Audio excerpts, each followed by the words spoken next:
Hola, buenos días. Bienvenidos a todos los que están presentes. Ya tenemos un muy buen número de asistentes en línea. Bienvenidos y los voy a dejar con el doctor Guillermo Torre Amione, rector de Tech Salud, para hacer la apertura de este evento y darles la bienvenida. Muchas gracias. Muy buenos días a todos y a todas que están en la audiencia y a quienes nos están viendo en línea. El evento del día de hoy es un evento muy trascendente para Tech Salud. Tech Salud, como todos ustedes saben, es la unidad del Tecnológico de Monterrey dedicada a la preparación y formación de recursos humanos en salud, a proveer servicios de salud en México de alta especialidad y de vanguardia, y de empujar la ciencia a niveles de competitividad internacional y avanzar los conocimientos que tenemos en nuestros campos de trabajo. Y es en este sentido que este programa hoy es muy relevante e importante para la misión de Tech Salud. Uno de los compromisos que tenemos en el tiempo es crear el Centro de Terapias Avanzadas Cardiopulmonares de mayor volumen, de mayor impacto y de mayor desarrollo en el país.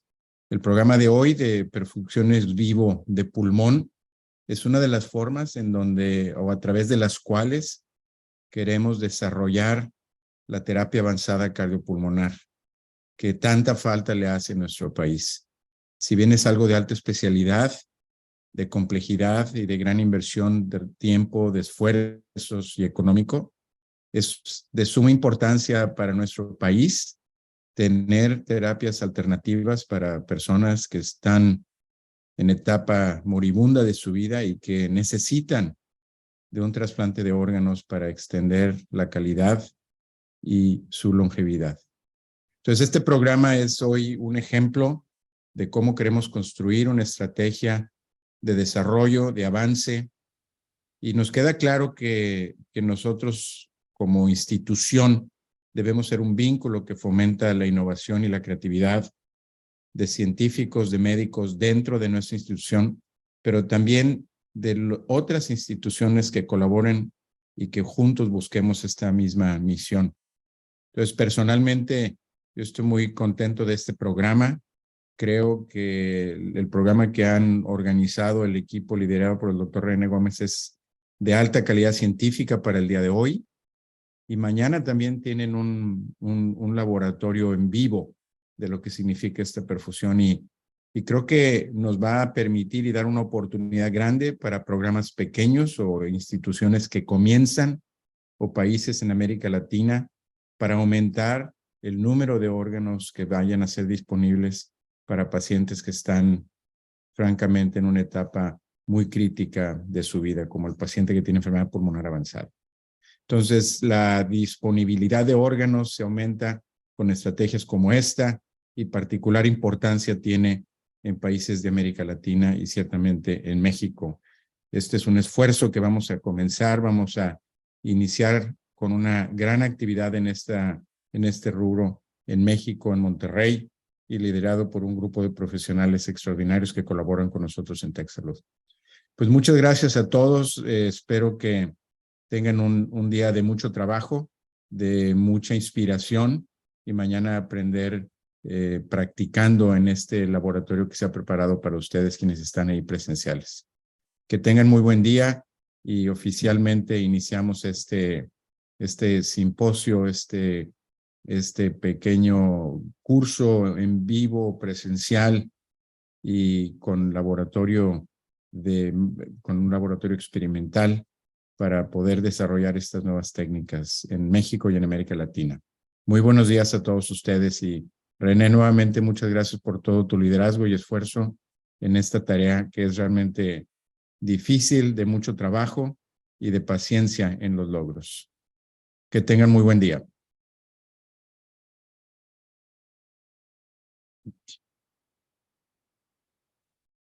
Muy bien, pues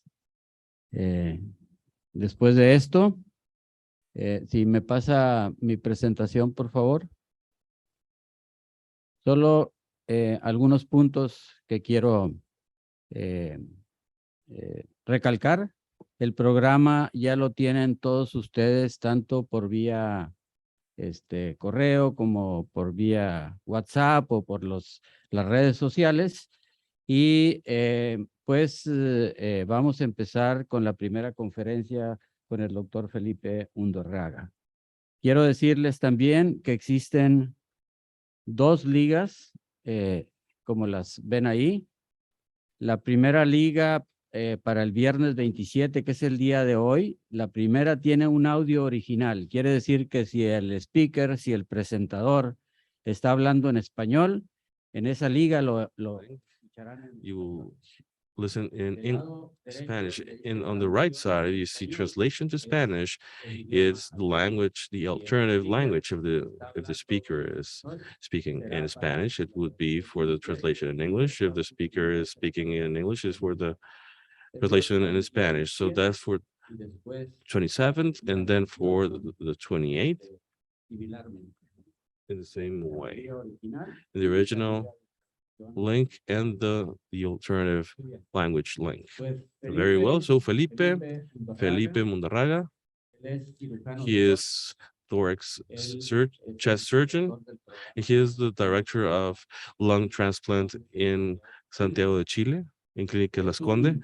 And he is a young surgeon, so enthusiastic.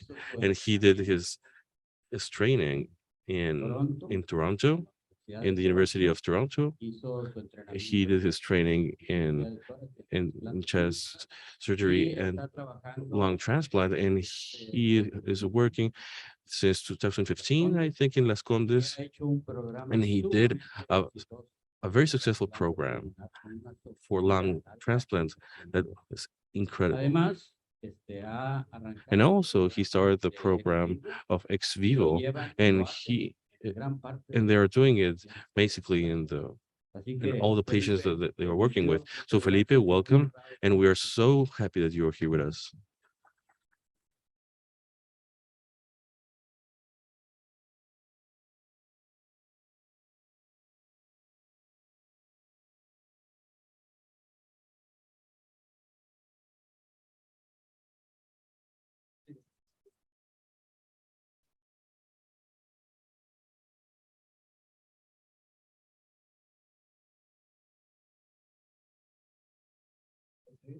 Can you see it here? Yeah, everything okay? Well, thanks for the invitation. It's a great honor for me to be here presenting here in Monterrey, in Mexico, and it's amazing. It's a great honor that the Dr. Gomez and his team considered me and from very, very far away Chile to bring you something that it has really been a lot of work and a lot of teamwork also, that you don't do it alone, you do it with a lot of help with the institution, with people. Help of institutions with patients is, of course, work that is, personally, I'm so proud of it, to be leading this work because of what that means to us, to our patients, to our country, and our region, and to be able to do something like this. Having said this, my only disclosure of Chile is, as you may all know, is a country in the south of Latin America with almost 5,000 kilometers of ocean and another 5,000 kilometers of the Andes mountain. And we have in a situation we're kind of isolated in, and everything is kind of hard to receive. It is hard to do things, but the spirit, we have the spirit, and it is the spirit that unite us as Latin Americans to push these things forward. So in the north we have the Atacama Desert, and in the south we have the Patagonia, and but we are in Latin America at the end, and as we know, Latin America is a region that is very characteristic because we have a lot of, how can I say it? very, very critical in a lot of things, and we are living right now in the social crisis right now, and we have a crisis, a political crisis in Latin America in general. We have political changes that makes everything more complicated, and that makes the health situation is altered too. Our health programs, as you may know, and you know that in during the winter we don't have enough resources. We uh, at least for our winter, the system is completely collapsed, and thinking in the transplant is very, very hard. And so, and it's hard to get a transplant. So we have economies that even if, and we have a very stable economy in our case, for the rest of the globe, we are unstable. So we have a crisis, we will have another crisis, and we know that we have these crises, and we have to work with this and to think of the projects, even if we have these problems. And then we have our politicians, and sometimes they help, sometimes they don't help. And we need to understand that we have to work in this medium. And we have taken a decision that to play what we have, and we have this and have the standard that the patients should have, the best that we can have, and we have to do it in this way.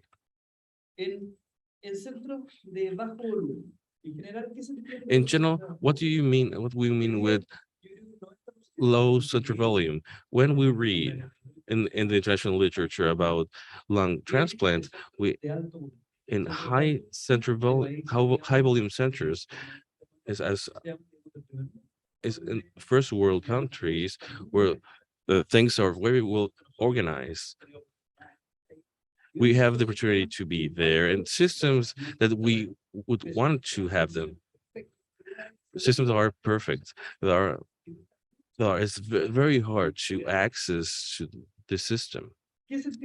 What do we understand with low volume? What with low volume, I mean the centers that do less than 20 transplants per year, and the intermediate 20 to 34, and high volume 35 or more lung transplants per year. And this means that not only with the accessibility and the number, but also the cost that has to do with this. And what we know is that since 2015, and we knew it before, but in 2015 we have this, we have centers, high volume centers have less costs. Why? Because all the machinery is working around and thinking of transplant all day. So we have systems that are working around the transplants. And of course, the low volume ones are more costly. And so a transplant needs all the parts of the lack of dynamics in the transplants. And so how does this affect us? Affects us a lot, because if we go to the international data organization, of we see that in Latin America, and sorry because of the size of this, but this is a summary of 2020 in lung transplant in Latin America. And we see that absolutely all our transplant programs are low volume. We have Argentina 21. Argentina has, and I'm maybe going to get this wrong, but has two very strong centers, but they have 21 transplants in Brazil, okay, for 212 million population, have 65. They have Brazil have 4 or 5 strong centers with 65 transplants. So what we see here is when what we read for in low centers with high costs, of course, is our reality in Latin America. Chile, with 2 centers or 3 centers, let's say, and we registered 20 patients in 2020. Colombia, 12. And so what are we going to do? We know that it's much more complex, that we should have more centers, but that's not going to happen. Our reality right now is this, and with this we have to work. We have to work with this and say to our patient, you have the same possibilities for transplants and to survive and quality of life like a patient that lives in the United States or in Austria or in England. You have the same possibilities because we're going to do it like this, even if we're in Chile. And this is a challenge because how can we increase our numbers? And we know that we can increase our numbers in different ways. And I'm going to show you to you in this way. In a comparison with Europe, for example, it's a little bit more real for our economies than comparing ourselves to North America in our case at least. Our numbers, let's say, in comparison with the European Union is in general similar to Europe, Eastern Europe in transplant. This is the summary of Europe.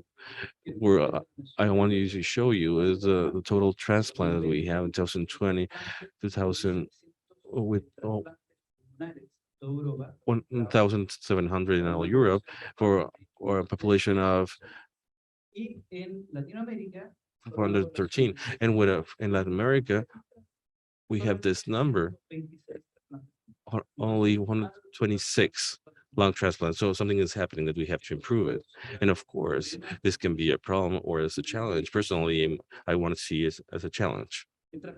As transplant, we see a comparison with the European Union, we have a 93% less than transplants in comparison with the European Union. And this, we consider this dramatic. And we have to work on this. We have to work to increase these numbers. And we have 6% less than transplant and 54% than transplant. Why lung in other cases, but why in lung we have 93%? What aren't we doing? So in the world, this doesn't change a lot. In Latin America, is with the zone that we can see here, with we see that we are doing very few transplants. So what's happening? And so I always want to say, when we start talking about lung transplant, you see a lot of problems. Well, first, it depends on how you see it, but you can see it as a lot of problems, but every problem has solutions. So that's how we work. We have a low rate of donation, where it's so low. And we have a waiting list, a high waiting time. And we should have been close a lot of transplant, but because of the waiting times that we have, geography and logistics, and our country our country's a hard place to move in. If you have to look for a lung, is so hard. So is the ischemia times is the limit. And also you can sit down and say, so we cannot solve it. We have to send our patients to other countries. Or you can say, we have to solve this and sit down to try to solve it, to see if our patients can have access to the lung transplant. So how our donors are? Our donors. So first of all, they are infected. If I'm based in the numbers, all of our donors are all have 15,000, 50,000 leukocytes. They have 20, all of them, with no exception. They are all infected. But then we check, I have this 25 tech severe attack with 15 leukocytes. And of course, this person is infected with a ventilation of perfusion of 290 limit that decrease in 100 points. And of course, it's 2 o'clock in the morning and they call you and you want to wake up your wife, and you say, and you check this, and there's a photo on your cell phone, and you say, with low resolution, there's 1,000 ways why you shouldn't take this donor. If you don't want to take this donor, you shouldn't do it. That's how you do it. The transplant is characterized because if you don't want to do it, you don't do it. Then there's a lot of reasons not to do it, but that's not the idea. The idea is that we have to save this patient. We have to save them. We're going to take this lung, okay? And of course, we did it in this way. If you see it on the other way, in another way, it has 25 years. has a PAFI of 290. Why does this patient, a 25-year patient, why does he has a 2090 PAFI? You have to think about this. 20, 15,000 leukocytes sites. So this lung has the ability to get better. So this is the idea that we want to have, to go there and fight with every patient because our donors are low. So if the few lungs that we have to work with them because we don't have much. So how many do you need? Because if you are able to take all the donors, then you will have a lot of donors with the capacity that you have in Latin America. Second of all, the distance. There's another donor, 19 years, severe tech, 12 hours, 100 PAFI, and this is a perfect donor. This is a perfect donor. And it happens one or twice a year. That's it. But it's 8 hours away. So how do we do it? How do we take him in? We have infection, we have distance. So how do we solve these problems? Third of all, we have size. We have 90, and so we have problems with even if it's 170 or we have our average height in Chile, they have very small chests. So when you have a donor like this, if you have in the corner of the street 29 years with but it 190 for 90 kilos for this this doesn't fit anyone. You cannot implant this lung. So how are we gonna lose a perfect lung? How can we take this lung?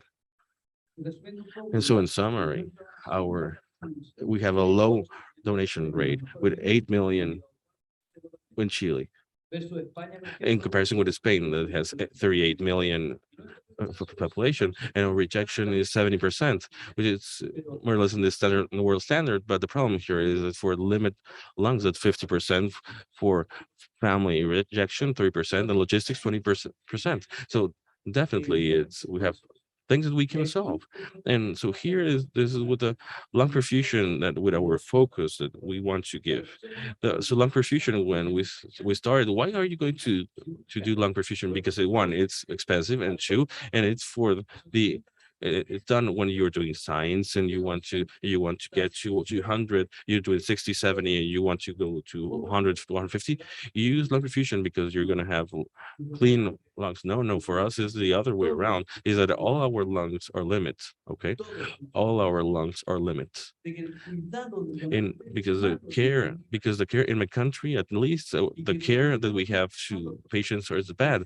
So when it's bad, then we have to work with the care we have to patients. Okay, so it's been years that I've been working to that the government gives money that you take care of the patients. 9% of our donor, when it's donor, at the end, in that ER, you have a lot of people. You have you make the patient maintain the pressure, and serum. That's it. And when they are taking care of the kidneys, because of course they are transplanting more kidneys, well, that person dies. And why did this patient have 115 PAFI? It's only water. And how can you do that? Not to have that water.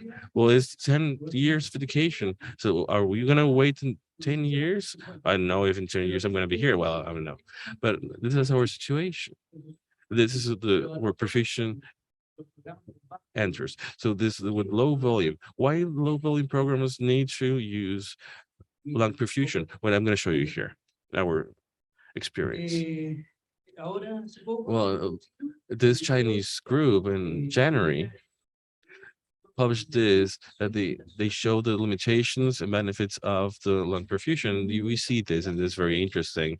This review, we have ex vivo that been done in the world, and it's very important. And And I want you to see here this column, that the conversion that they have of ex vivo. That I mean, patients that or donors that take them for ex vivo, how much of how many of these go to lung transplants? I mean, in North America, with the limitations of North America, where they take these lungs and they put it in ex vivo and they finish doing the transplant, they see the conversion rates from 70% to 100%. How many of us would like that our limits lungs can evaluate it and then to change them into transplant in 70 or 80%? Okay. I was telling you a little while ago that of course from 4 calls that we receive, we take one. Here in Mexico is similar to what we do in Chile. From every 10 calls, we take three, 2 or 3. Well, with ex vivo, we take 7. Okay, because we are able to go there, evaluate, and then decide in a safe way. And because we know that this can be done, and it's not like something that I think. No, it's something objective. And of course, we have limitations, and there are benefits and limitations that I show here. That's just a disadvantage, the cost, of course. The cost, we always mention the cost. In Chile, at least, to do a lung perfusion, the perfusion is not low. It's almost a quarter of what a lung transplant would cost. But if we see this cost, what is better to lose that lung, that patient that is connected to the oxygen and everything? Well, it's best to it's it's less if we spend that part in the transplant of the transplant. There's 20, 25,000, $30,000, and after some weeks with that cost, that person will be again with his family and or working, depending on what he does. Okay, that's what we want to do. Ex vivo and VLP in general is a very simple system in general, and we isolate lung from the patient, and we're going to see this system later. Ex vivo ways of ex vivo lung perfusion, we have different ways of doing it. We have only done one, and because it's the one that we think is the best one, is the with the system, the one that's with the system, with the old system of with the external connection to the lung. This is how you see it in our pavilion. In a pavilion, when we take the lungs in one place and then you take it to the transplant site and you place it in this dome when you analyze it. I show you this video because it's very clear at the end. It's a perfect analysis place for analysis for the lung. And with the perfusion, you know what goes in and you know what goes out. And this is real. And you can check all the variables. The evaluation is complete because we start with a clinical analysis to understand at the end, to evaluate, to see how it moves, to see the weight and how it expands. But while you see it, how the deflating of the lung, when how it is deflating after you disconnect, and how the recalling, how it loses the air, and it was seeing all these characteristics that makes you understand how objectively this lung is working. And you have to stop seeing it as a unit, and this is so important because the lung is just a donated organ for us is lobes that are donated. So this has a damaged lobe. Should we sacrifice all the other parts? Well, no. Or we can divide it. We can do it. That we have done it. So the lung, you stop seeing it as a unit. You start seeing it as different parts. Right? And the bronchoscopic evaluation, you see secretions. That's typical in donors. Oh, it's filled of secretions. Well, you take it out. Well, I don't know what to do. Well, you take it here. Well, let put it in next to you and let's see how it works. And let's see how the secretions are. The secretions are gone with ex vivo. Maybe they are gone, and the lungs were not that infected. With a radiological evaluation, it's essential. How the lungs are seen in the X-rays, how many water does it has, how many perfusion liquid you are losing. It's variables that you have to manage to take the maximum profit from this to recover all the lungs that you receive.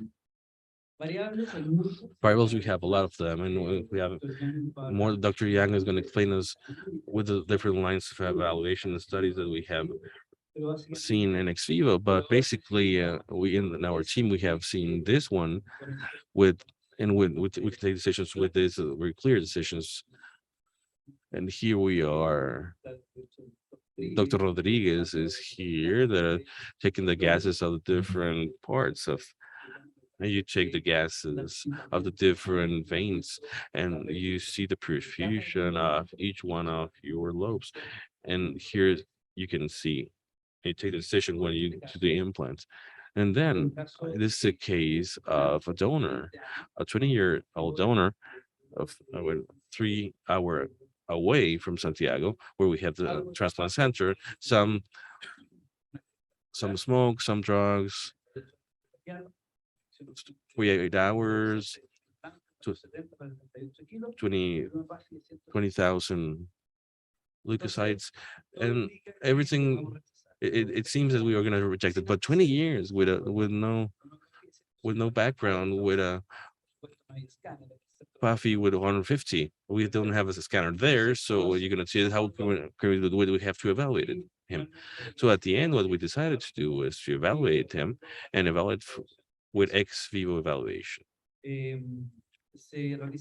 What we do is we do the ex vivo, and what we see immediately is that the left inferior lobe is the one that is not doing things right, and so that's why we have this 150 Puffy, and so that's why the global Puffy we have, it's mixed with it's mixing the results. So if we check it out, so we can see here that we're taking the gases out, and we can see that the Puffy of 60 and the rest of the lobes has a ventilation when gas analysis of 300. So this is the lobe that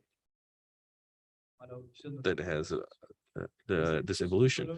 So this was accepted for low transplant for pediatrics, and this was done with a superior where upper lobe. And the idea is to take different lobes and to implant them in patients and pediatric patients. I'm not going to get deeper into this, but you have to check the volume and to see which lobe can work with which kid.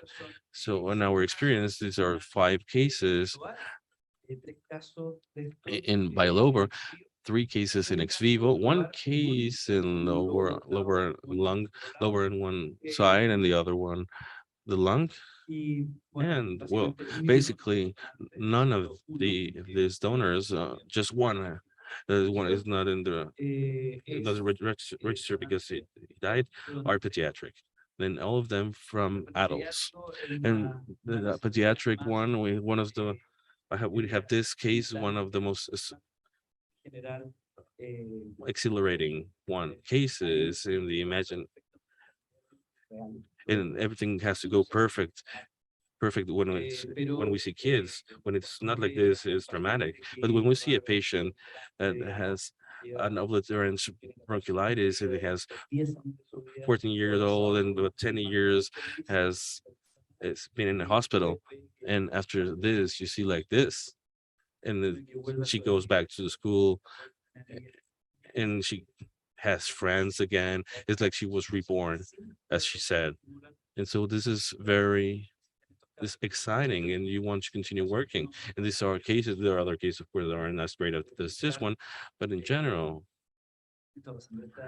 this Valentina also cystic fibrosis in February 2016, and is not the cystic fibrosis as the rest of the world. Here in is kids that they don't have access to medicine, with people that don't have resources that want, and then the kid gets there that has been years in the hospital and years in the hospital. And I'm telling you something that you don't know. And this kid gets here to have a transplant. And so how does it work? Well, this the easy part is to say, well, we don't have the conditions to do the transplant, so let's continue, or let's work on it. So Valentina, right now, you have it here. She is studying in this situation, and then you have a southern patient, and well, and as the problem that we have is the low rate of donation, and of course we have, but we can work with this, and the wait the waiting times, and this can be very hard, and we have brutal waiting times. But we can fight fight this. If we could take all the lungs and analyze them, we are not able to transplant all these lungs that we have. In Chile, in geography, we have the our transplant is in the center of Chile, and of course we have 2 hours for the north and 3 hours to the south, and with all the problems that you may imagine in weather, and and so our donor area is basically this. This is the effective donor area. Areas where you can get there by car in 3 hours, where it's safe to go, but you're losing 70% of the country where you may have donors. Well, this is the ex vivo donor area. We have we want to be ambitious. We want to have an international area of transplanting. If I don't have a donor here, well, maybe in Argentina, or maybe in Peru, or why not Bolivia? Or we have a donor for Bolivia. We have one. Why not? Why can't we do this? Well, these are other type of fights that we need to do. But this is not something that wasn't what we came up with. This is done something that is done in Toronto, that you don't have to go to San Francisco, Los Angeles, or 5 hours flight.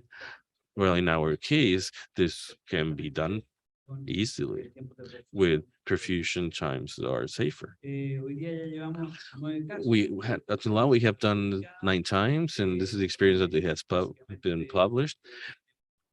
And we have a median of 14 months of a follow-up of 0% mortality of the published cases. And this has been published in the medical magazine of Chile. And so in South America and Latin America in general, one, it increases our effective donation rate. Two, it makes it easier. The ischemia times logistics make it easier, and it's easier for marginal donors. In Chile, it's all of them. And why not thinking of international programs? These international programs we have, and Rodney is going to tell us about this. Uh, he's going to tell us that it's possible that with the distances that we have, is maybe distances is not a problem anymore. And this is the things that makes us work more and more, because we did our first tracking, the Inspire program, which is we took all our transplanted patients, not all of them, of course, to be honest, but the ones that could walk more, to go up a hill. It's a little bit dry, a little bit, and we planted a tree here, and we hope that we will have these trees at the end, have more trees. And this is part of our crew, about the expedition. And of course, this is one of the things that makes us go on and work with this, because this is not a work for of one person, of one institution. No, it's an enormous work of a great group, a great crew with a crazy people. When you're looking for a yes, and you're trying to make it work, you don't see it, you don't see no's, you see yes. And so this crew that you see here, this crazy crew, are looking for the yes, and they're seeing how you can make it work. And so this is an invitation. So thanks for those who are here, and thanks a lot.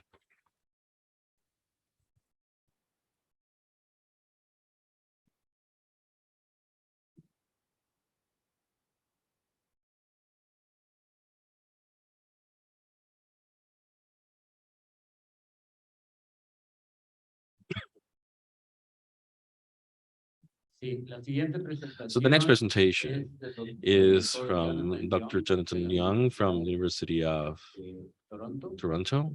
He is co-director of the Director of Lung Transplant of the University of Toronto, and we're gonna do it virtually. Okay, so from this moment on, we start 2 minutes.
If it's easier, I can place the mic here.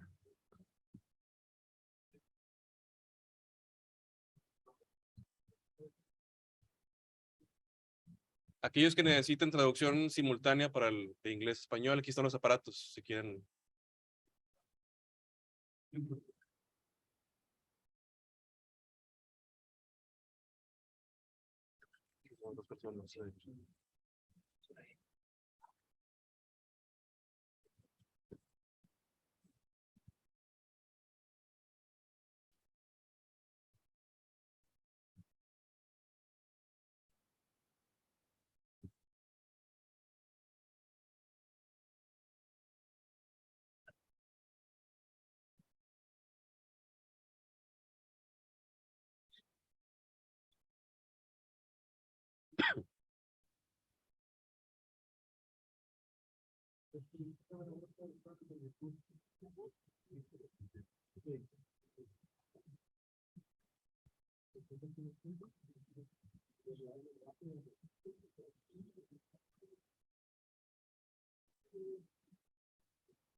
Join you in person and also for the fact that I'm stuck in the operating room today and therefore Y por lo tanto, tengo que hacerlo en una grabación, y pues estaré muy contento de estar ahí con ustedes en persona. So to get started, I just want to summarize where we En resumen, lo que quiero mostrarles aquí es una tecnología muy exitosa desde el 2008, con lo que recuperamos los pulmones antes de del trasplante. Pero una cosa, los pulmones de EVLP, lo que necesitamos, y una cosa que podemos hacer es que tenemos es mejorar el diagnóstico con el EVLP. Y desde luego, hace 12 años que estamos trabajando con esto, 15 años de experiencia que hemos trabajado con el EVLP, entonces ya podemos saber si es bueno o malo el pulmón, pero toma tiempo en tener experiencia y a menudo esto puede suceder. Entonces, ¿cómo podemos simplificar esto? Con nuevos métodos para decidirlo? Y lo que podemos hacer con el EVLP es mejorar. Muchos de los pulmones están dañados y no podemos usarlos, pero a veces podemos rescatarlos usando medicamentos o terapias. Y lo que podemos hacer es mejorar a los pulmones para el trasplante. Entonces, lo que los quiero mostrar ahora es en la Universidad de Toronto, algunos de estos temas. Entonces, ¿cómo es la perfusión de pulmones? Ya estamos familiarizados con esta técnica aquí y les voy a enseñar una imagen aquí de cómo funciona.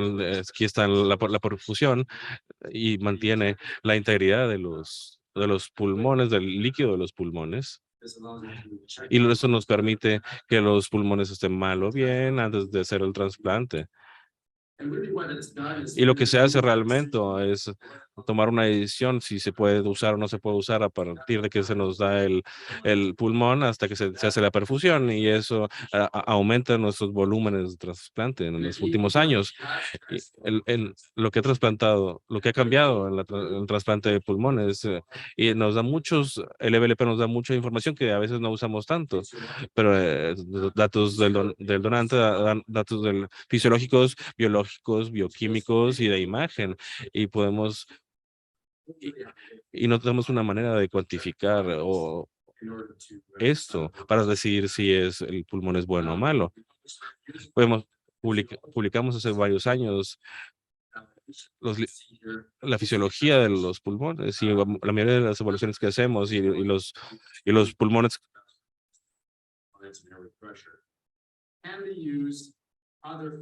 Hay otros factores que también pueden determinar si el pulmón es bueno o malo en el EVLP. Vemos un futuro en donde la inteligencia artificial está integrada en el hardware del EVLP y que básicamente ve todos estos datos y puede ser mejor que el cirujano y puede decidir en lugar de cirujanos y a lo mejor podemos quitar por completo al cirujano y podemos conectarnos y saber si el pulmón es bueno o malo. Ese es el sueño, ¿verdad? Y, y en el laboratorio lo que hemos estado intentando hacer es usar inteligencia artificial para crear un EVLP, un diagnóstico de EVLP. Y eso es un algoritmo especial que usamos para decidir.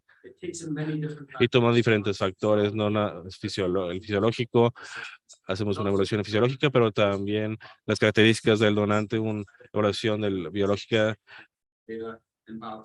y, y una evaluación bioquímica también, como el pH. Esto es un modelo que se ve así, podemos verlo en tres maneras.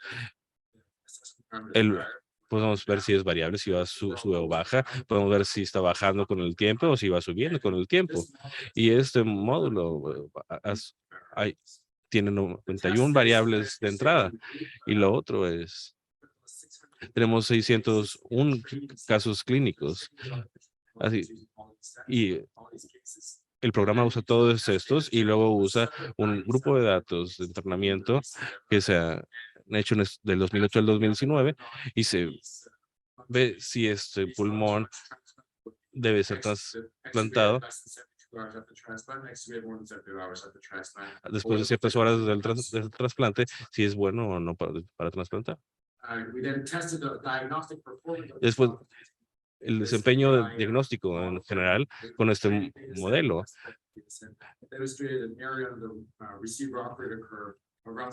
Tenemos más de 79%.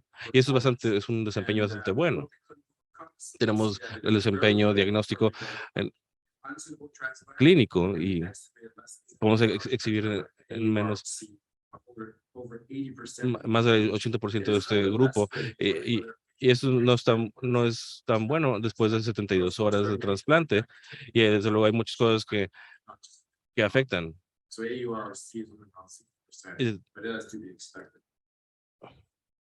So there's a different Bueno, esa es una combinación combination diferente de características para la predicción. Si lo vemos estas características en las 72 horas, en el PO2, fueron variables que pues, están aquí.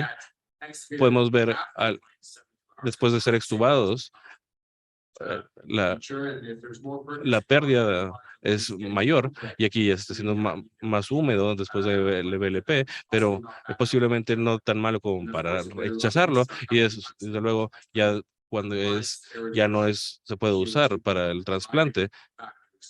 Esas son los principales razones para rechazarlo. Y esto es así como lo hemos estado haciendo con los cirujanos. Y esto nos da mucha seguridad que con la inteligencia artificial puede identificar estos factores para rechazar un pulmón para hacer trasplante. Y usar este tipo de tecnología, puedes hacer un reporte para... Y aquí está aquí un ejemplo de cómo estos pulmones son rechazados. Muchos a veces al final sí lo son, sí los podemos usar en el 95%. Y eso es muy útil para programas que están empezando con el LVLP como tecnologías para hacerlo. Es un ejemplo en el que los pulmones no pensábamos que eran buenos pensando en la inteligencia artificial. En el 82% no eran buenos para hacer el trasplante, pero desde luego el que recibía el trasplante pues, tiene que decidir si tomaba o no el trasplante y esto puede ayudarnos a decidir si hacemos o no el trasplante. Otra cosa en la que podemos usar la inteligencia artificial es para análisis de imágenes. Podemos ver los rayos X que se toman de los pulmones. Aquí se puede ver el LVLP. Es casi idéntico, implicando, o sea, eso quiere decir que si tiene agua o no, o el pulmón. Y esto nos hace sentir más tranquilos de que la interfaz está intacta y que está lista para hacer el trasplante. De otras circunstancias, los pulmones se hacen blancos con el tiempo y se puede ver diferentes cosas en los pulmones y haciendo que la inteligencia artificial lo reconozca. Podemos ver líneas y asociar estas líneas con un diagnóstico específico, con neumonía o con otros casos. Y si usamos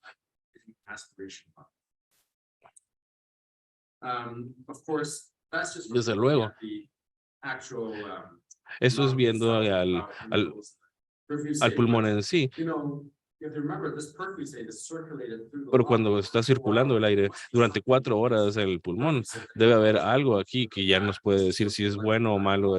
Esto es el diagnóstico molecular, que ahí funciona el diagnóstico molecular, cuando ya está circulando el aire y el pulmón. Una de las cosas más nuevas que se están haciendo hoy en día es el uso de DNA libre de células. Y aquí vemos los fragmentos que están dentro del pulmón y esto es muy útil porque aquí pues, se pueden ver estos fragmentos que a lo mejor si hay mutaciones, a lo mejor el paciente tiene cáncer, puedes ver un pequeño fragmento que viene del donante que a lo mejor está muriendo el órgano del paciente, del donante y esto a lo mejor no es muy útil. ¿Cómo vemos los niveles de ADN? Vemos los niveles de ADN aquí podemos ver que hay un riesgo más alto. Una de las cosas que podemos reconocer aquí es que el ADN es libre de células, cuando lo vemos aquí,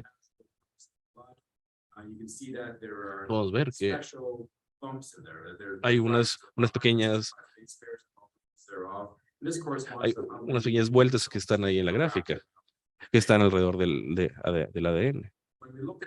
Cuando ves al perfusado, vemos que sube el mono D3. Esto nos hace sentir muy tranquilos de que el mismo patrón está pasando en la sangre y en el circuito. Cuando vemos algo más avanzado, vemos lo que realmente, cómo se empieza, con todos esos fragmentos empiezan con CC y esto tiene que ver con que el ADN está flotando en la sangre o también en el perfusado. y tiene que ver con los fragmentos del CC que están ocurriendo en el profusado que está a la derecha. Y más importante, pues, lo vemos aquí eso nos puede ayudar a identificar órganos que están dañados. Y esto tiene que ver con que las células no están muriendo y si tienes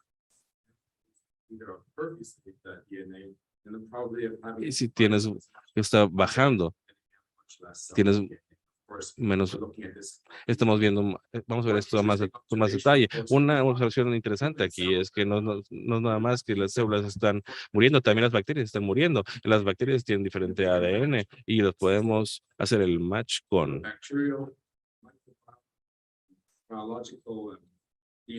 ADN biológico, que nos pueden decir si el ADN está en su lugar.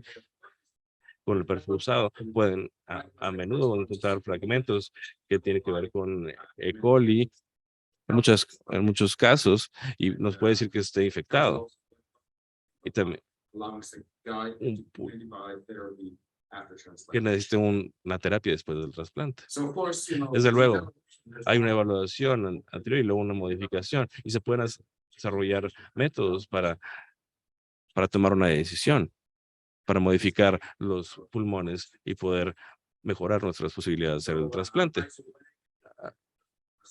Marcelus y Wang encontraron algo muy interesante, un proyecto muy interesante, donde tomaron diferentes tipos, órganos de diferentes tipos de sangre para hacerlos,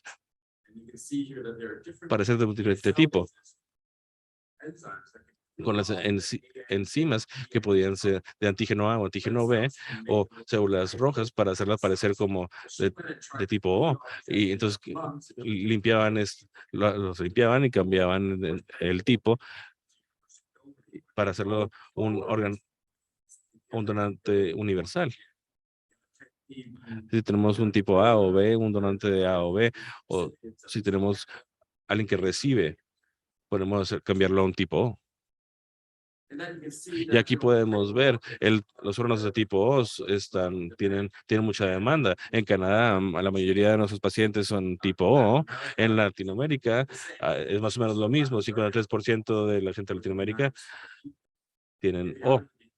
Y hay mucha competencia aquí. Y en el B hay poca competencia, no hay muchos donantes también. Entonces, ¿cómo podemos controlar estos? Podemos hacer más trasplantes de manera exitosa. Y entonces, para hacer la perfusión de estos órganos, primero con un control, con una enzima falsa, con un grupo A de sangre, y aquí vemos el control, vemos los anti-A o aquí vemos como incrementa con el tiempo, pero en el grupo de tratamiento podemos ver aquí como es más bajo.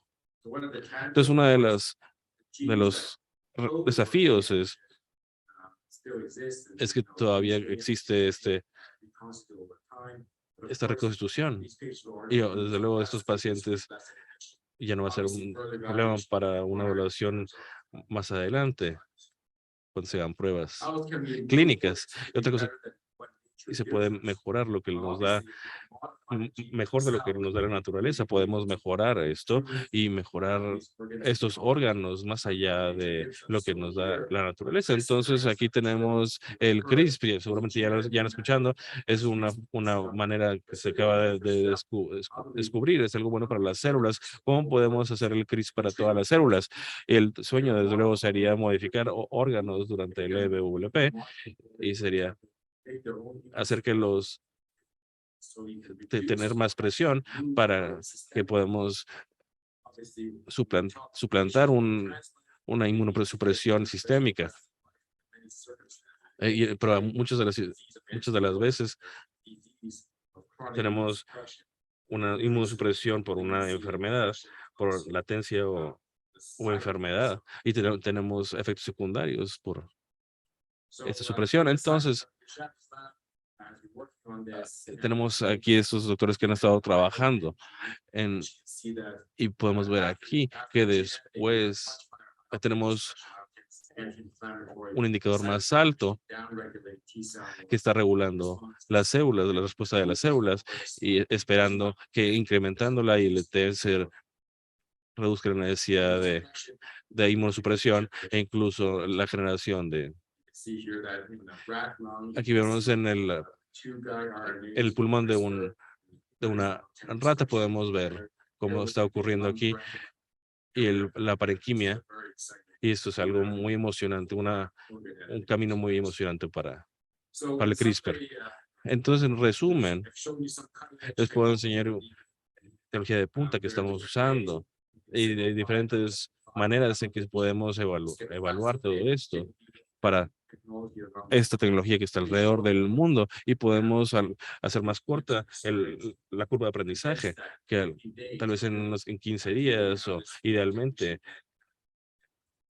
esa tecnología pueda modificar los pulmones para mejorar los pulmones incluso, y sea mejor de lo que nos da la naturaleza. Eso es una parte muy emocionante del ULP y el Muchas gracias, Andrew Sage, y el laboratorio del doctor. El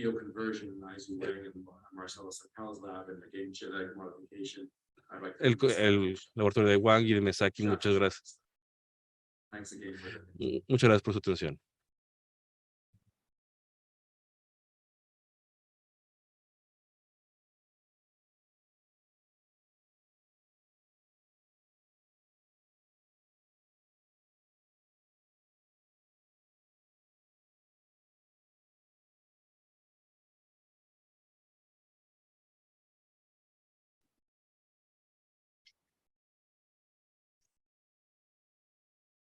Bien, enseguida Well, tenemos next, we have Rodney Jones. él es director de business. He is Director of Business and Development of XU Latin America. Él es He is Clinical and Technical Specialist in XView. Él es He is Advanced Practice Transport Coordinator. Dice que es un regalo And de he Dios. says is a gift of life, but I think es Y es ECMO, que lo merece. especialista en And he's ECMO, specialist y in además ECNO, es and paramédico he's also aéreo. he's Thank you very ER much, technician, area, for come to air Monterrey. ER technician. Pues, And thank you for your gracias por tu ayuda y por for tu this apoyo workshop and para este taller and wetland. y WhatsApp. Welcome. Bienvenido.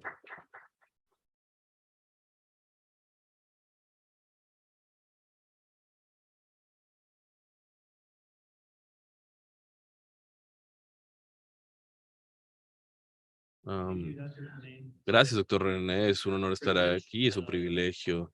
Lo siento Vamos. mucho, no hablo español. I'm sorry. Lo siento. They'll do, see if we can get. Vamos a ver si podemos subir presentación aquí.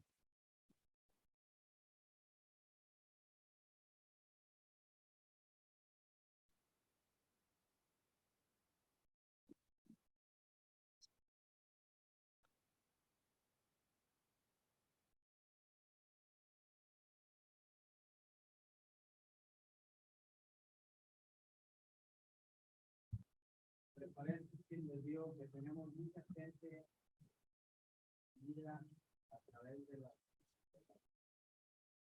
redes.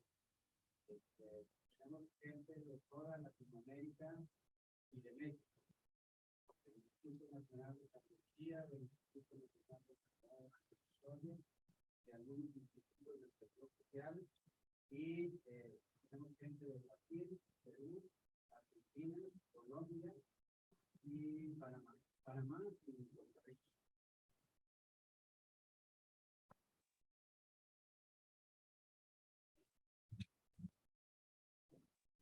Fantastic. Excelente. Siguiente. Yeah, so, Entonces, today my talk will be, hoy what's lo que quiero possible decirles es de lo que with es posible con EVLP, there's, y Hay dos sistemas que se están actualmente usando en el mundo. Y con lo que estamos familiarizados es cada centro de trasplante que tenga su programa de BLP. Pero lo que sabemos ahora por la experiencia es que tal vez hay una mejor alternativa donde tenemos una, una solución regional o central, un centro que haga la perfusión de todos los órganos, no nada más de los pulmones. Bueno, pero hoy nos vamos a concentrar en los pulmones, nada más. Oh, thank you. Si ya han ido a una reunión de trasplantes, siempre hablamos de estos números, ¿verdad? El 20% de los pulmones son usados para trasplantes. Felipe ya habló acerca de cómo podemos subir este número. Y es global, no es nada más una cosa que suceda en América Latina, en América del Norte, no, esto sucede en todo el mundo. Entonces, ¿cómo podemos expandir el grupo de donantes? Bueno,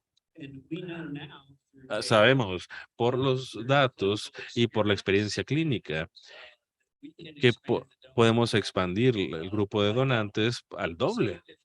Entonces, si estamos en una región o en una área que tiene baja tasa de donación, baja tasa de conversión, si no tiene buena gerencia de donantes, ¿cómo podemos hacerlo? Bueno, específicamente de donantes de órganos, y los datos nos muestran que podemos mover este número al 20%, 40%, y usando el EVLP. Entonces, en las primeras filminas vamos a ver rápidamente algunos datos de estos y luego vamos a hablar de este sistema de perfusión regional.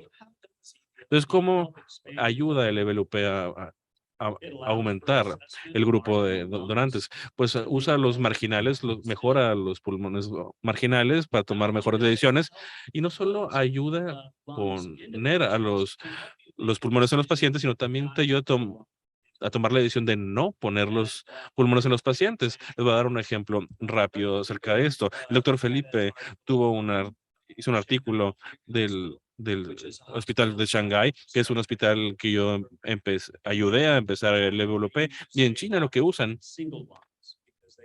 muchos usan muchos pulmones simples porque tienen una baja tasa de donación. Entonces, uno va a Beijing y y otro va al hospital pulmonar. El grupo de Shanghai pone el pulmón en EVLP, hace una evaluación de 4 horas, y después de 90 minutos deciden que el pulmón no era bueno, no es bueno para trasplante, y le llaman al hospital en Beijing: no vamos a hacer trasplantar este pulmón, a lo mejor no deberías de trasplantarlo. Tristemente en Beijing ya lo trasplantaron. Y desde luego tuvieron un mal resultado para el que lo recibe. Entonces, el EVLP lo que nos ayuda es para tomar una buena decisión, pero nos ayuda también para a no tomar una mala decisión también. Un, Como hemos visto que se usó también durante el COVID, fue que cuando el que lo recibía llegaba al hospital, cuando el que llegaba al hospital y, y, y, y era positivo a COVID, y a lo mejor tenía infección y no podía recibir el trasplante, y ahora tienes un pulmón que está en frío, ¿y qué hacemos con ellos? Bueno, pues se lo puedes dar a una segunda persona, y en ese tiempo pues, los puedes dejar en EVLP para poderlo tener fuera del cuerpo más tiempo. Entonces, alguna evidencia clínica, ¿cómo ayuda el EVLP en un programa? Bueno, pues esto es un artículo publicado en el 2013, y esto es para un grupo italiano. Es un centro único, y hizo una revisión retrospectiva antes del establecimiento del programa de BWP, comparándolo ahora con el programa que tienen de BWP.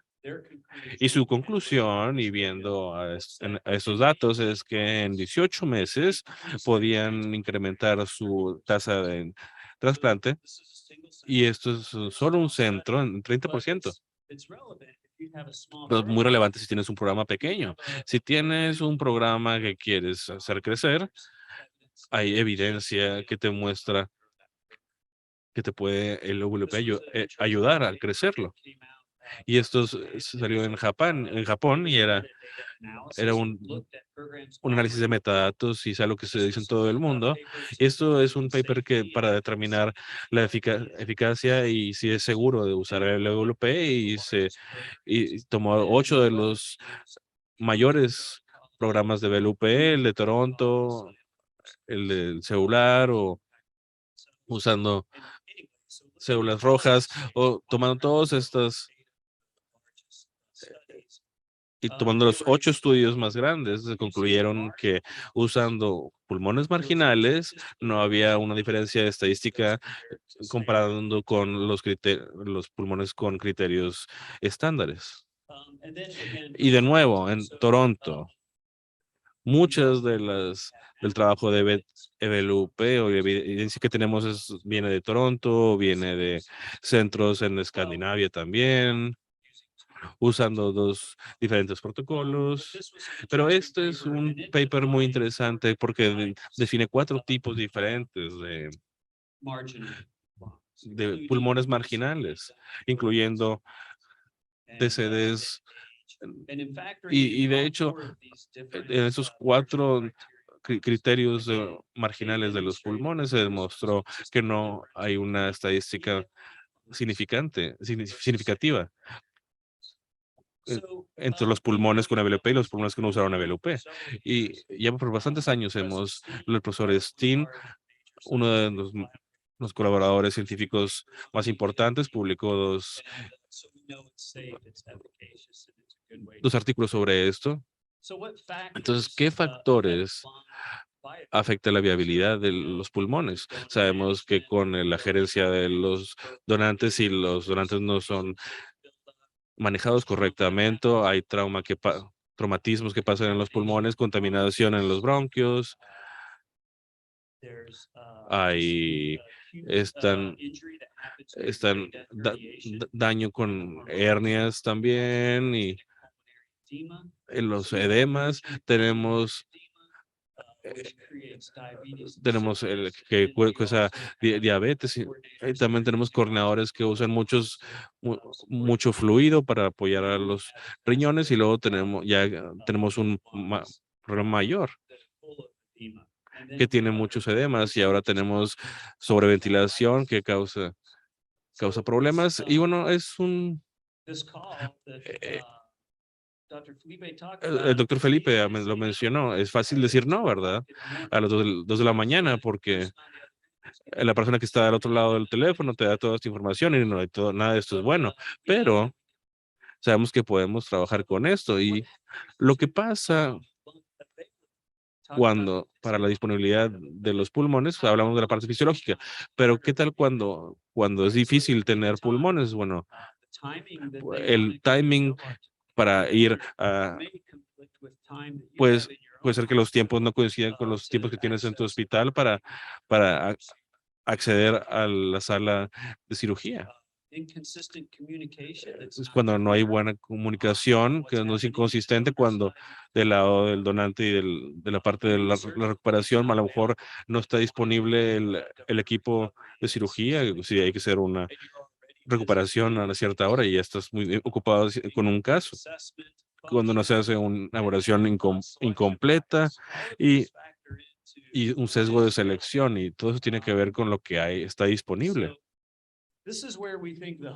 Aquí es donde pensamos que el modelo de hub puede funcionar para eliminar todos estos factores y ayudarnos a tomar decisiones basándonos con datos completos, tomando una decisión informada, no una decisión subjetiva, y nos da más tiempo para tomar esta decisión. Ahora mismo lo que sabemos es que tenemos centros de trasplante en todo el mundo que empezaron el programa de BLP con las mejores intenciones, y algunos de esos programas de trasplante, después de 1 año, 2 años, 3 años, ya no volvieron a hacer una BLP. Tenemos programas de trasplante que están haciendo tantos que tenemos hasta 2 salas de BLP. Entonces hay mucha Hay mucha diferencia entre esos y ahora tenemos esos centros regionales de trasplante. Y esto funciona muy bien, no solamente para un estado específico o una región o país específico. En América del Norte tenemos estos ejemplos. En Toronto fue de hecho el primer ejemplo de esto, aunque el programa de BLP fue en un hospital. Les voy a compartir un paper en un momento. Trajeron un pulmón para EVLP y se lo llevaron después para otro centro de trasplante. En los Estados Unidos tenemos 3 de esos hubs en este momento, con otros 2 que van a empezar en este año y otro en el 2025, creo. En Maryland, Long Bioengineering se llama el programa. Usan el protocolo de Toronto, tienen 2 aparatos de ex vivo y usan todos los centros de trasplante en el noreste de Estados Unidos. Entonces se pueden recuperar unos pulmones en Tennessee, se mandan a Maryland, se hace el EVLP y luego cuando el EVLP ya se completó, los pulmones pueden volver al centro de trasplante que a lo mejor está en Nueva York o en Pensilvania o donde sea. Y esto es excelente para un hospital que quiere más pulmones, un centro de trasplantes que quiere más pulmones, que tiene más trasplantes, que quiere más pacientes, pero no tienen las manos, no tiene el staff, no tiene el budget para un EVLP. Entonces, el que está en Maryland tiene 2 oficinas, tiene otro en Florida que le da servicio al sureste de Estados Unidos. Tenemos también hay una oficina en Oklahoma y por la razón por la cual elegimos Oklahoma, si están familiarizados con el mapa de los Estados Unidos, de Oklahoma en 4 horas puedes estar en prácticamente el 85% del país. Muchos pulmones pueden llegar a Oklahoma de todas partes. Sabemos por los datos de Profit Plus que llegan, pueden conservarse durante 12 horas. Entonces, esos pulmones pueden llegar a Oklahoma, pueden ser recuperados en cualquier parte de Estados Unidos y el EVLP puede suceder ahí. El centro remoto, el centro que recibe, que está en Ohio, digamos, o en Nebraska o en Tennessee, pueden ver todos estos datos en línea, pueden ver la broncoscopía en línea y pueden tomar una decisión y luego se pueden mandar los pulmones a ese lugar. Y también en los Países Bajos tienen también no nada más de pulmones, pero también de riñones y otros órganos. Bueno, esto es el paper del que yo me refería y es el primer ejemplo en el 2012, donde la Universidad de Chicago, Chris Wakefield, hicieron una recuperación en Ohio. Pensaron que los pulmones eran buenos para hacer los trasplantes, los mandaron a Toronto, hicieron el EVLP y luego lo regresaron a la Universidad de Chicago para hacer el trasplante. Después de hacer esto, la Universidad de Chicago empezó su propio programa de EVLP, pero esto fue realmente el primer ejemplo de lo que un hub regional podía hacer. Y esto pasa bastante a menudo en Toronto. Entonces, ¿cómo se ve con más detalle? Tenemos el hospital que dona, tenemos el hub de perfusión y luego tenemos el hospital que recibe.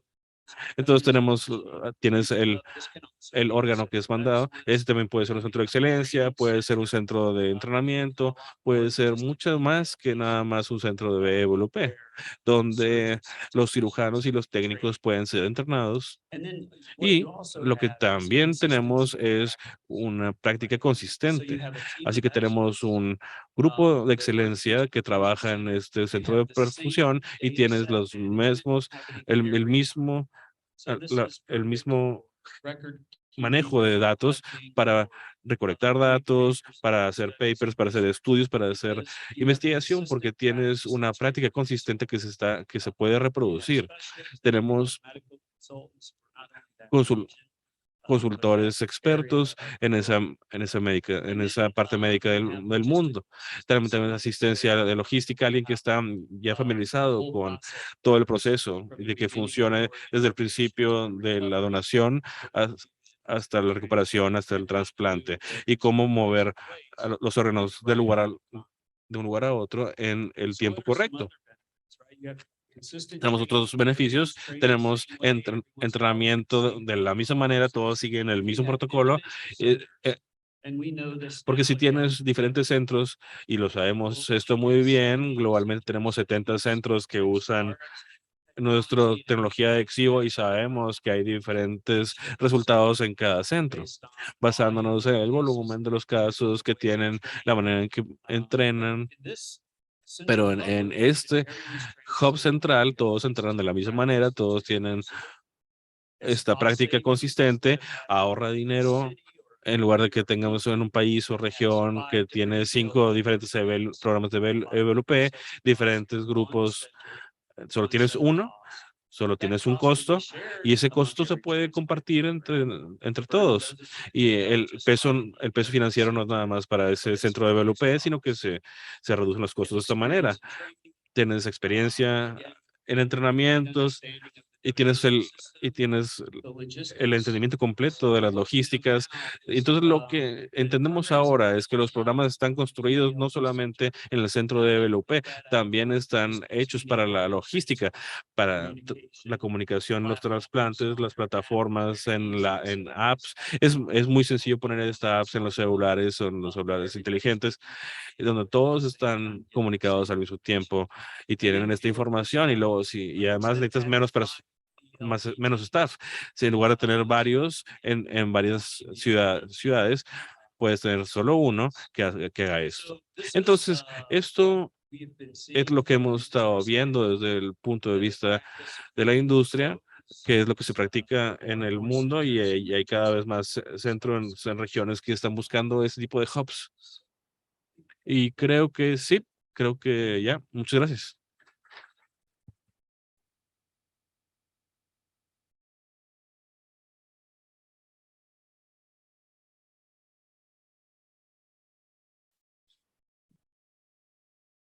Thank you, Rodney. Probably one of the Gracias. Probablemente hubs estos hubs puede ser un Monterrey a lo mejor, ¿eh? Esperemos. Bueno, vamos a tener un receso We'll have a recess of 10, 15 minutos 15 minutes, y volvemos. Pueden and then tomar un we'll be back. cafecito aquí afuera. You can have a little coffee outside, and we'll see you in a bit. Sí, que puse el grabador. Si te soy de aquí de comunicación de Texas para tener muchas gracias.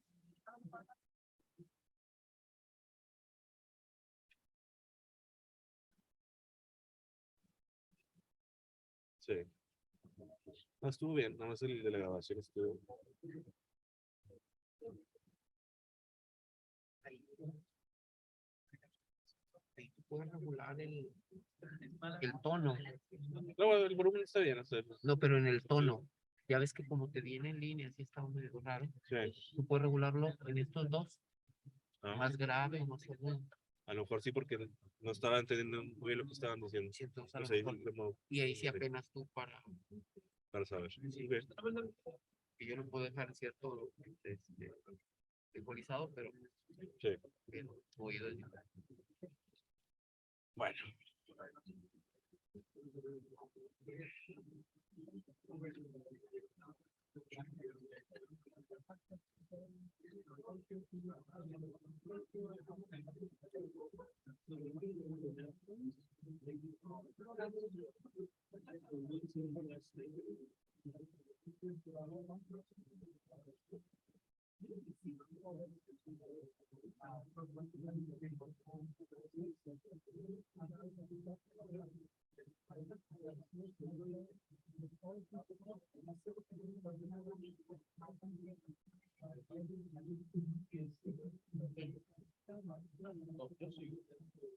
¿Y dónde está?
La patente ahorita no.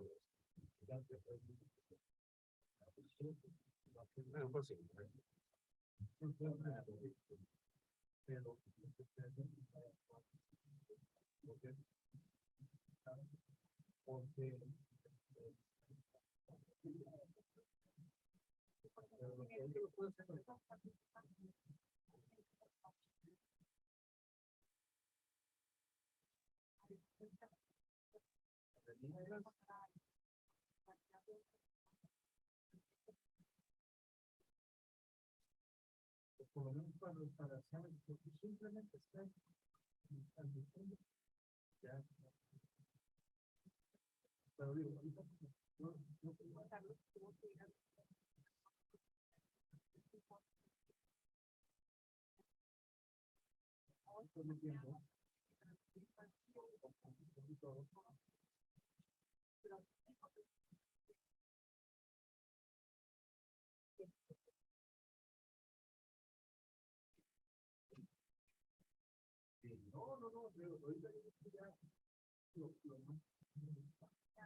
Va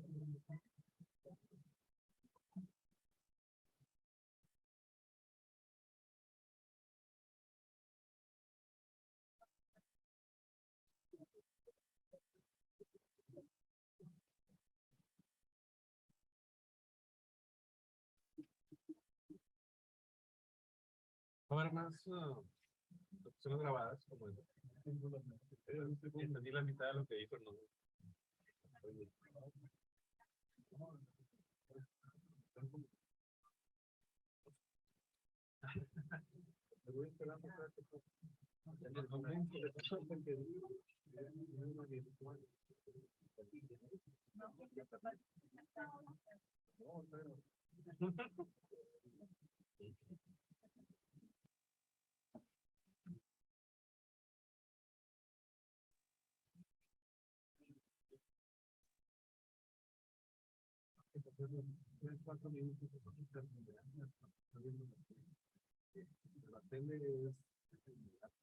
También nosotros no, como que preguntamos sus datos y no tenemos nada, no sabemos. Ahí no hemos dentro de la parte de base de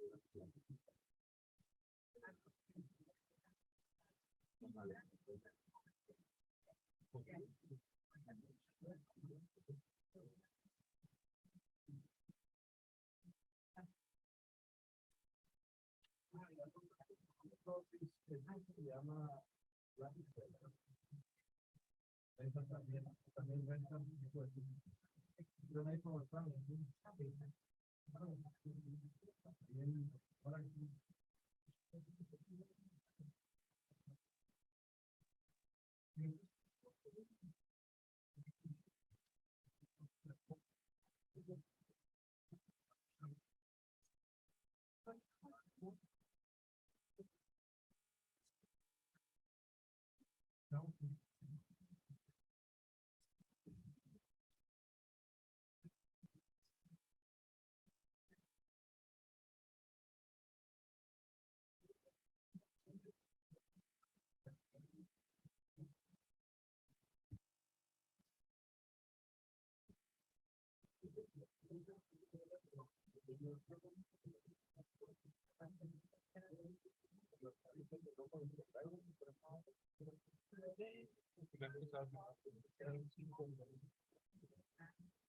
ir conocer menos.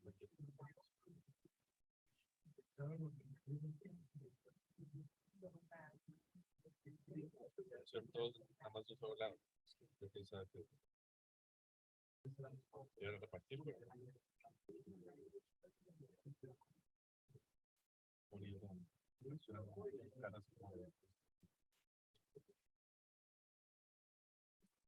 la parte de la grabación no entendí.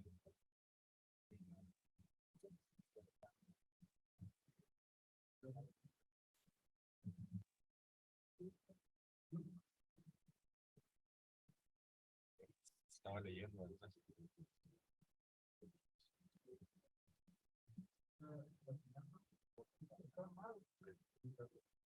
Ah, confirmadas las que te dije que son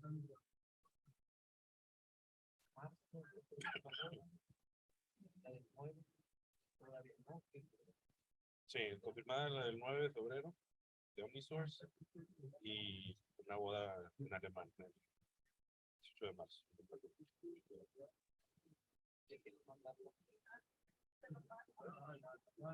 Del 9 tú no has preguntado, pero estoy saliendo.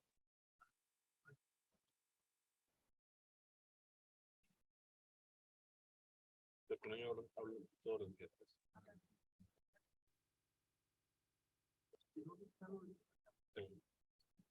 Y además ellos me piden muchas cosas que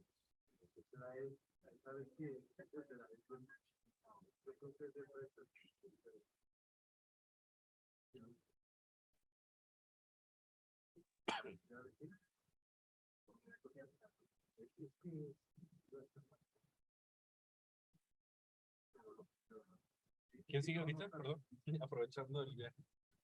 ¿Quién sigue ahorita? Español,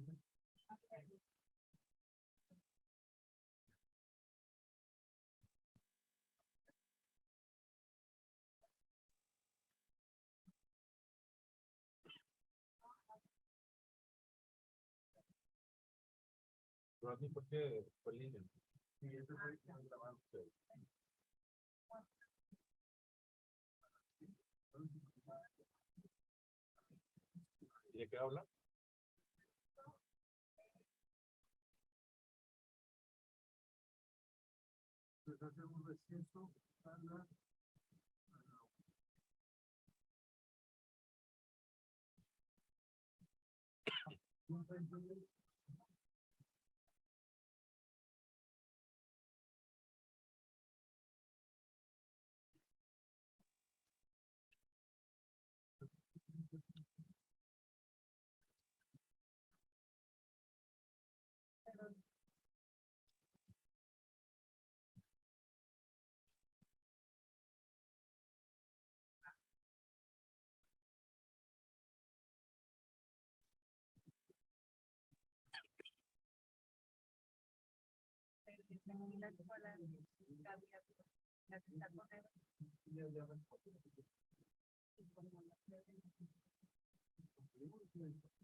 Bueno, continuamos con nuestras Well, let's continue with pláticas. Vamos our exactamente. talks.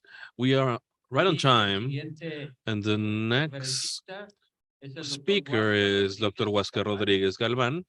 Él es cirujano He de is chest surgeon from Clínica de las Condes in Clínica Las Condes, and he has a very good experience in procurement and in ex vivo de pacientes of patients for Bienvenido, doctor. lung transplants. So welcome.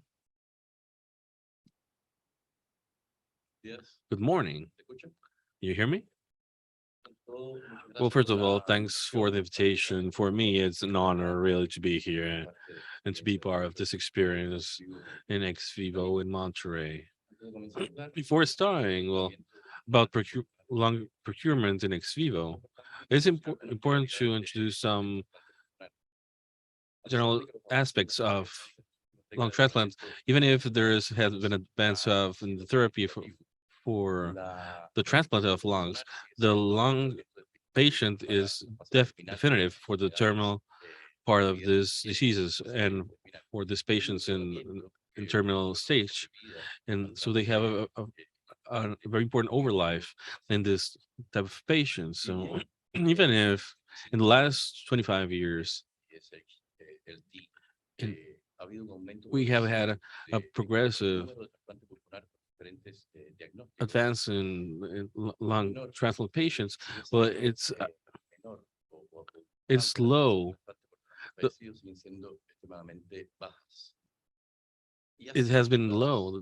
The rates have been low, and the death rate, even if the death in the waiting list has been reduced considerably in 2005, it's numbers that are quite worrying, at least in the United States, in the AST report in the American Journal of Transplantation. These facts, this data, have developed important efforts to have more lungs that are transplanted. So this is an effort that is of the standardized criteria that are set by the that are donors that have less than 55 years, as with a smoking history of less than 25 a year, no history of diabetes, with a perfect background with very different with the case of Honduras. It is not our reality in our countries with a when a sterile washing, lavish and blood cultures in the three. It is not our reality. This, this criteria are extended right now. They're important in our in, are in research. In the center, we have the ex vivo as a technique that is used for patients that are limits and that are don't comply with the standardized criteria that I mentioned before.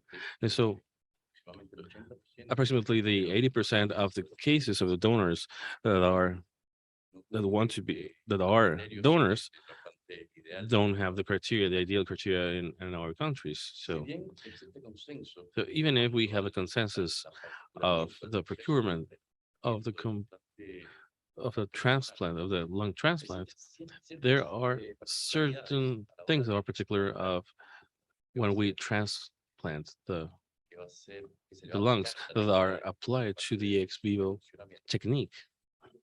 And that is, and this technical details are part of the need to connect this lung to the ex vivo, to the ventilation of this, and through to these tubes, and this forces us to have certain attentions when we transplant these lungs. In general, the lung procurement has a very clear start in the process. I know you can see it here. You see it? Yeah, we do a sternotomy with a central line. This with this patient that we are showing this in this video is a very questionable uh, patient in his procurement. His lungs that were very ugly lungs, but then it was well taken care of. So we explore in the pleura of the cavity as we do normally, but in particular with this patient, we had to discard the idea of taking the lung. So when we open the pleura, we were looking if adherences that can cause injuries in case when we are explanting. And when we open of both in a conventional way, as you see in the video,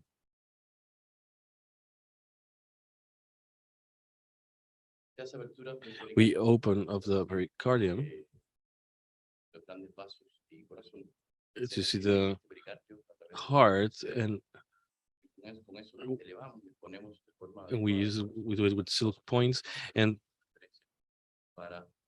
we see the reference points here for the transplants. So we do a dissection of this, and then we are very careful when we cut this part, because here is the right artery vein, and this could be very complex if we have when we explant this.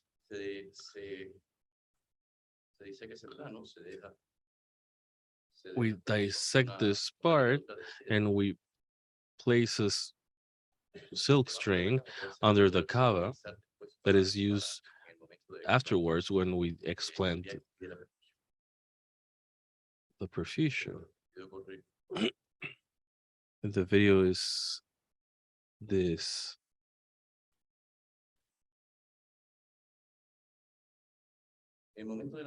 When we do the dissection of the aorta, it's important to do it before of the ascendant of the aorta, where we place the clamp when at the moment of the perfusion of the lungs, and we can do it with a tape uh, of a clot tape, and it's easier in this way.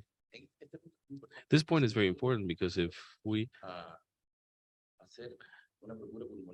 do a lung procurement without cardiac explant, we can use this moment to go to the root, and this part, it can be used afterwards to the broad sector of to the lung artery, you pass the aura, and you dissect this part where you place the clamp, and you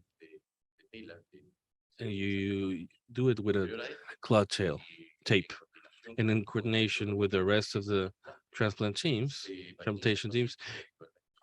Normally we use 25,000 units of morphine, and we go to the lung. We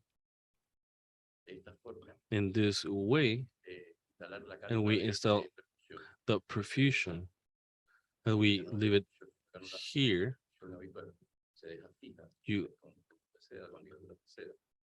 with silk strings, and with this we start to perfuse the preservation. Until this point, all the lung transplants have these steps. Here we are ready to do the transplant and to start the lung explant. And from a general point of view, all it always has the same steps. We have 4 important steps that we have to think about when we are doing the ex vivo for the pericardium, which is, and then we're going to see the importance that it has in the construction of some structures that are very, very complicated. At the end, the trachea is very important also when the size of it. In the left cuff, that is condition sometimes of the need that we have to transplant the heart to. When we see the pericardium, it's very important to do it as much as we can. When we have the heart here, we can find all the pericardium, and even behind the left cuff, and we start with the dissection of the patient had. It had a very strong adherence, and we start with the dissection with all the pericardium, and it was a very firm, and it's sometimes it's hard, like with this patient, to do the dissection here.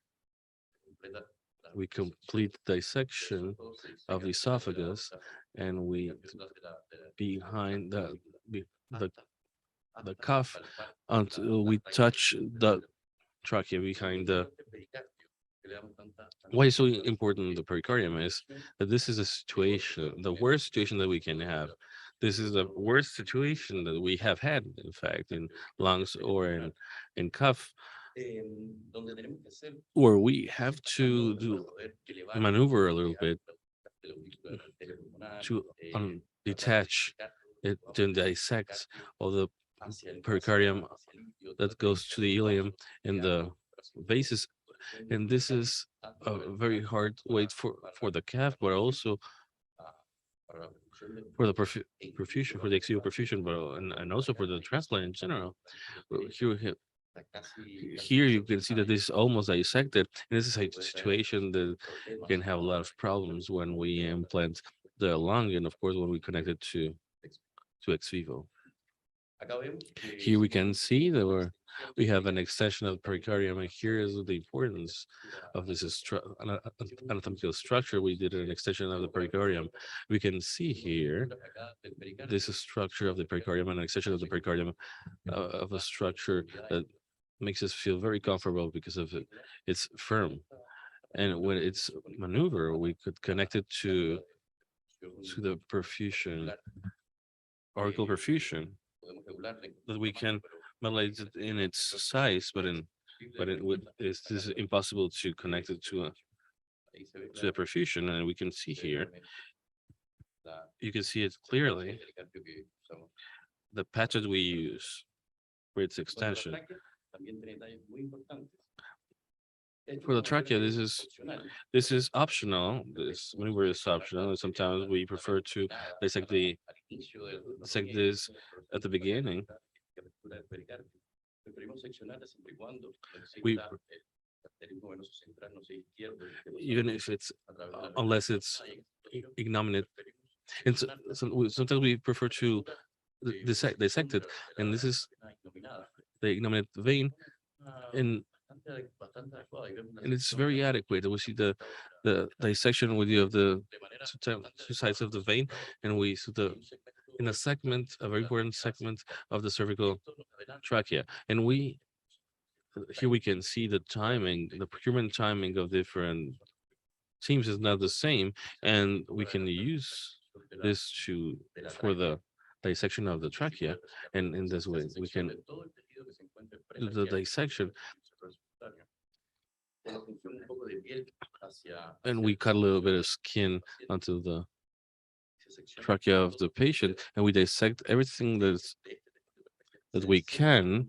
We dissect it manually until we can, till the cartilage of the thyroid, and sometimes we find even structures that we have dissected. Right here, we are the ligaments, and this is important. The person that is helping is important because is exposing the tracheal structures to be able to dissect in an adequate way.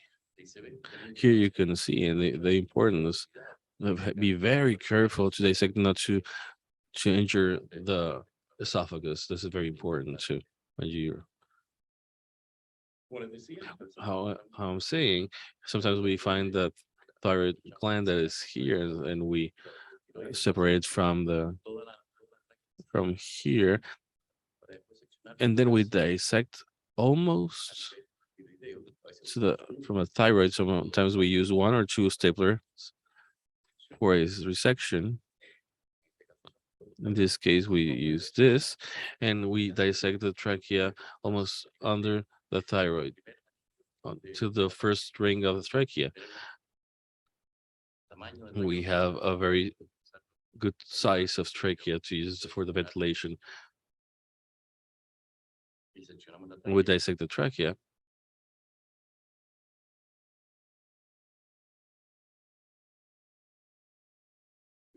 and why is it important? Why is this section is important? We have had this situation in some cases. We have a tube, a ring tube, that is, we have used simple tubes, and we saw that this was more firm to while put it in the trachea. But we have had this situation is not favorable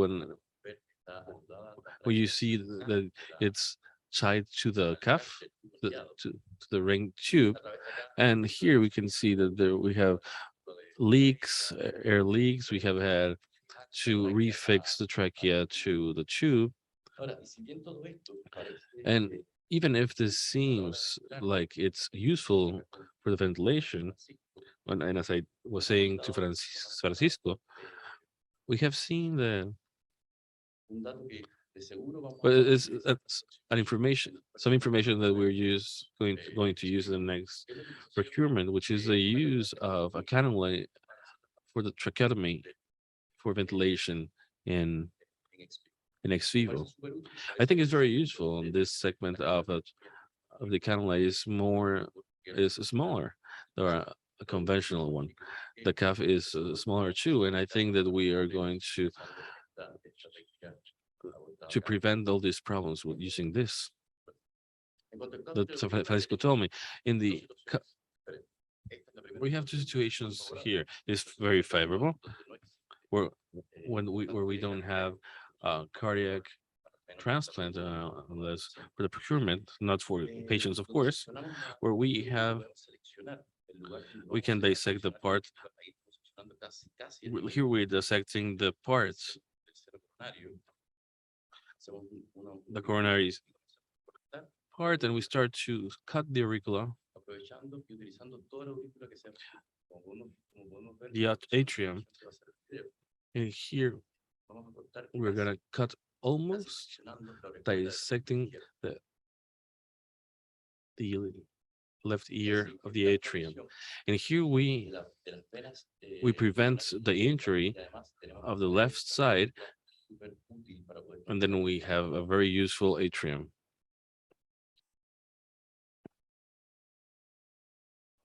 As we can see, we have almost segmented part of the atrium. This is very important for the dissection, and we do it on the left side, and we are very careful with the uh, lower left vein, and then it's very high. And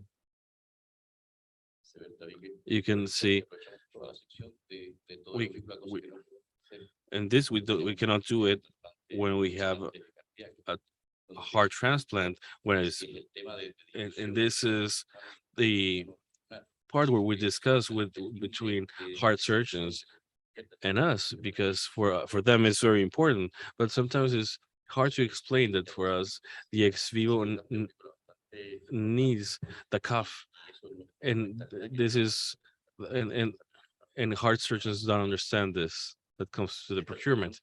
So this is the most favorable case where we have the most we don't have an extension of the pericardium, and you don't have to do a patch in the pericardium, and we have less times for ischemia of a procedure. And this is the other case. This we dissected completely, where it's exposed.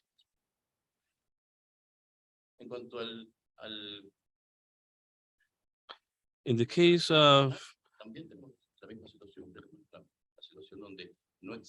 we don't have here a hard explant where we can select which level you can dissect of the lung artery. So for the connection to ex vivo here, even if we don't have the most representative video of lung artery, we have gone on almost to the root. This section is enough to do a good connection to the cannula of the lung arteria. This is a segment that we do to connect it to its cannula without any leak, and it works correctly. This is the right one, almost. It's is a very hard here where the pericardium is playing a very important role, and we would have to use a patch here to connect the lung artery, and this takes more time of ischemia, and technically is more complicated. Another alternative to this, and at least we would have done this with 2 patients when we are doing a transplant, a heart transplant, and we had a situation where the lung artery, as we've seen before, we have cut the left atrium, and being very, very careful with the esophagus, and we have here a segment of the atrium of 10 centimeters, making it easy. Its connection to the lung artery, or a segment of this that we saw before with the anastomosis,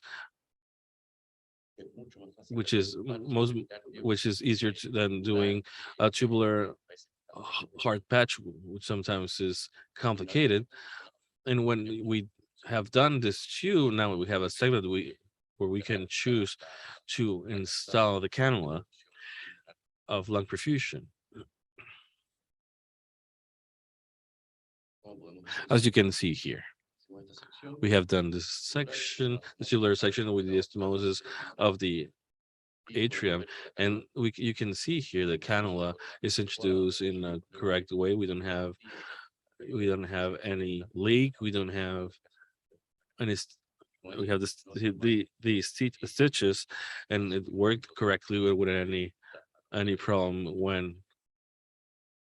we continued. And so in conclusion, the procurement is standardized, and ex vivo is related to the anatomical parts that you have to have in mind when you are doing an explant, a lung explant. That's it. Thank you.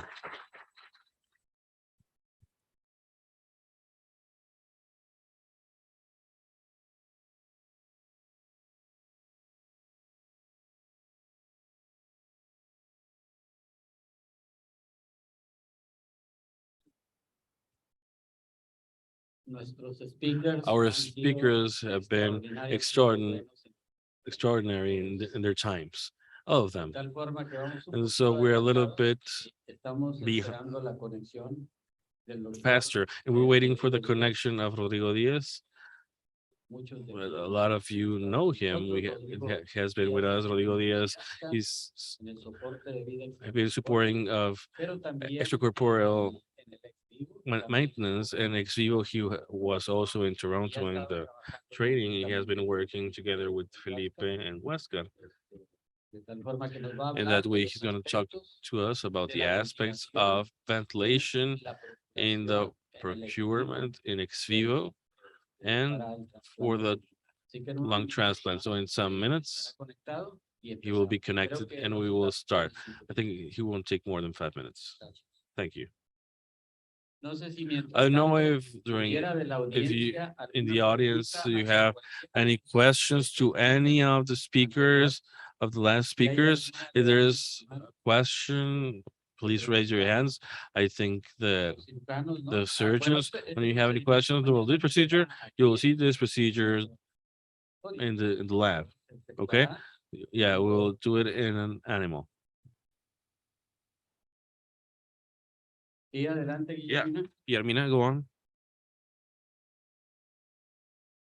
Well, congratulations for your presentation. It was excellent. When doing the lung procurement, you only stay at the end, you only take the lung.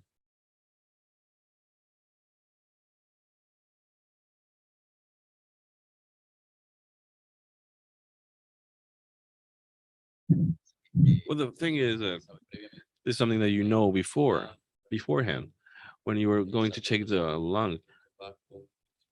Well, if you know that if it's going to go with the heart transplant or not, or you know,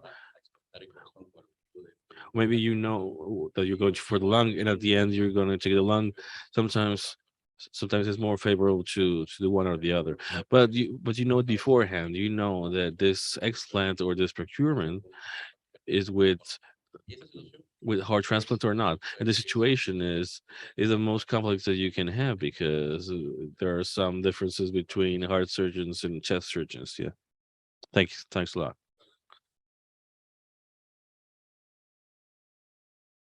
Because so that the audience can hear.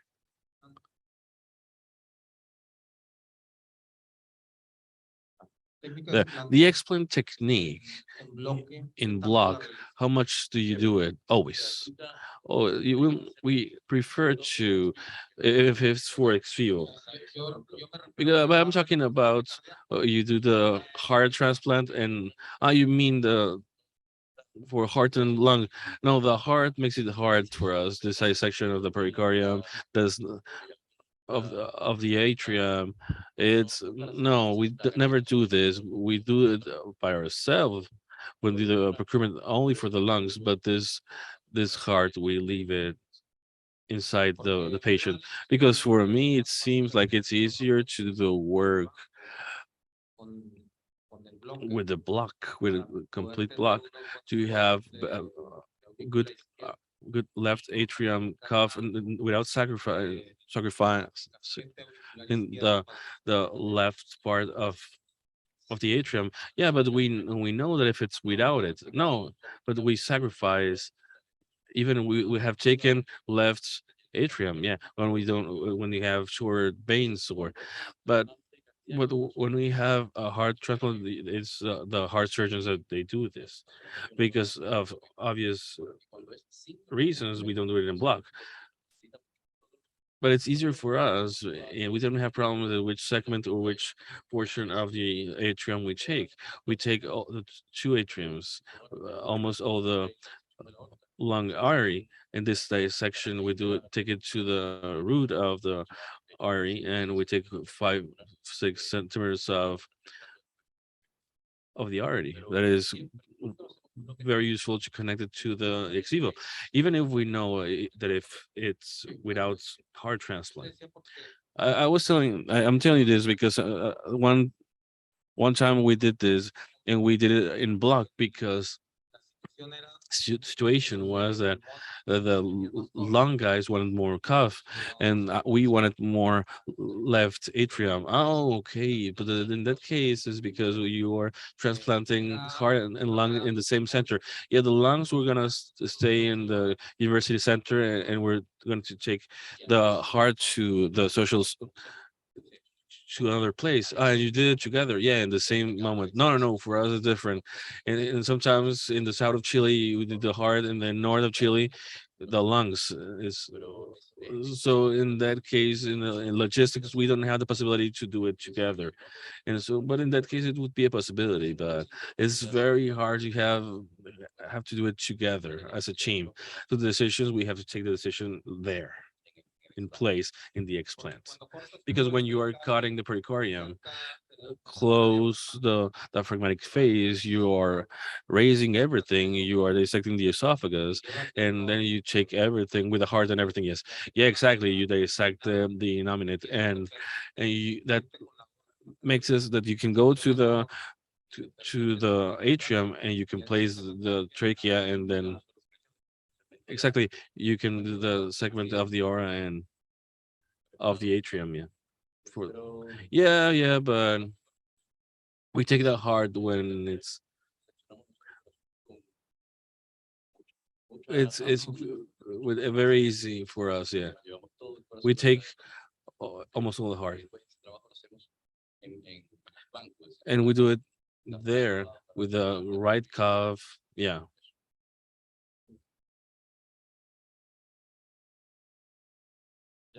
that's it. Thank you.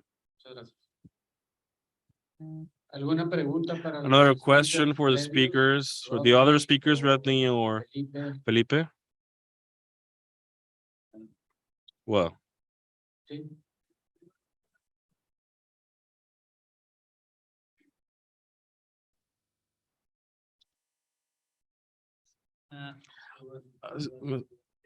So how was the timing? ¿cómo fue el timing? Tienes un hub, ¿ok? Y estás haciendo el EVRP y ¿cuándo, cuándo tienes que abrir el paciente en el otro lugar? Entonces, primera hora, segunda hora, ¿qué criterios usas para decir es sí que ya está bien hacerlo?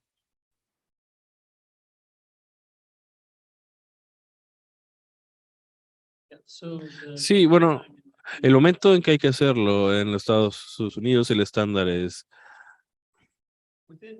dentro de, pues, hay información ahora mismo en el centro más grande de BLP en Cleveland, es 90 minutos. 90 minutos ya saben si se va a aceptar o no. Sí, que es bastante, es un intervalo bastante alto. Yo diría 2 horas en el EVLP para notificar al centro que va a recibir. Puedes llevar ahí el paciente y empezar la anestesia, pero en los Estados Unidos no pueden hacer la incisión hasta que los pulmones estén hacia atrás en el centro, pero pueden traer al paciente a urgencias para hacerlo.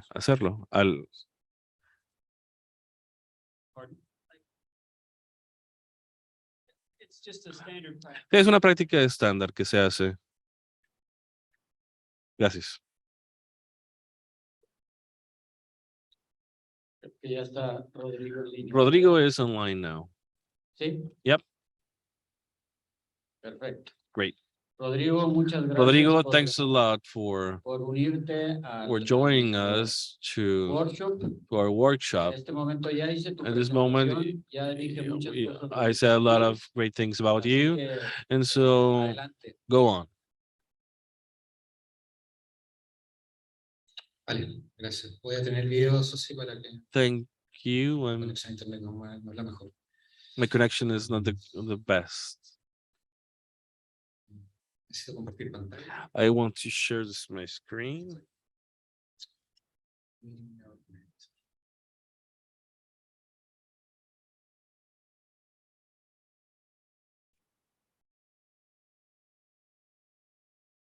Okay. Okay. ¿Bien ahí? Can you see it there? Yeah. ¿No?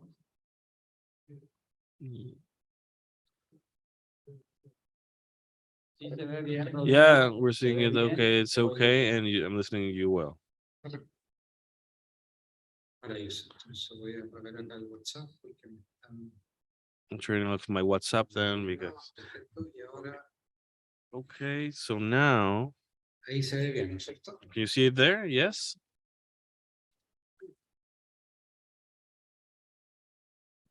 Ah.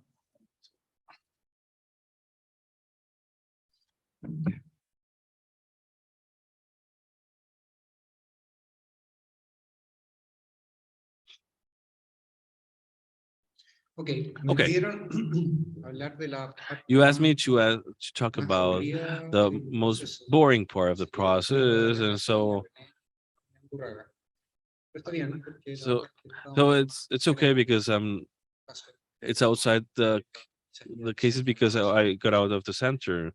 But I'm gonna talk a little bit about the ventilation of the, of the donor during the ex vivo process, and for this, I'm going to explain it. It was very important for us to do the web labs and do a white march with a, with a, En ese sentido, in the sense that sacamos conclusiones we took very important conclusions in logistics and from some details that are expressed in the protocol 100%. And so we will always have doubts, and it was marvelous, a marvelous experience to this web lab. We have done it more than one. This Felipe is there, another surgeon. acá, el protagonismo, Here, the the technicians are the ones that are the stars here in reality, and sometimes it's different for us in our setting, at least, is we didn't have that much experience, and so the technicians were the ones that were the most important here. I'm sorry, here I had a little bit problems there.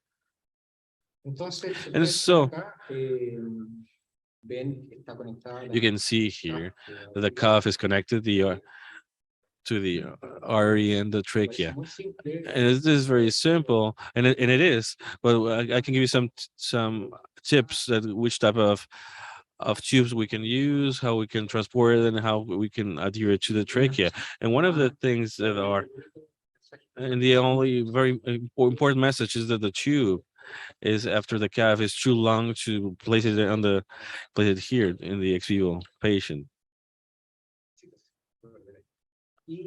And here you can see that the tube is inserted in the trachea in the cuff area.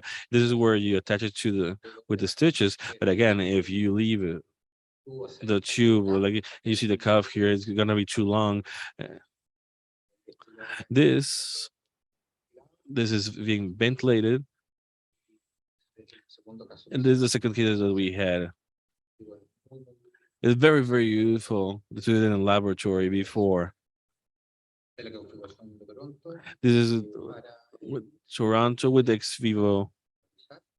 eh, la única The- vamos a la derecha, If you look to the right, you're gonna see the requirement of the ventilator is that it's a ventilator that has a high volume that most of them they are.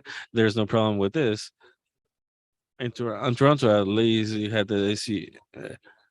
We repeated this experience and we use the same. así que una vez que hicimos esto, And once you have this, yeah, we were so happy as a kid.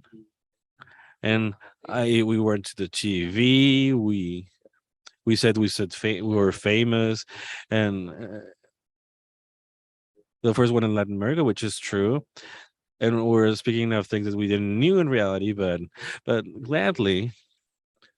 But things were great then, and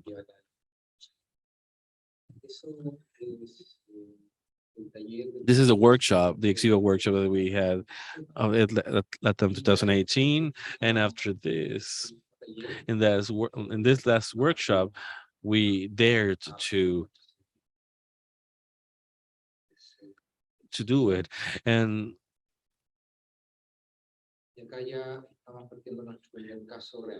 and this is our first real case. It was a lot of stress, of course, and here's our this is a patient,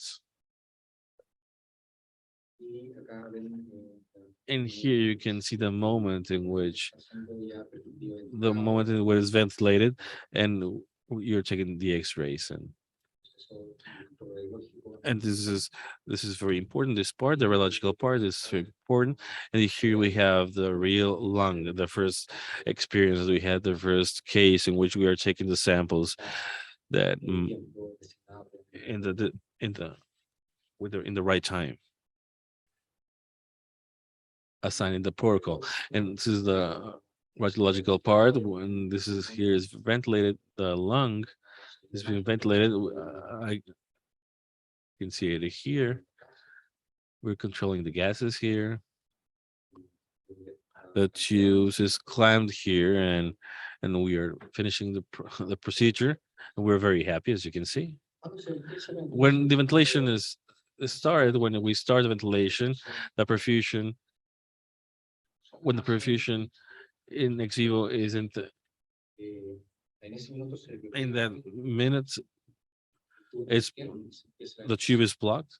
It will start the ventilation, and then when we get to this temperature, to 2030, in 20, 30 minutes, this is when we start the ventilation, and when the change is considerable, the changes of Puffy. This is case number 2.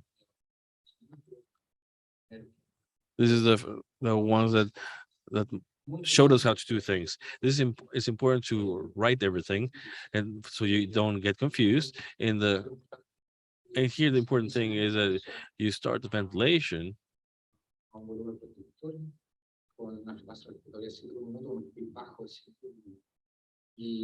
and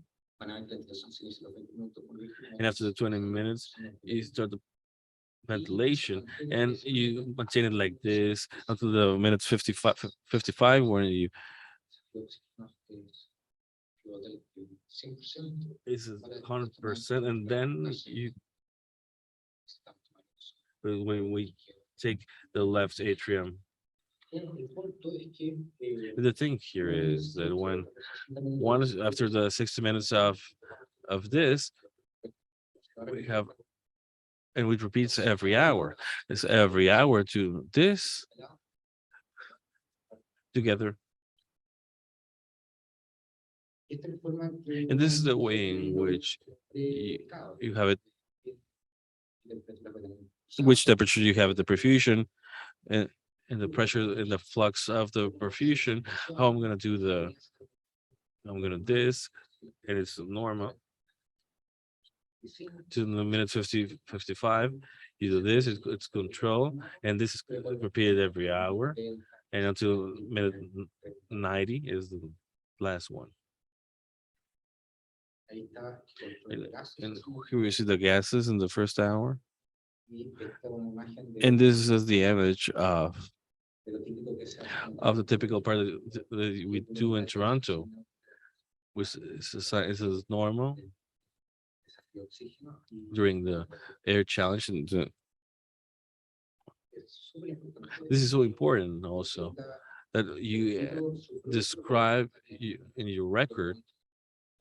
And Toronto is so the Toronto procedure is so easy to copy, and to include the logistics of your own center. That nothing is lacking, and it's important to do a briefing at the end in the web lab and also with your human when you are working with humans and writing with the manual that you already have designed and whatever you discover. And of course, you may make mistakes, but it's important to improve the process. So what is going to be used Eso. Muchas gracias. there? Thanks a lot.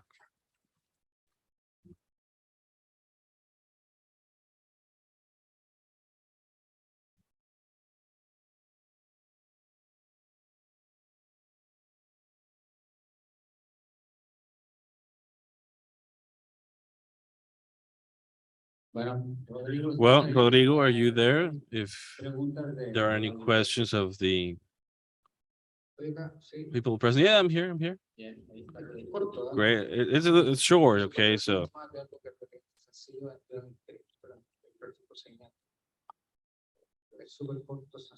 but it's short, simple.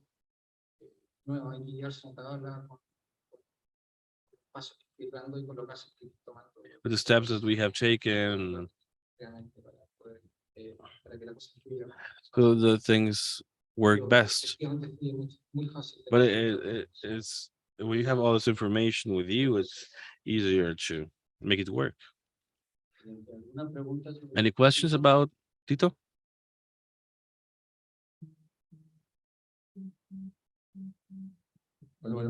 The question would be in relation to the ventilation. So obviously you have parameters of lung protection while we are placing the lung there in the laboratory, right? Is one a conventional ventilator?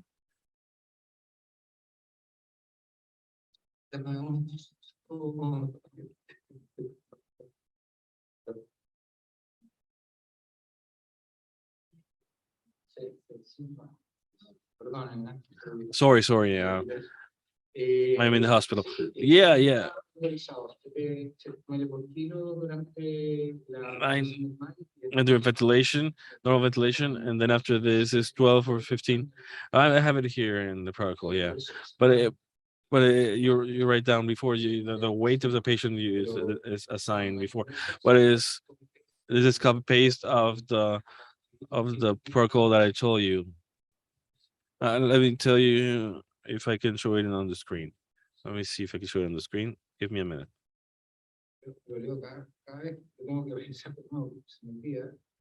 I have to write it down because I forget it every time.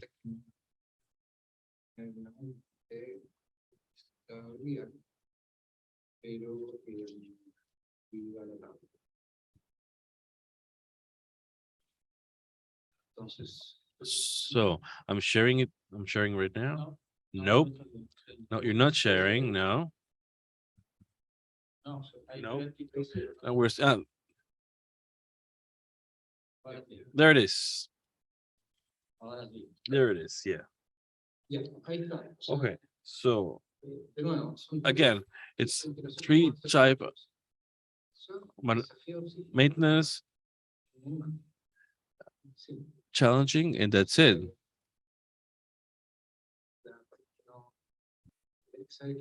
What you have to do is that 5 seconds, and that's it. Is this simple? We have to comply with the protocol. That's it. Again, it's spectacular.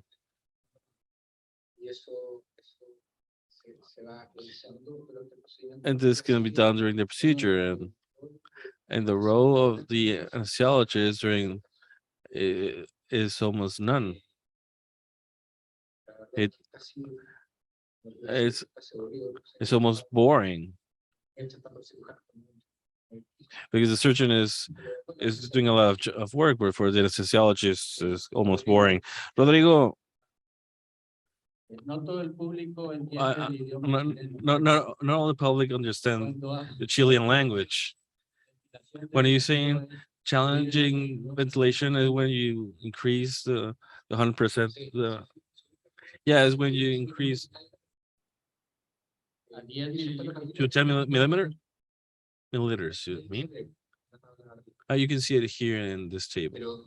No, But again, it's a protocol language. So if you have the protocol in my hands, I could explain it. But in the protocol, in the Toronto protocol, it's 3 stages: is maintenance, challenging, and retrieving, and that's it.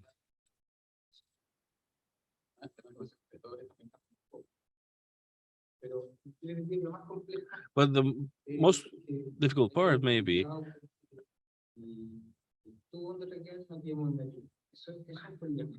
but this could be a problem. Most of the mechanical setting. And for this, you have to cut just before the cuff of the tube. So in summary, maintenance, you mean like maintenance, challenging, and retrieving. That's it. Yeah, and in Mexican Spanish. Yeah. So it's so retrieving is in the after the 9 minutes after. You can do it before, but the protocol of the 90 minutes, yes. And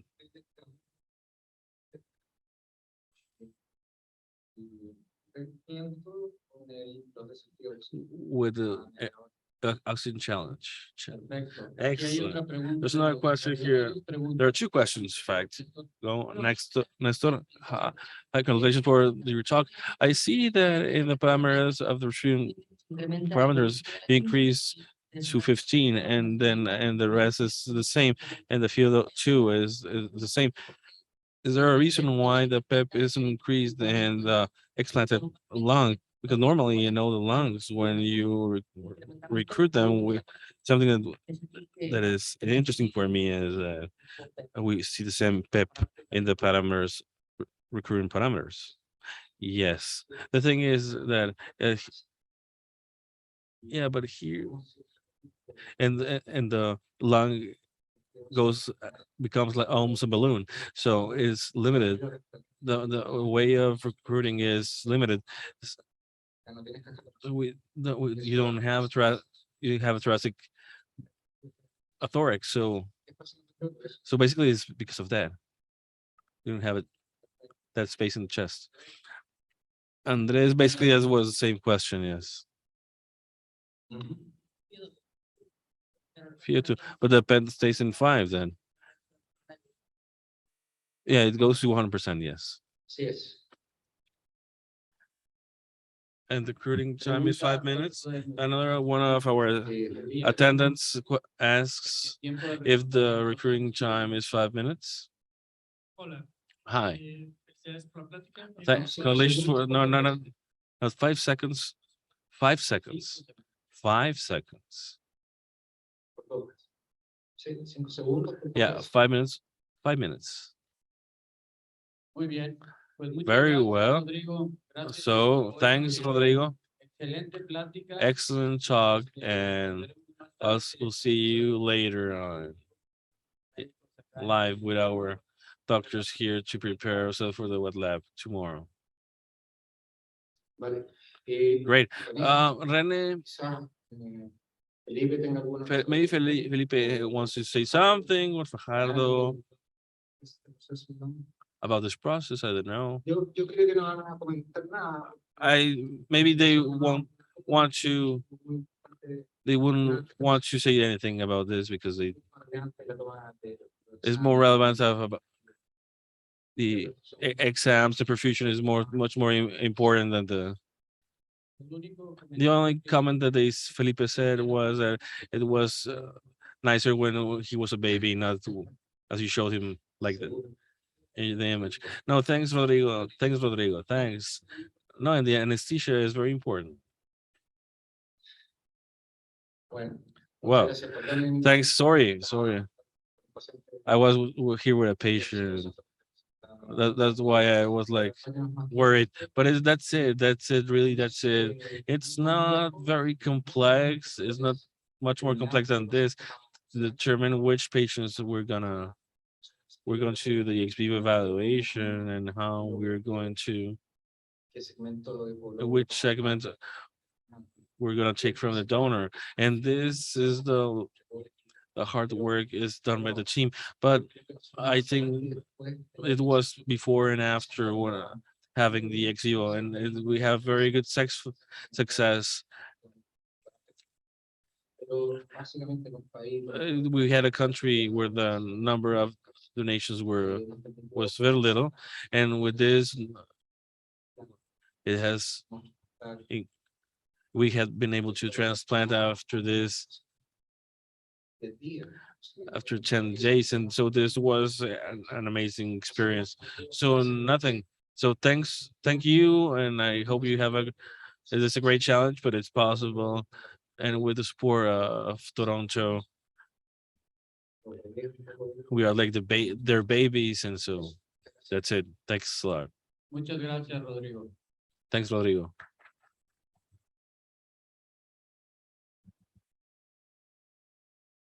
Bueno, Well, siguiente the ponente next es lecture is Cristian Fajardo. para todos los que For quieran all participar. those who are here, he doesn't need any further introduction. He's been working here with us 11, 12 times. He has been here with us.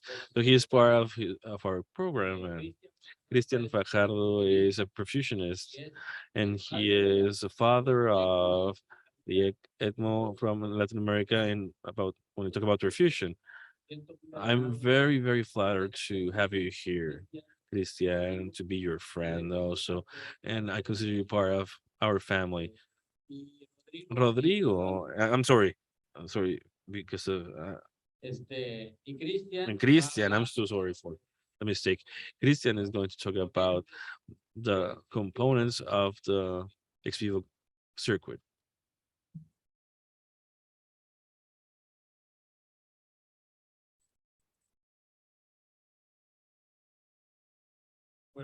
Well, good morning. Thank you for the presentation, the introduction, Doctor.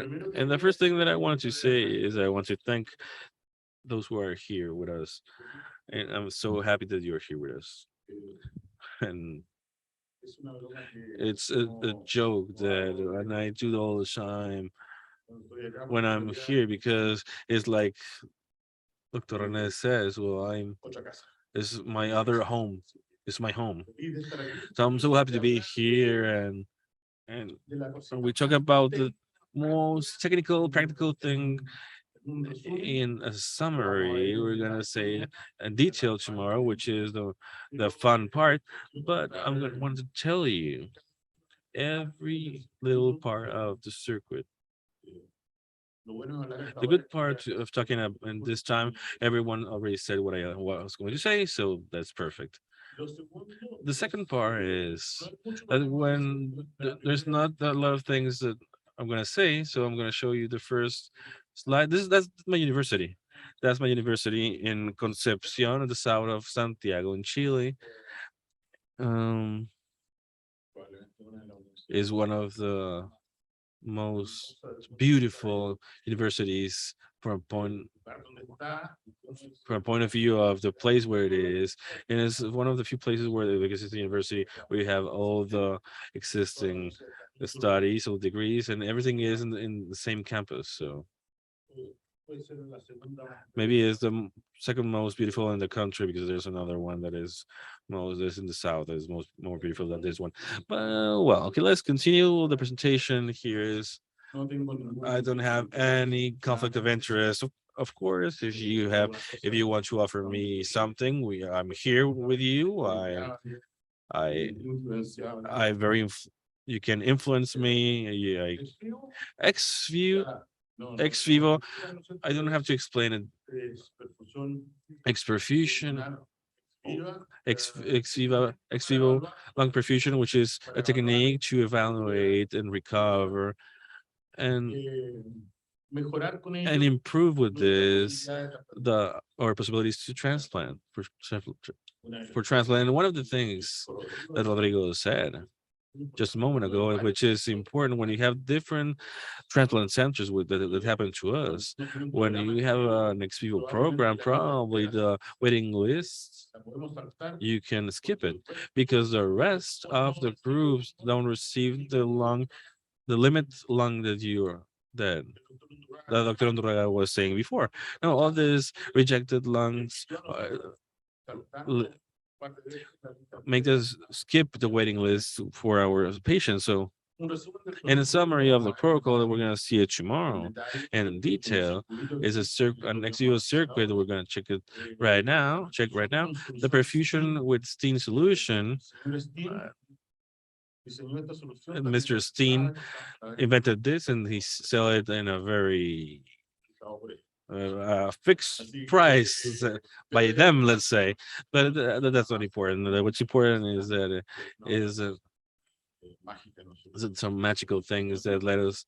It's not a blood perfusion. It's a perfusion that's done with oxygenated perfusion for those who do heart surgery. We had the trend to do it with oxygenated crystalloid in a bag and with sodium chloride, and we moved a little bit and it was oxygenated. Well, then that's a little bit the concept that you can oxygenate any solution, or in this case, the deoxygenate. So, and so I already talked about we have to measure the pressure, and one of the most important things is a little trick that Francisco is going to talk about next. But to measure the pressure, you have to check that the pressure is not very low, so you can have the right perfusion.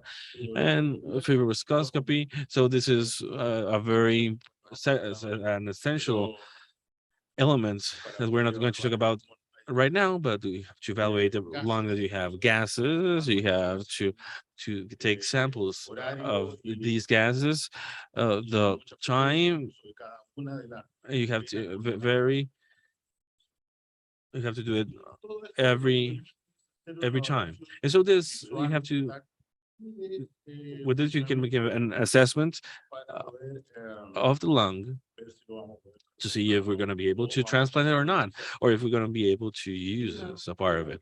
So now let's go to the part of why we're here. This is the circuit. This is the complete circuit, right? We talked about the mechanical ventilator that is here. I'm sorry. The mechanical ventilator that's here, right? I'm gonna try to do this because Rodrigo already explained this, but the chamber that you see here is a dome, a polycarbonate dome that is designed so it can cover to maintain the wetness and the temperature of this organ that is being treated. The volume that you can see here, and we're going to see in detail this afterwards, but the volume that comes from the left atrium to reservoir, this reservoir is is a normal reservoir. It doesn't need any special characteristic. It can be open, a polycarbonate one with a filter to retain the scraps or from this reservoir, there is a centrifugal pump that takes the volume and boosts it into the oxygenator chamber. We're going to see this little by little. And then this deoxygenates, and this volume goes to a leukocyte filter and it goes back to the lung artery. So it's an extracorporeal process of a lung. That's it, basically, for those who are familiarized with extracorporeal circulation. Very well. We talked about the cannula. Everyone talked about the cannula. The cannula is not cannula in reality. We use the concept of cannulation. So how to explain this? What as Dr. Wesker said, the left atrium, and we're gonna see it tomorrow if you want to see it. But we have some here.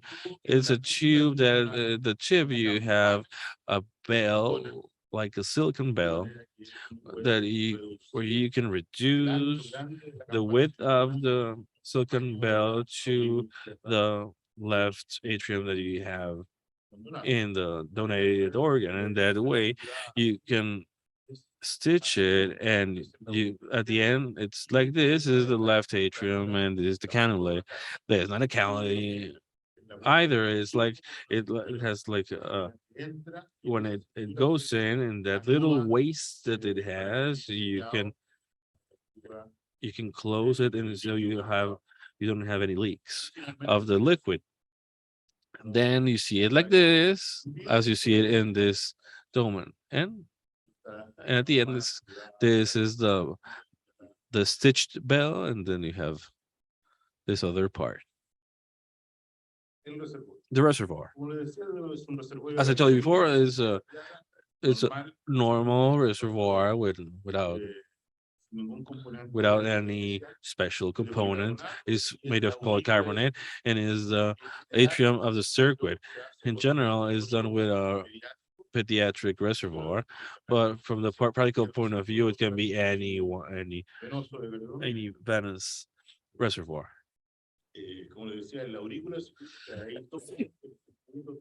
The circuit takes the volume to be perfused, and between 1,500 and 2,000 milliliters, but it's the same. It's not important. From the reservoir, it goes to the pump, and the centrifugal pump, but not necessarily is centrifugal. It could be a roller. It could be but we are used to we're familiarized with centrifugal pumps, but it's quite easy to use. As you may know, those who use centrifugal pumps is a pump that is not occlusive, is that measures it only generates it doesn't measure the flux. You don't have to measure it at the end. How much flux? Well, the thing that we do is that we calculate 40% of the flux, theoretical flux of the donor. Okay, weight, height, surface, flux, the theoretical flux of the donor. If there's 4 liters, or so 2, if we calculate, so 5%. These 2 liters are 100% of the perfused liquid of the ex vivo. That's 100% of the flux that the lung is going to receive. 40% of the calculated flux for the patient who is donating from the donor. Yeah, that flux, we're gonna pass it through an oxygenator of a heart surgery oxygenator, and we have discussed this before.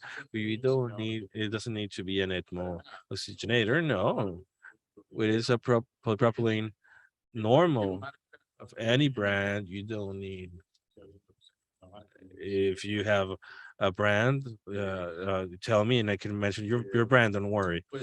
But okay, it can be any oxygenator. If normally an adult oxygenator that has enough capacity to do the process right, and this oxygenator is gonna be, and what we normally do in heart surgery, the perfuser starts in 20 degrees, and this protocol, this ex vivo, starts in 20 degrees with the 10% of the calculated flux, and then there's a protocol that we have to follow, and then 20%, and then 3%, and then 40, 50, 80, until 100%.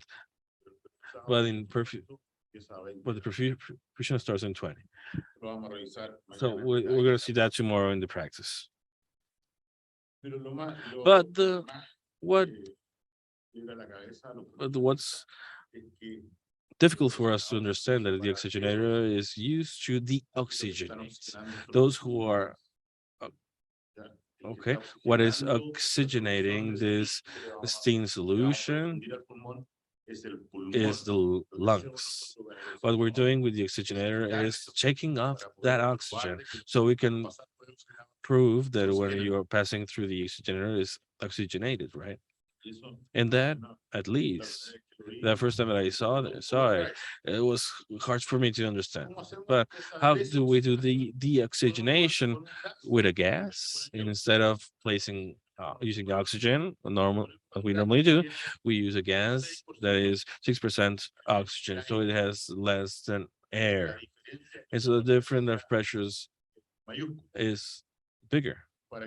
So this exchange can be created. So at the end is nitrogen, 86% CO2, 8%, and 6% of oxygen. So you have a tank. We have a tank with this gas, with this mix. And then you pass it through the oxygenator, and because of the different partial pressures, then if the perfusion that comes into the of the left atrium is well oxygenated by the lung we're working with, this is going to deoxygenate it. And that's the trick. That's the trick of the circuit. The ex vivo, what does is it has several key points, as Dr. Wesker said. The procurement is a key point. Perfusion is a key point. And liquid, of course. The liquid with which we work is capable to maintain the pressure to so that the lung is not filled with liquid. So if we are able that it doesn't it's not filled with liquid and it's clear and clear with the x-rays, there's a success for us. So it's going to be an optimal lung to be transplanted. And so once it's deoxygenated, this volume is passed through the leukocyte filter.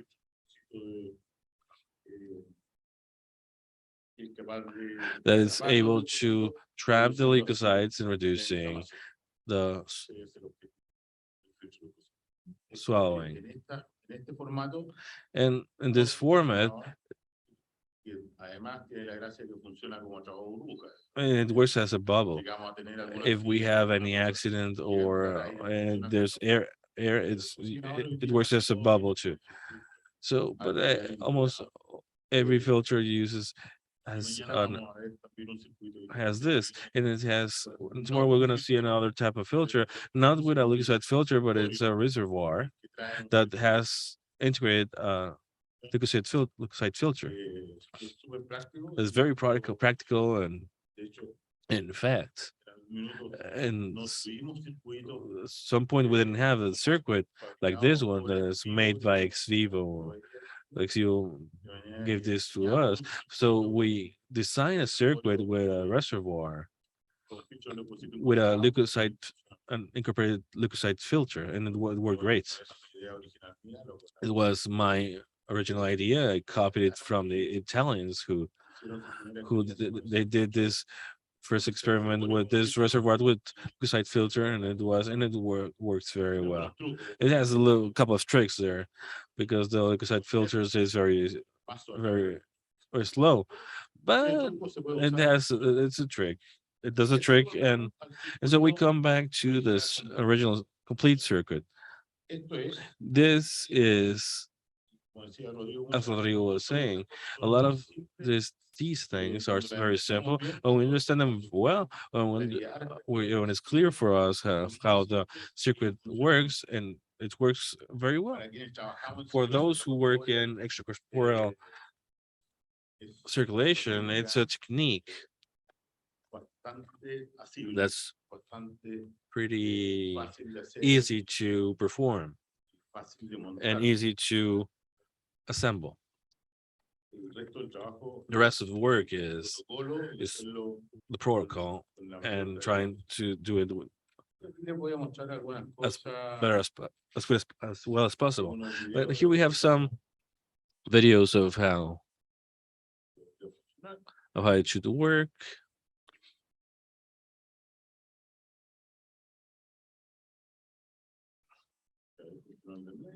There you have the one in the middle. This is a lung that is being treated with through the crack, you can see clearly how it's going.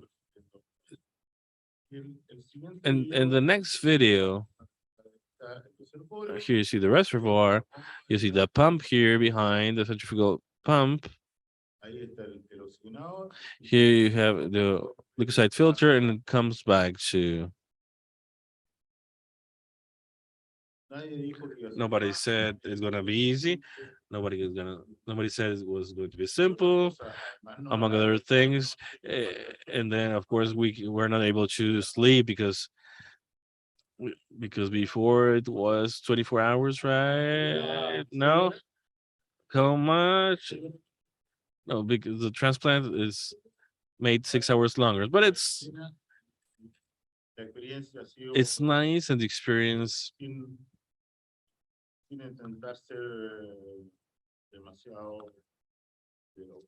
mean, without being too optimistic, the experience has been great. The patient has been doing well in our pediatric program mostly, and all the years and time, and Dr. Andrea had this idea, and of course had two persons, and th- and and so we were working this. So two people start working with him happily, and all this time, all this that we work with, it's paid with this. This is a patient after surgery, after ex vivo. Is here the nurse has this place behind the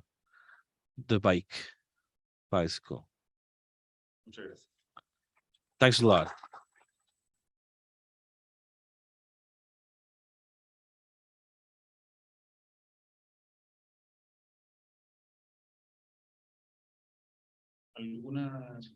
Any question?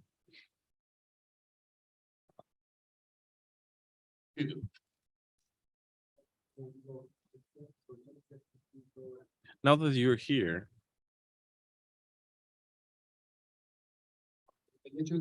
the fact that you deoxygenate the lung with the mix of gases you put in, and then you make a challenge of oxygen, is to see how much it's oxygenated that organ with what you were put it in, knowing that you're trying to take the oxygen out. That's a question. Well, what we're trying to do is, the lung is the one that oxygenates, and it oxygenates through the mechanical ventilation. That's what we're trying to do. And what we do is, if the lung oxygenates that liquid, then we take the oxygen out. So that it proves that when it goes in again, it can reoxygenate again, and we do it in 3 to 6 hours. So the one that the oxygenates is the lung. That's it. The one that should oxygenate is the lung. So we do it on the reverse effect. So the deoxygenation depends on the liquid and the gases, no, the membrane. No, the membrane is no. It doesn't depend on the membrane now. Doesn't depend on the it depends on the composition of the gases that you're using. Oh, thanks, Christian.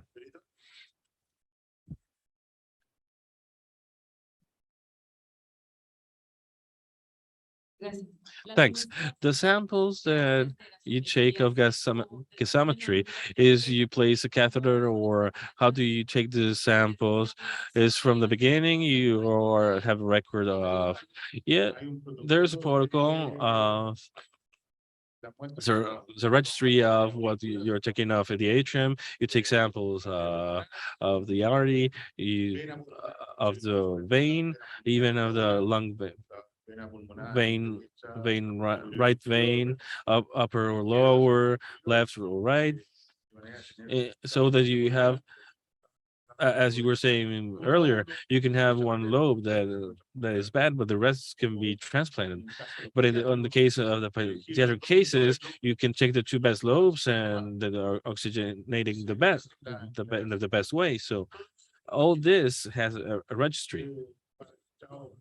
Everything is record registered of was the V2. Christian, thank you. I have a question. You mentioned that you have 20 in temperature with 20% of the flux for that lung, right?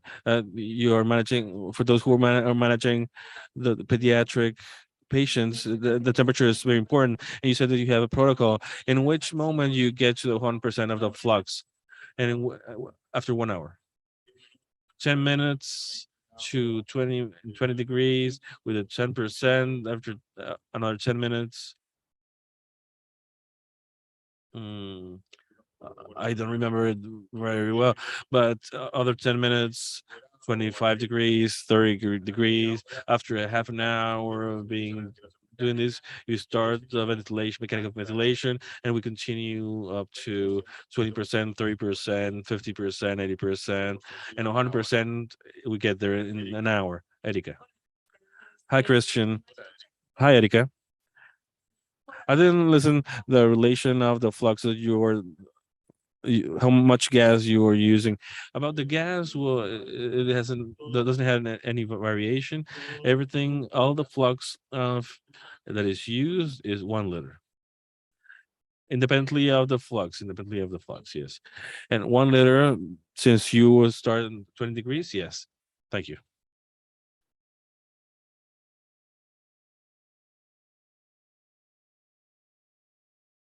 Christian.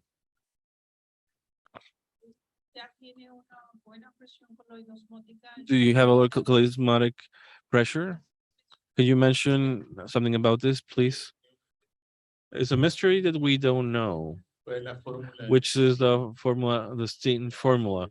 We know that is based on of this strand. They have other things I have tried to see, and I haven't been able to discover it, but it has a pressure, an oncotic pressure that so it doesn't go to so it doesn't stay in the lungs. So we're trying to take water out to the intravascular part. I have a question here. If you're profusing,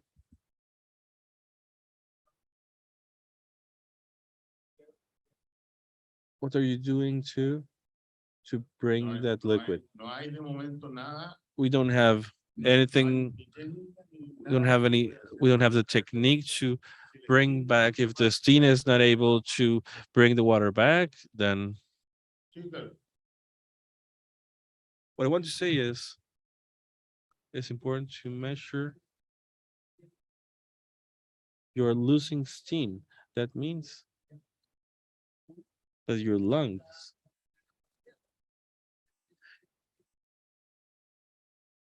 is depleting.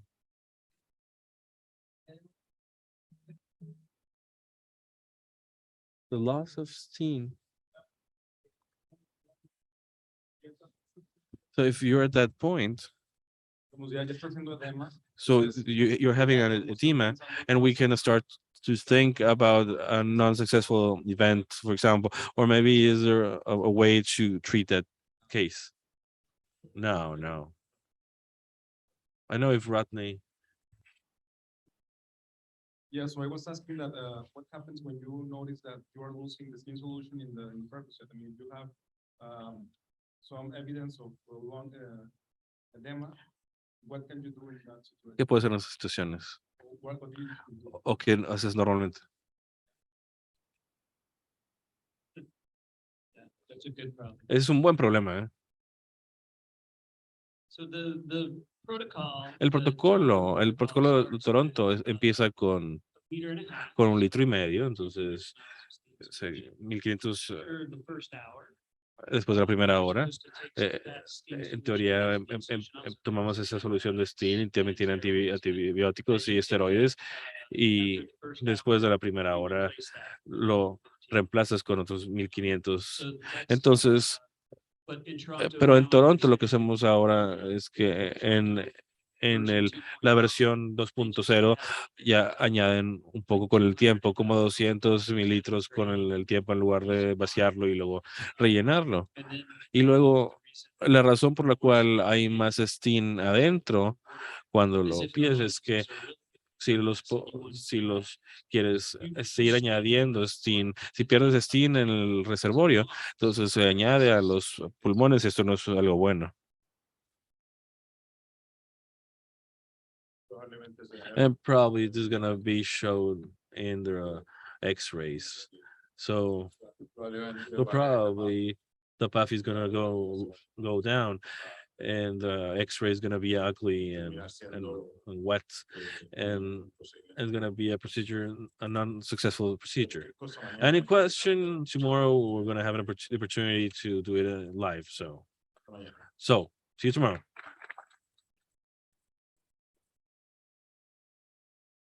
Gracias, Cristian. Thank you, Christian. Bueno, vamos Well, muy bien en we're tiempo. doing very well in time. Marcelo Cipel from Toronto. He's gonna be here at his time. It was 11:30, so we still have time. Quisiera decirles que We have had a very good audience. tenemos We have even gente que se ha unido de Pakistán, people from Pakistan, India, India, y ese lado and pobre that de nuestro is mundo, the poor side from our world, and the rich from the rich side. gente que se ha We have conectado people con from Vienna that have an extraordinary program. Estamos contentos. So we're happy.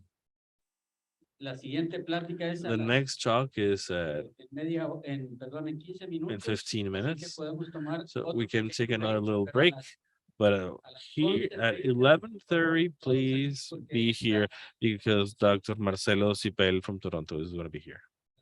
Thank you.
Perfusion.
Well, thank you.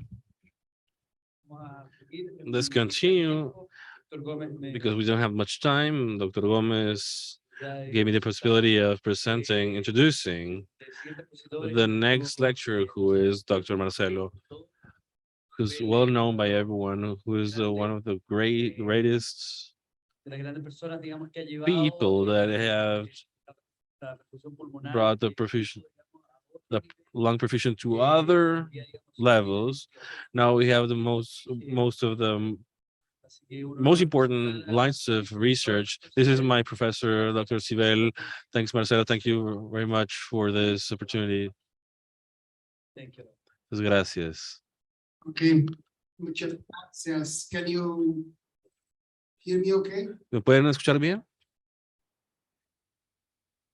Yes? ¿Sí? You can speak in English. Puedes hablar en inglés, tenemos traductor.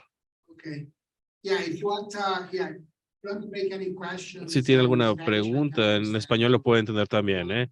Si quieren, pero voy a hacer mi presentación en inglés, es más fácil para mí. ¿Pueden ver mis presentaciones? Sí.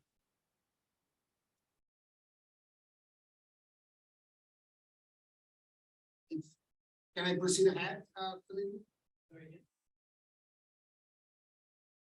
Sorry, yeah, we can see the slides perfectly fine. Okay. Lo puedo ver perfectamente bien. Muy bien, gracias. Ok, el tema de esta presentación es la extensión de los tiempos de preservación de los pulmones. Tengo algunas cosas que decirles aquí que pueden estar relacionadas a esta plática. Entonces, empezando para saber la perspectiva de la preservación de pulmones, este es el, el doctor Cooper, el doctor Pearson y su equipo que lograron el primer trasplante de pulmones en Toronto en 1983. Y básicamente, desde aquel tiempo, la manera de preservar los pulmones era básicamente en un lugar, en una solución fría y luego y luego se preservaban los órganos en una hielera con hielo y tenía más o menos la temperatura que iba de 2 a 5 grados más o menos y en promedio pues 4 grados. Um, just one second. Un segundo nada más. When we use this, Cuando usamos estas estrategias de preservación de pulmones, esos son los datos de la UN, algunos centros son muy conservadores y la preservación en frío está en 5 horas más o menos, y cuando expande este tiempo de preservación para más de 5 horas, puedes tener un efecto adverso en cómo resulta el paciente. Y esto no está controlado para otros factores, por ejemplo, en los casos en los que tomó más de 6 horas, tal vez fue más difícil para que los pacientes recibieran esos órganos. Entonces, no podemos tomar conclusiones con estos datos, pero lo que sí podemos decir es que la gente intentaba estar debajo de las 6 horas, que es un periodo de tiempo muy corto.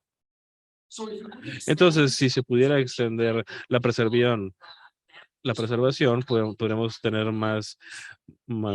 muchas ventajas si en lugares más lejanos geográficamente, para tener gente que tuviera un match inmunológico o para tener los tiempos mejor programados, y no estamos muy lejos de esta realidad. Siempre en los últimos años hemos aprendido que si haces la perfusión, puedes expandir el tiempo de preservación. Y esto lo enseñamos en un principio en esos estudios, mostrando que si añades 6 horas, podías preservarlos por 26 horas. Como lo puedes ver aquí, como 10 horas con isquemia fría y 6 horas de BLP, que puedes empezar el reloj otra vez y luego puede ser otra isquemia fría y luego 26 horas y las funciones de los pulmones estaban perfectas. Y por otro lado, si lo tenías por 24 horas en frío, la función no era, no era buena. Y la información que les quiero mostrar desde unas pruebas clínicas, una prueba clínica que les muestro de unos pulmones que se preservaron por más de 12 horas, básicamente. No tiene una diferencia con los resultados que tuvimos con las líneas, con las de 6 a 8 horas de preservación cuando añades el EWP. Entonces, todo esto son casos, todos son casos de EWP en los casos de más de 12 horas porque no preservábamos en frío los pulmones en comparación con los periodos de isquemia corta y con resultados adversos. Entonces, como podemos ver, el EWP preserva los pulmones por más tiempo y como una estrategia de logística también para extender la preservación. El tiempo de preservación es un poco problemático porque, primero que nada, el EWP es un procedimiento complejo que necesita un procedimiento especializado y se necesitan profesionales que sepan hacerlo. Y lo otro es el costo. Entonces es bastante complicado justificar, expandir, por ejemplo, el promedio, digamos, de $50,000, que es el costo de la profusión por caso, solo para decir que es por logística. Entonces, puedes justificar desde luego esa cantidad para recuperar un órgano que no podías hacerlo de manera segura, pero cuando es solo logística puede ser problemático. Entonces, lo que quería es ver las estrategias que pueden ser más aplicables clínicamente para extender el tiempo de preservación. Así que me fui hacia atrás, me fui a la literatura para ver los primeros días de los trasplantes y vi unos estudios en Toronto hechos por el doctor Cooper, en donde se muestra que para preservar los pulmones, la temperatura tuvo efectos importantes en las funciones. Y esto se hizo con estudios con animales pequeños como conejos y este doctor lo simuló con isquemia fría y pudo mostrar que los 10 grados era superior a los 4 grados. Y decidió reevaluar esto. Es muy interesante que desde el 1992, cuando el doctor Date publicó este paper, ya no hubo más publicaciones sobre esto, sobre el trasplante de pulmón y la temperatura perfecta para su preservación. Y la literatura que hay es este estudio donde vemos que el mecanismo de los beneficios de los 10 grados y tenemos pulmones que se sacaron de cerdos y se pusieron o en 4 o en 10 grados en manera al azar, en refrigerador, y luego evaluamos estos pulmones después de 36 horas con el EWP, con la isquemia fría, y se notó ventajas considerables por mantenerlos en 10 grados con un cumplimiento estático mayor. Si ves que el cumplimiento en los pulmones de los cerdos es mejor que los que no tienen isquemia. Es una ventaja considerable en la conservación. Puedes ver que no hay casi ganancia de peso, mientras que en los 4 grados tienen una función menor. Y luego vemos a los mecanismos de esto y uno de los factores principales es que en los 10 grados hay algo de metabolismo sucediendo y hay una producción protectora que sucede con itaconato y esa glutamina y está relacionado con la protección de la mitocondria. Entonces, tienes mucho menos mal funcionamiento de la mitocondria en el ADN y como consecuencia de eso tienes menos activación de inflamazona, lo cual es algo muy malo. Entonces, de nuevo, en el grupo de 10 grados sucedió mucho menos esta circulación de la y menos niveles de perfusato.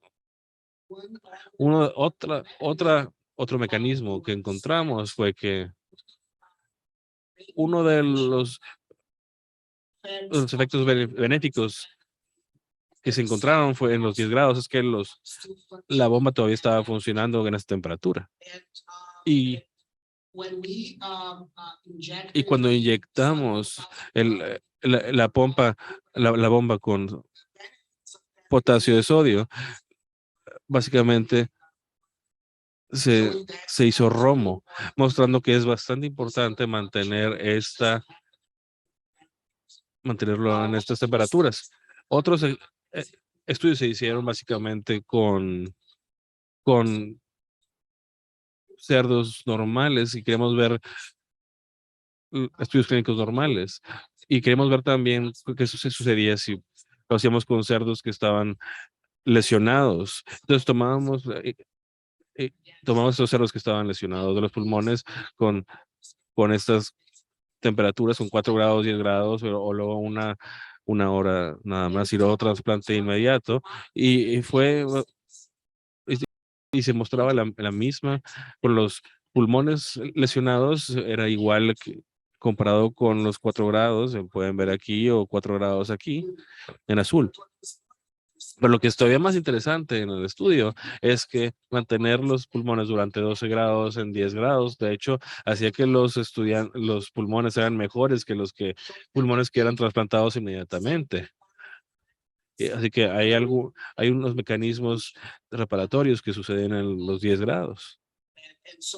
Así que lo que podemos ver aquí también en la histología de los 10 grados es que vemos menos lesiones agudas que suceden aquí que en 4 grados, pero también cuando está el menor tiempo de isquemia. Aquí entonces, tampoco es bueno usar un pulmón lesionado. Entonces, después de hacer la pregunta es, ¿hay una solución simple para un trasplante de un día para otro? Entonces, un trasplante de un día para otro tiene se ha visto que tiene malos resultados y, y también se ha demostrado en los trasplantes de pulmones, y esto es de la Universidad de San Luis, y esto es un estudio retrospectivo, desde luego, pero no decimos esto a propósito, pero cuando ves los resultados de los pacientes que recibieron los pulmones durante el día o de un día para otro, cambia. Y esto puede ser algo atractivo para nuevos profesionales que trabajen con el trasplante para que puedan tener una vida más planeada que estar corriendo hacia el quirófano a las 2 de la mañana. Entonces, nuestra hipótesis es que la prolongación intencional de los tiempos de isquemia fría en 10 grados es seguro y permite que se puedan hacer transportes de un día para otro. Y el diseño de nuestro estudio muestra que hicimos, cuando hay un donador que se hace, cualquier donante después de las 6 p.m., no podíamos parar la operación después de 6 a.m., la operación del paciente. Entonces, después de las 6 p.m., lo vamos a transportar en una hielera a los pulmones hacia el centro, para poner, y si ya no teníamos antes un aparato de 10 grados, pero ya tenemos uno que los mantiene en 10 grados, pero cuando se hizo ese estudio, lo transportábamos en hielo, y cuando llegaba a nuestro centro, lo ponemos en el refrigerador de 10 grados, y luego esperábamos a ese tiempo. Entonces, para que tengan una idea, si tienen un tiempo de clamp X, el tiempo en que vaya a estar el paciente es desde las 6 de la mañana, y el máximo fue 9 de la mañana, entonces 12 horas entre clamp cruzado y la anestesia. Entonces hicimos un estudio piloto con 16 horas. De nuevo, esto no hay EVLUP, solo era por observación en frío, y teníamos 0 PGD en 72 horas, y con sobrevivencia de 100%. Perdón, y tenemos 70 pacientes que incluían en Toronto, Viena y Madrid, y básicamente comparamos con los criterios, con esos criterios. Entonces, al final lo que queríamos era, era típicos de la transportación.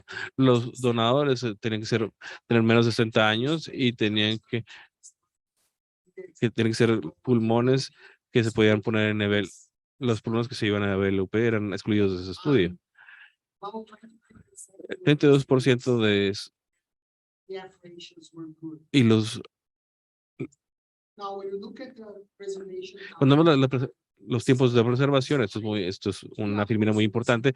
3 horas era el tiempo normal de transportación, y esto se hizo con hielo. Y luego normalmente ya estarías listo para empezar a hacer la transferencia. Y la parte es naranja es el tiempo de preservación en 10%. Entonces la prolongación a propósito es de 8 horas, manteniendo en 10 grados. Entonces el promedio de isquemia en frío para el primer pulmón fue de 12 horas y para el segundo pulmón fue 14 horas, y esto fue el doble comparado con los controles. El control, el estudio de control. Cuando ven el resultado por sus pacientes, era el 100% después de 30 días de sobrevivencia, y tenemos el 96.4 de sobrevivencia, lo cual es muy similar. Y eso es un paper se va a publicar en las siguientes semanas.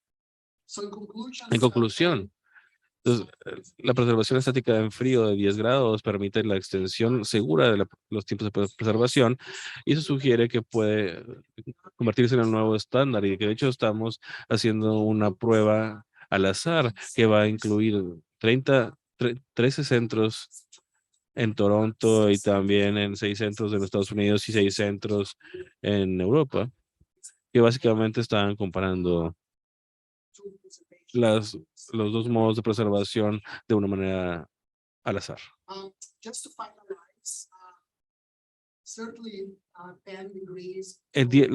La preservación en 10 grados nos va a permitir preservar los órganos por más tiempo, y los resultados serán mejores, y también pueden prolongar en 12 a 18 horas los tiempos de preservación de manera rutinaria. Pero si quieren hacer más que eso, entonces la preservación en frío puede ser suficiente. Y entonces una de las estrategias que seguimos fue mezclar la preservación en frío,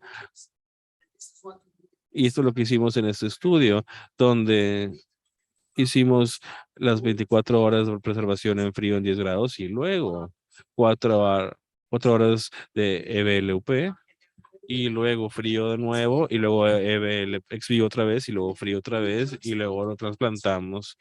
Y básicamente después de 3 días de preservación, trasplantamos estos pulmones de cerdo y se veían completamente normales después del transporte. Y están arriba de 400 y la histología es normal.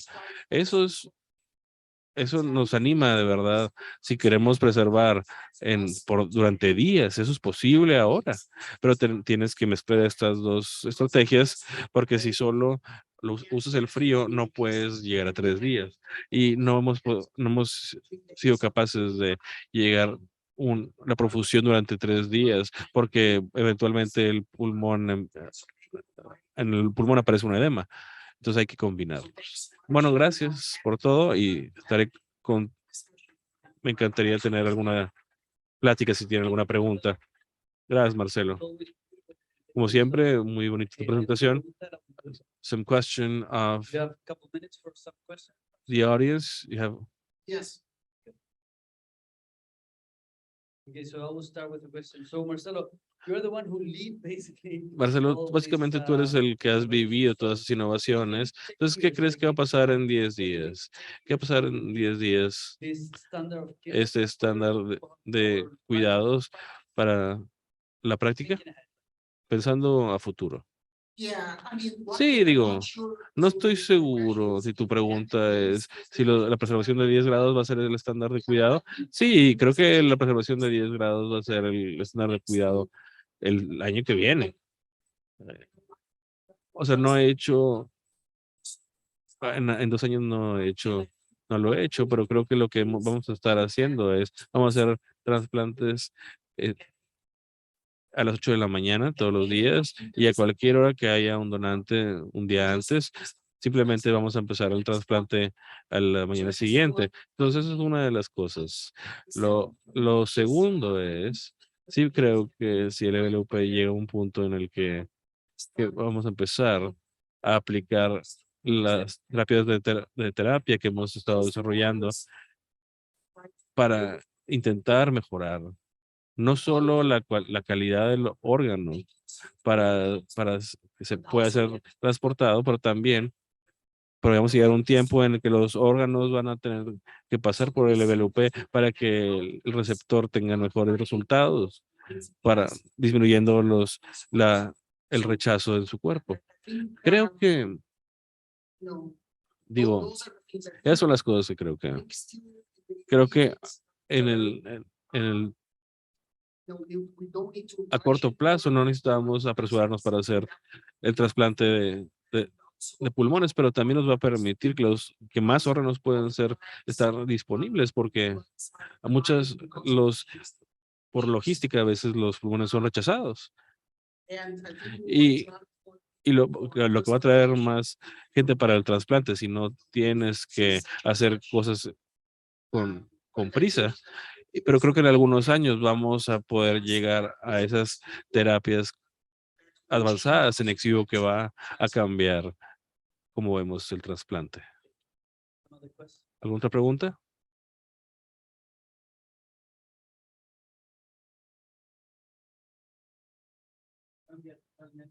This changes completely the lung transplant next year, as he says. Basically, lung transplant will change not in 10 years, so probably next month. So, yeah, so. It's changing very well. Sí, está cambiando muy rápidamente, sí. So next wetland, we are thinking. Estamos pensando que en el siguiente wet lab vamos a hacer la preservación de 10 grados, entonces.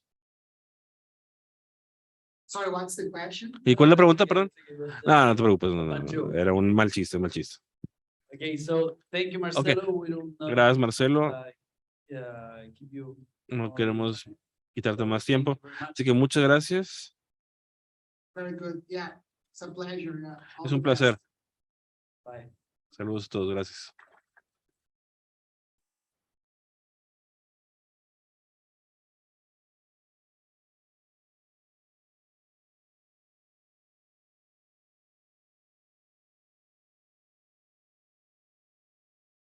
Bien, nuestro Well, siguiente our next participante participant es el doctor is Francisco, Dr. Francisco Juan Francisco Moreno. Juan Francisco Moreno. Él es de aquí de He is from Monterrey. here, from Monterrey, and he has been working for a long time. He's a pneumologist and he's a professor of the School of Medicine of Universidad de Nuevo León, and then professor of medicine in the School of Medicine of Tech Salud. Y él nos va a hablar And sobre, he is gonna talk about por qué se requiere why we need more transplants in Mexico.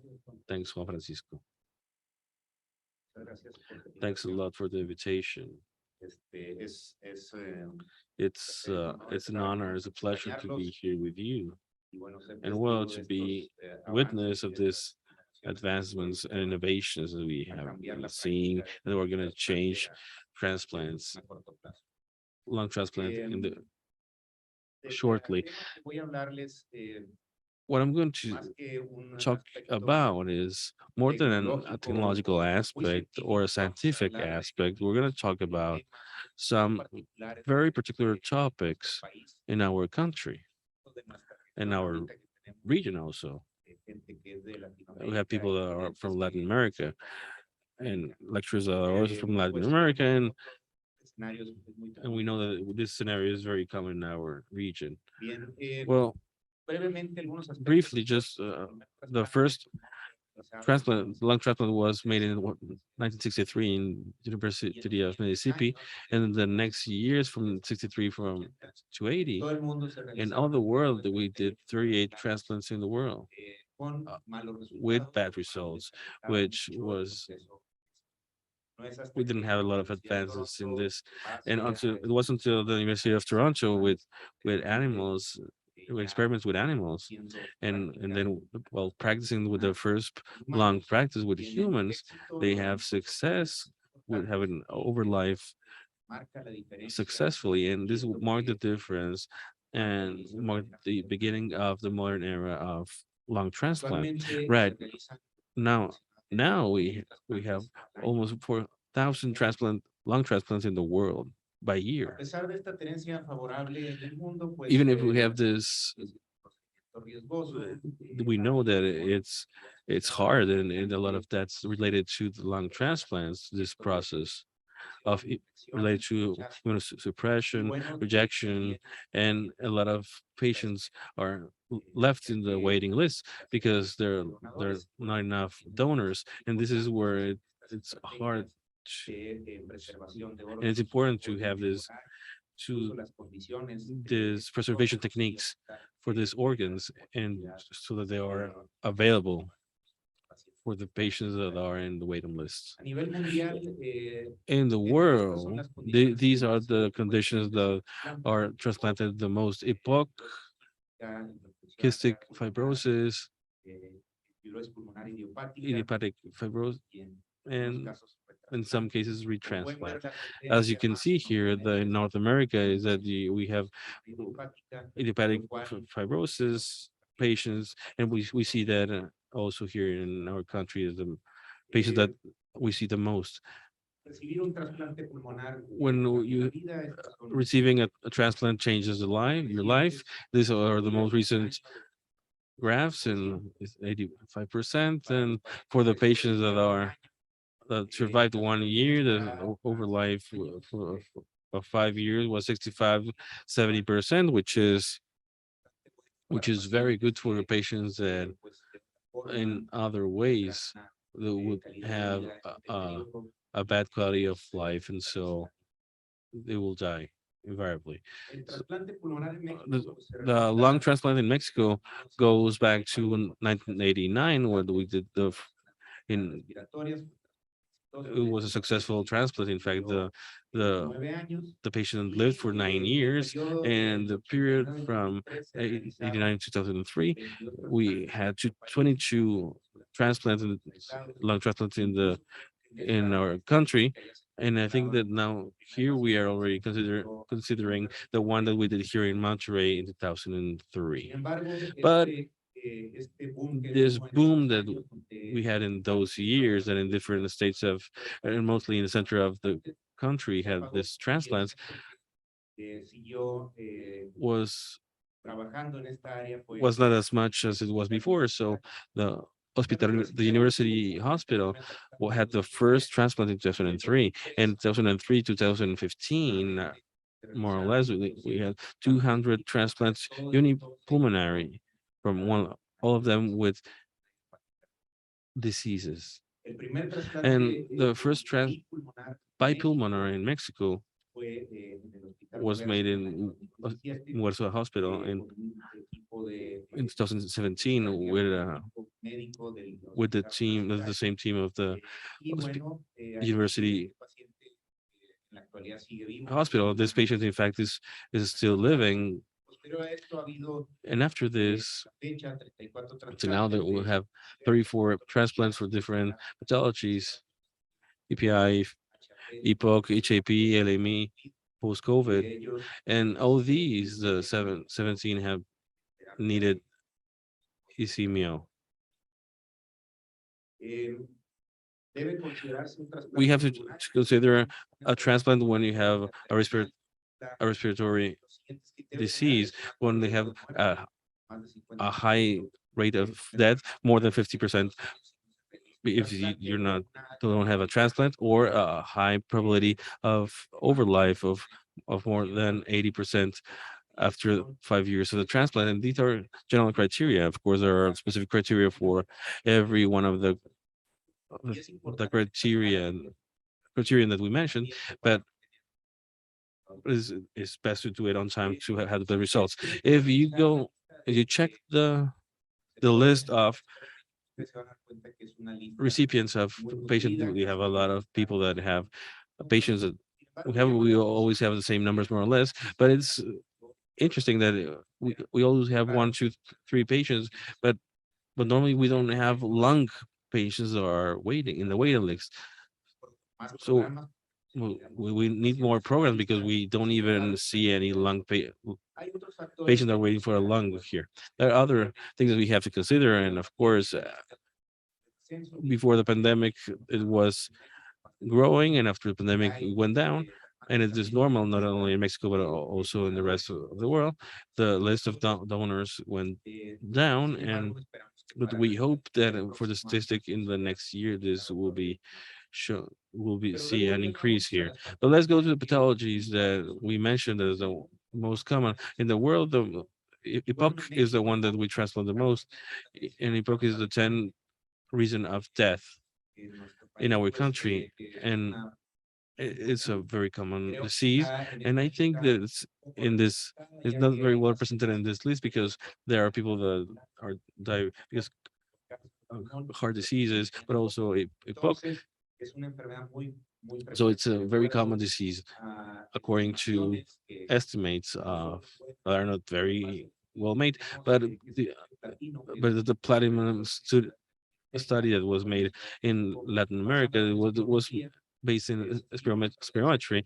We have a prevalence of 7.8%, which is more or less 4%. Which in Mexico we must have like 5 or 6 million people with EPOC. So it's a population that definitely will need attention, specialized attention at some point, and a lot of them lung transplant. It's the Mexican guides, the most recent ones, don't mention anything about lung transplant.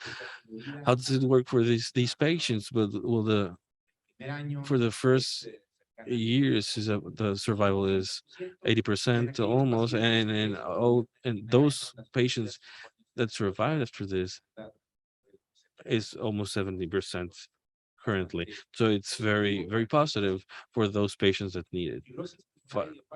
Idiopathic fibrosis, pulmonary fibrosis, based on statistics on other countries, we don't have our own in it, our own reports, but this is something that is still unplanned. But as you can see here, the patients that have idiopathic lung fibrosis, the overlife is very poor. It's patients that after the diagnosis, we already send them to the transplant. And of this, we have almost 10,000 patients like this. And this was a survey that was made with pneumologists in Mexico, and we see in a survey that we have 168 pneumologists how many new patients we had, and by average, every pneumologist we have eight patients with this condition. So it's a group of patients that we see more or less commonly, and they will need specialized treatment, and a lot of them will need also, if they have the requirements, they will need the transplants. And for lung hypertension, we have this paper, and we consider also patients from the city in our hospitals, and this is a lot of people and adults, 600 patients, which is the gold standard for these patients is the tracheotomy, and those patients are candidates, but in some cases it's hard to do a lung transplant, which is maybe an option. Another population of the patients, which if you see the mean is it will require a lung transplant.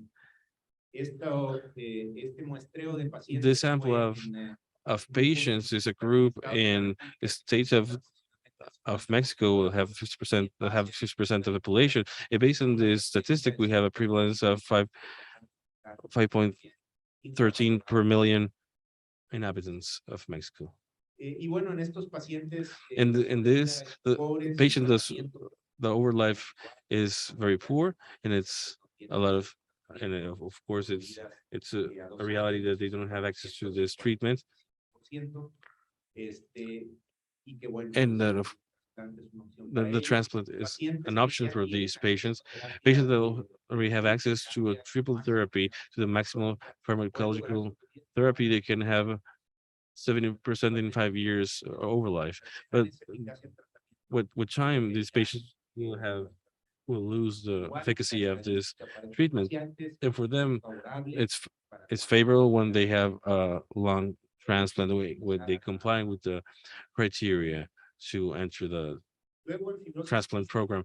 Then cystic fibrosis. In Mexico, we estimate that we have a prevalence of one case per 8,500 to 10,000 uh, people born. And we to diagnose of only 15%. Most of them, they die in a very early stages. Our life average is of 17 years. In countries that are more developed, such as Canada, is 40%, is 40 years. And in the cystic fibrosis in Mexico, you have 200 patients. As you may see, the over life is is a little bit above the national average. But as you can see here in this graph, we have the social economical status has a lot to do with these graphs. There's a big difference also if the patients were colonized with was below the 6 years, the survival was the patients that weren't colonized before the 6 years, 6 years with over lives of 35 years. So this is information of is that this is our reality, and there's a group of patients of the same way that and they lose lung reserve and they need a transplant. So we need the population, but our lists in the Senatra doesn't show, but the population is there. And so is the best statistic that I could bring to you from our reality. Which challenges and needs do we have in Mexico to create reference centers in big cities located strategically with technology and train human staff and to sensibilize the population to the people that are treating those patients that could benefit from a transplant, because that's another reality. There is a very late referencing because it's not because the doctor is sending the patient because a third party or because a recommendation of someone else they finish by going to a transplant. Uh,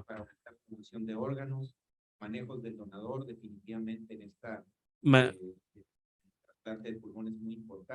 Treating the patient also is very important while in for this, and the preservation also of the organs is something that is going to help us to have access to organs. Another reality is accessibility. It's not only saying that only in Montreal we have this, no, well, which I didn't mention this, but in the 34th clinic we had the first lung transplant, which is a great success for our region and for our state. So for it to be accessible is in the geography, but also economically, because it's very expensive. And why? Because you need infrastructure, you need prepared hospitals, ECMOs, you need this technology of pre- preservation, and you need that the hospital is prepared before and during and after for microbiology to check the immunosuppressants to they respond quickly, and also the human staff. And this didn't happen. This didn't happen from one day to the other. It's people that studied in Mexico and abroad, and that created this scenario so that we could do lung transplants in our state. And this is one of cases, the first by pulmonary case that we had, that he arrived very, very ill, and and at the beginning it was about to be rejected, but at the end we had good results, and it was very favorable. His evolution was very favorable. And as we said, the team is very important. It's not only the doctors, also the nutrologists, psychologists, psychiatrists, perfusionists, etc. A lot of people then have to be involved in this. To conclude, there are a lot of people that can benefit from the lung transplant in our country, and that's why we need more specialized centers for this therapy. It's important to have statistics that are closer to the reality of the patient that can receive pulmonary transplant. And it should be more accessible to more people, most of the population. It's important to create strategies to have best results in the centers that are already active. Thanks a lot.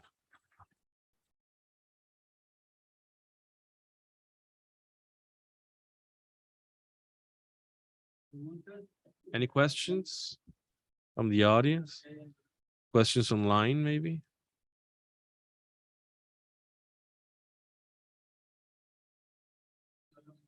Well, I want to thank you then to highlight the number of patients that need lung transplant is enormous in Mexico, and we need more centers that are specialized to have an early diagnosis. And the other one is to find strategies that enable us to do it in an effective way that can make it easier for us. Thanks for the presentation. Very.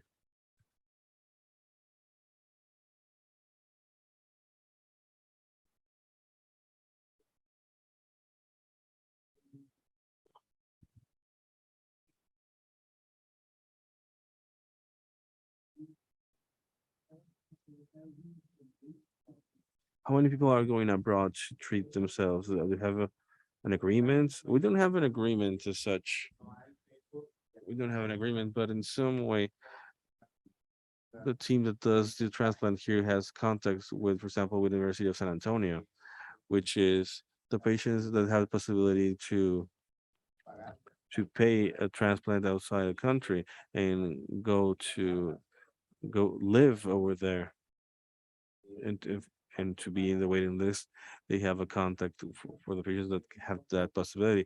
There are few that can do it, of course. It is the even fewer those who are able to go to the United States, but we have the contact to go directly to San Antonio.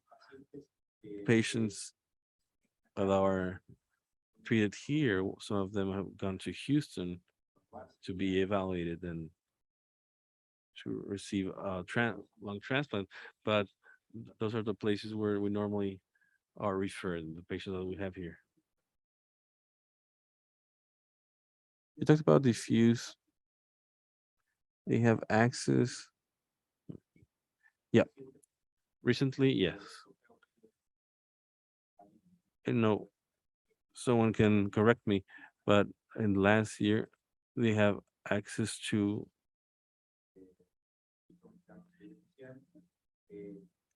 in the Social Security they have access now.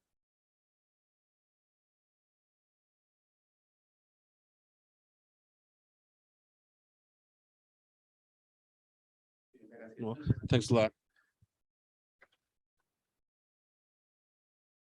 Bien, Well, nuestra siguiente our next conferencista lecture es Francisco is Francisco Gael. Gaetz. Gael. Gaetel. Él es technical advisor He's technical advisor for Ex Vivo en Europa. in Europe. Él es percusionista. He is perfusionist and Pues, nos ha apoyado mucho. he has given a lot of support during this process, and I think he will continue to give us support. I think Él es de Barcelona. he's from Barcelona, Spain, and Estará acompañando he will be here with us tomorrow also. during the workshop.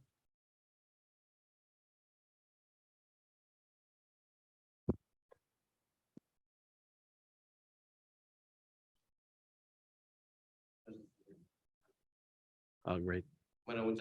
Well, great. They say that the best things are left to the end. They say that we are very lucky then. We are doing great in time. So my presentation is in 10 minutes because we have a few slides. It's gonna be a 1 hour and now I have 250 slides. So we're gonna have a lot of fun.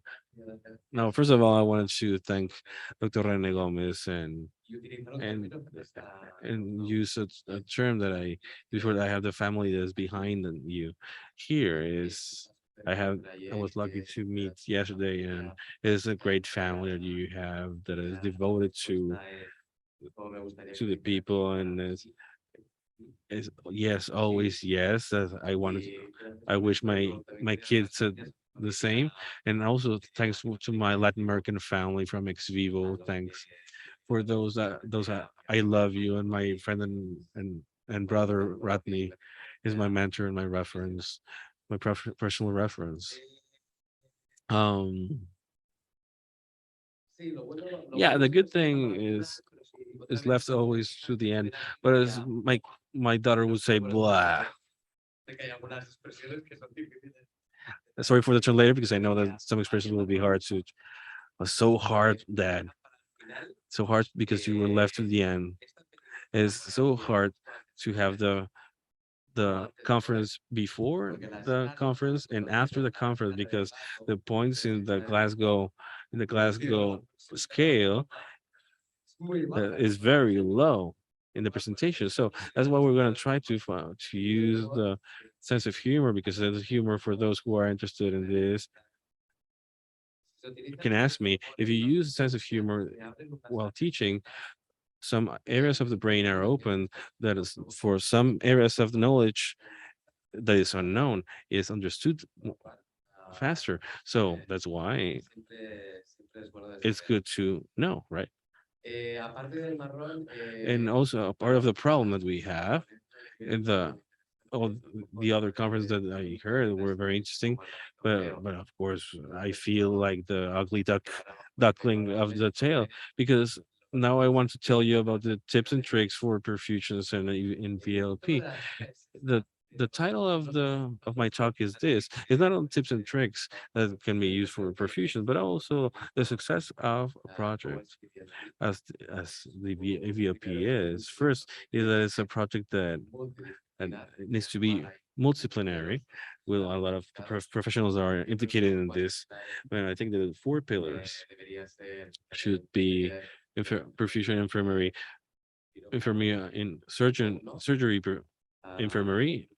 Number two, the surgeon, of course, and number three, anesthesiologist, and number four, well, there you have the ER specialist that is there. Tips and tricks that we can apply to any of these groups. The concepts that we're going to work with during perf- during the perfusion will be always flux, as you already Christian mentioned, pressures, the lung lung pressure in different places, and also it's going to be something very important and is not mentioned enough, which is the reservoir levels. And you ask something related to this. What happens when you start the procedure of EVLP and the reservoir level is going down, so that this lung is being kidnapped. Is being kidnapped is kidnapping the EVLP. So the photos you are seeing here is of articles of Dr. Saipo. You know, Dr. Saipo, for a lot of people, he's a reference. For us, as a perfectionist, to like other people that are like the rest of the team. And that's why you see here a catalog that is mostly tomorrow too. more slowly, that's placed in the left atrium, that it has a surface, you can cut it and adapt it to the left atrium of the donor. And in a cannula, the way is not exactly cannula in a classical, with a classical idea, but it's like tubes that can help you canalize, put it into the structure.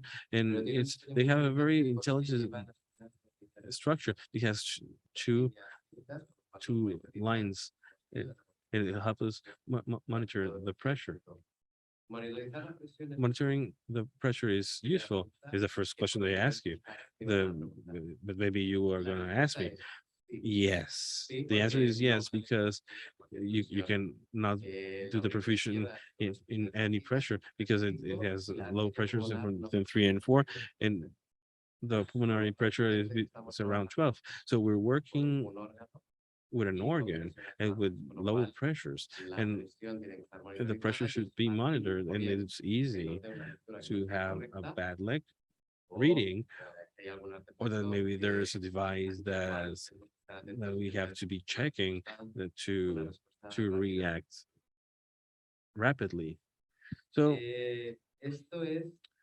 this is maybe, and I haven't been able to remember who asked this, but in which time would we start ventilating, which flux do we have? And this is an Excel sheet. It is not a secret. This, I know if you can see it well, and try to do it as big as I could, but this explains to us how to do the perfusion with the protocol of Toronto, starting from the introduction from the medical data of the patient and the process we're going to do.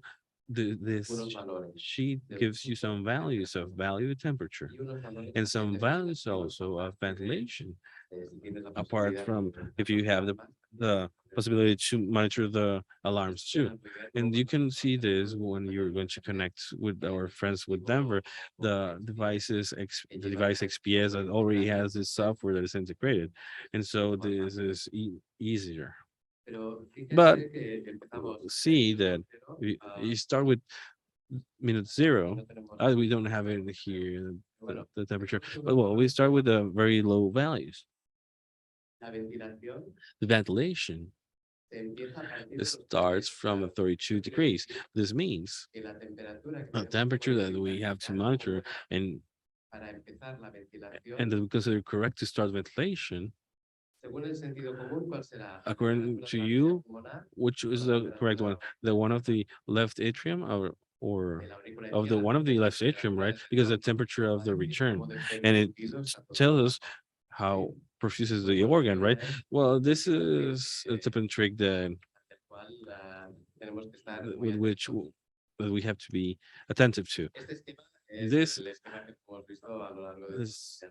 drawing is the one that we have seen during the morning. And I like this photograph that has the same device. And talking again with the tips and tricks, what we have to have in mind is that when we have the basic things with pressure, is we when we do the setup of a system, we need to calibrate the system. When we do the setup,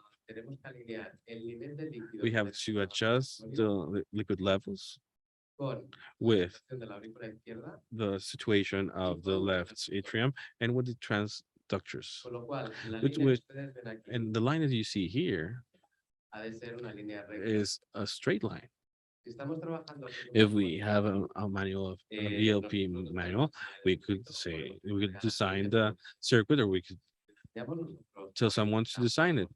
If we give the instructions or we do it by ourselves, not any length is correct. And you would say to yourselves again, why? These questions is because it's before lunch. That's why you want knowledge. But we work with a centrifugal pump, and the management of a pump is not for any VLP is not different from another patient. a patient with ECMO is centered with in a centrifugal pump, of course, yes. You can use a roller pump perfectly. But in the case of a VLP, we were using very low pressures. In that case, the roller pump is going to be hard, and you need another system. You have you have limitations, and if you have other process. But if we're working with a centrifugal pump, you're working with pre-charges and post-charges. Do you agree with me? Yes. And as I told before, why is it important that it is a straight line? Well, because at the moment we have setup. When we do the setup and we have the same all the structures at the same level, we want to monitor if we want to change the pressures because the pressures are or too high or too low. What we're gonna do is to change the height of the reservoir, placing it higher or lower, because we are increasing the pre-charge or the post-charge. Yeah, do you understand me? Yeah, but of course, you'll tell me yes, of course, but if I increase the pre-charge or the post-charge, well, it will decrease the flux also. Yeah, yeah or no? Yes or no? It is logical, right? So the procedure force you to this is a calendar expression, but to check very closely, check it very closely because check see that the lung is gonna be cold at the beginning and we're gonna heat the lung. So we're gonna increase the vascular caliber. We're gonna increase and with this is gonna this is gonna change the flux and the pressure is gonna change the pre-charge and the post-charge, right? Because the lung is gonna sequester the volume. Is not a pathological sequester, but because all the sequestrations are pathological, but so it doesn't create. Do you understand what I'm saying? Yes. And with this,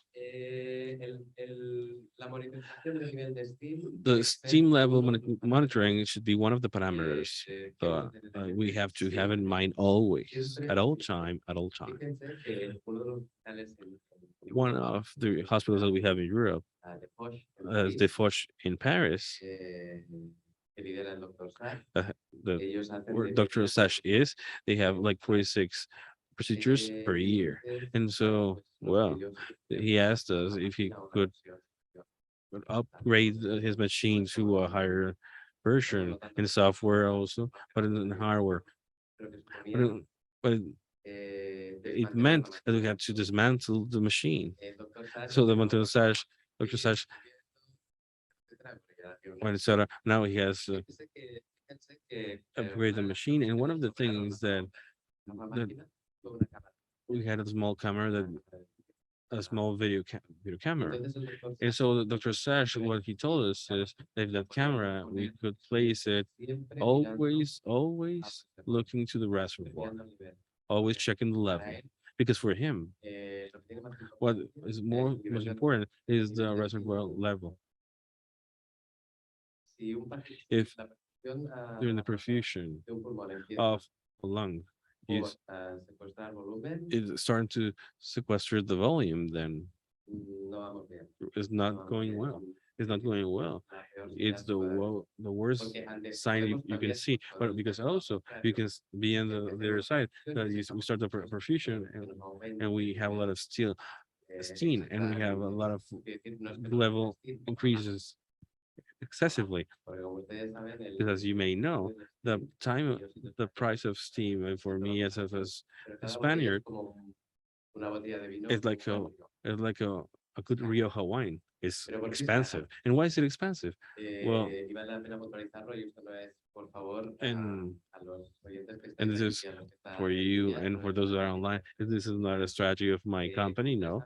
And as you may know, the steam is made of dextral 40. Dextrin 40, it has this amphoracotic properties. It covers all the vascular membrane, which when the reperfusion is done, the elements that are left from the donor, like flakes, etc., go out. So when you are starting to perfuse, it av- avoids that this adheres, and the perfusion ischemia damage is less. So that's why this is a good liquid because it's empiricotic, but what it's doing is taking care. It's like vests. That protects is a protector of the lung, but it's the preservation of lung is not for everyone. Is not all solutions protect in the same way in all the organs. The steam, the strain 40 is very hard to synthesize. So this is expensive, which means that the product is expensive. Some centers, mostly in a European country, that which is we change the steam solution for another solution that has the extreme of animal origin, and the results were disastrous. Were disastrous. Well, not good, or not as good as the others, or with the normal EVLP. And so it's important to stop and think about this. So basically, the increasing or decrease of the left atrium, we have to check the reservoir. We can also discard the volume with the precharge. We can play with the precharge and post-charge, and then we can start the ventilation.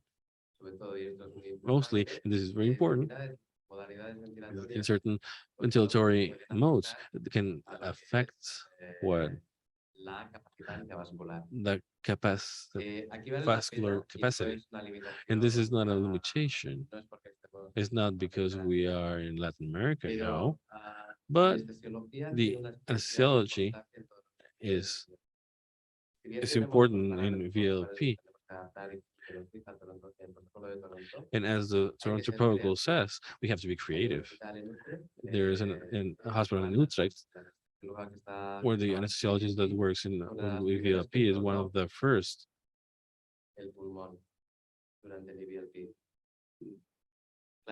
Of course, this can change the flux. It's going to change the pressures. You're going to change the cannula. It is basic, but when you have an alteration in the pressures, when it's in its place, it should be another session. Also, we did a wet lab, and we forgot of treating the pig, and all this gene stayed in the lungs, and so we had very high pressures and it didn't return. And so with this, we need to have this in mind when we talk about temperatures. So it's important to understand that the temperature should be in place and that the temperature is exact. If we have any external system that can let us compare, for example, the laser, for example, to compare the two temperatures, that's fantastic. To check always the temperature of the temperature exchanger. There were different models where we can confirm the temperature. If we confuse with one system or the other, we can check and confirm the temperature, and the lung is not heated. So we come back to the same thing. Well, the solution of steam is basic. In the can is basic that you have to the cannula are well placed, or are they and you will see this next. And also you have the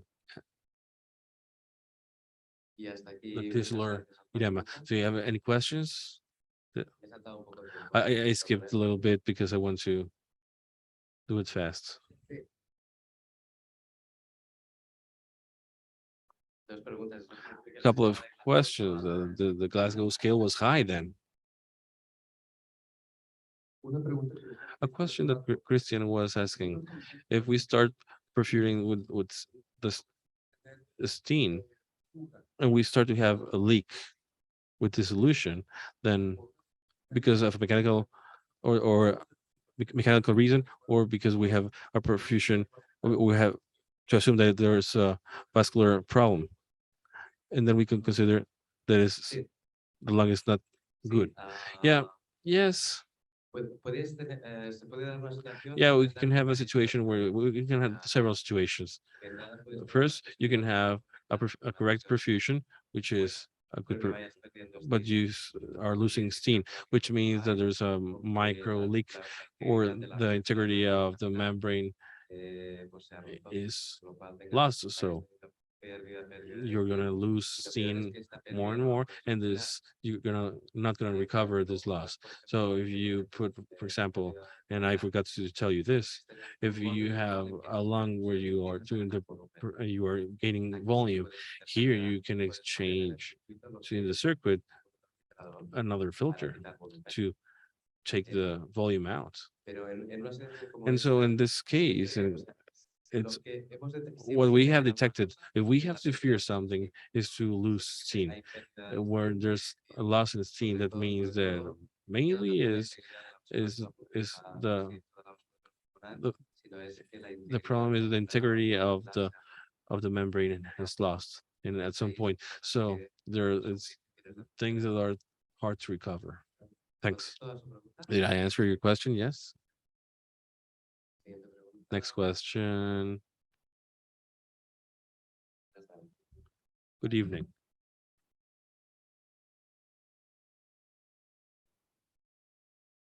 Are there any protocols to do an ultrasound to have a more objective data, but other more objective data? Are there any protocols? But it's a question that I love. That's a question that I love. Yes, there are there are grading systems that are prepared based on this, of the quantity of water that the lungs are gaining during the procedure, during a successful procedure. And even Rodney, I don't know if it's possible to say it, but in Cleveland, at least, they are working in a grading system in which one of the items that is checking is this. Is I think that this is very important, as you may already know, but the critical patient of a couple of years they start to wonder. I'm sorry, but my ignorance. But there are some water lines that are monitoring in the lungs that that can tell you the prognosis, and this is also applied to the perfusion, successful perfusion of the lung.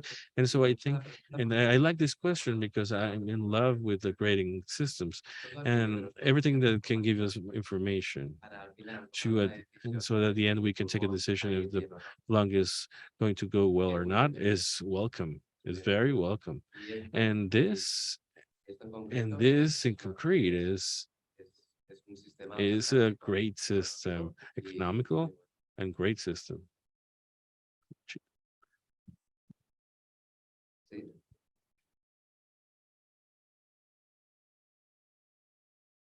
Which animal model? It's a very good question too.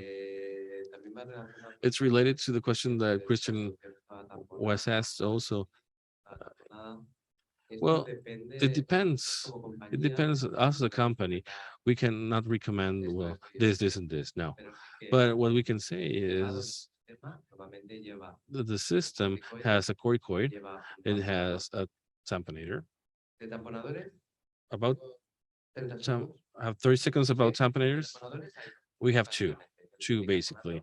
But bicarbonate. This is cheap and fast. And TAM. Do you know TAM? TAM is expensive. But what's the difference between bicarbonate and TAM? Bicarbonate in an organ that is perfumed without kidneys and without organs that are helping to get rid of the sodium is very dangerous. So TAM what does is it has great tamponating, and it helps the dextrin 40 for the lungs, and it doesn't have sodium.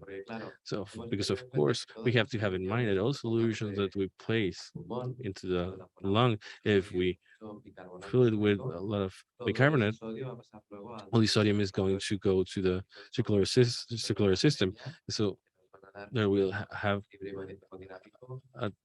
an imbalance in the receptor, with which I'm sorry that I'm talking a lot, because that's I so the heparin, tamponator, the corticoids, and the antibiotics. Okay.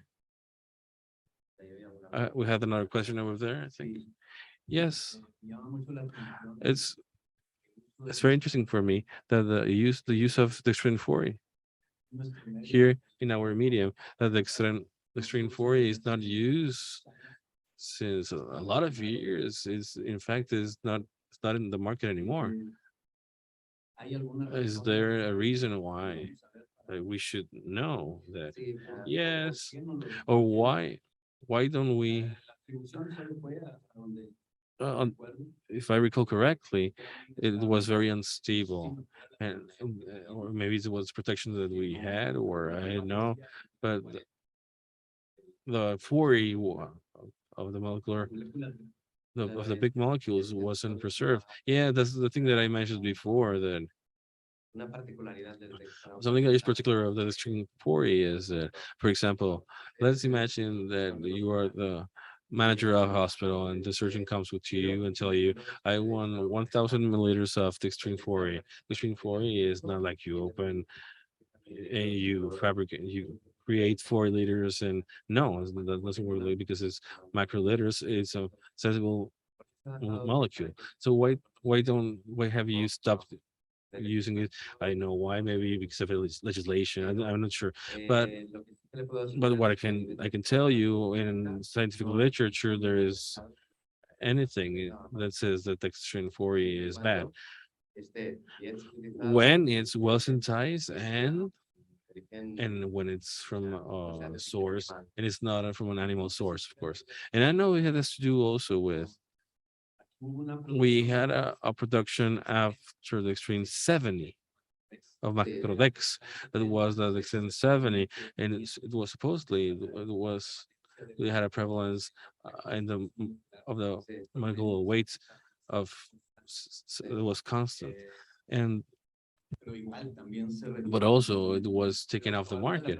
And so my question here is, with that usage that you say with in the solution, you can maybe you could use a dextrin 70 with a biggest molecule. Well, yeah, the thing with the macro 70, it was suspended basically because, well, the amount was 70 because basically because the places in which they were used, it was used, there were two studies, very important studies, with two very important series with patients that were in heart surgery, and everyone had complications, bleeding complications. And so with this, it was suspended, it was taken off the market because of this. If you ask me personally, and with the literature that I have read, if you compare the 70 with the 40, is the 71 is very high in molecular weight, and it changes a lot of structures. When you're in the bomb, it's great because it solves any problem that you can have. And imagine you have the extreme set, and you have a lot of volume, and with that, as a perfusionist, you don't have to worry. But it's an expression that we use in Spain, the Rio Macrodex, or I'm sorry, the Dextrin 70 is a,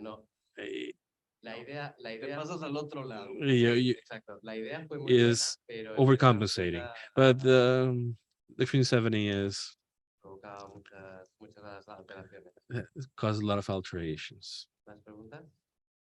Other questions? Or is it necessary that you ask a question? is a more practical question. When we get together to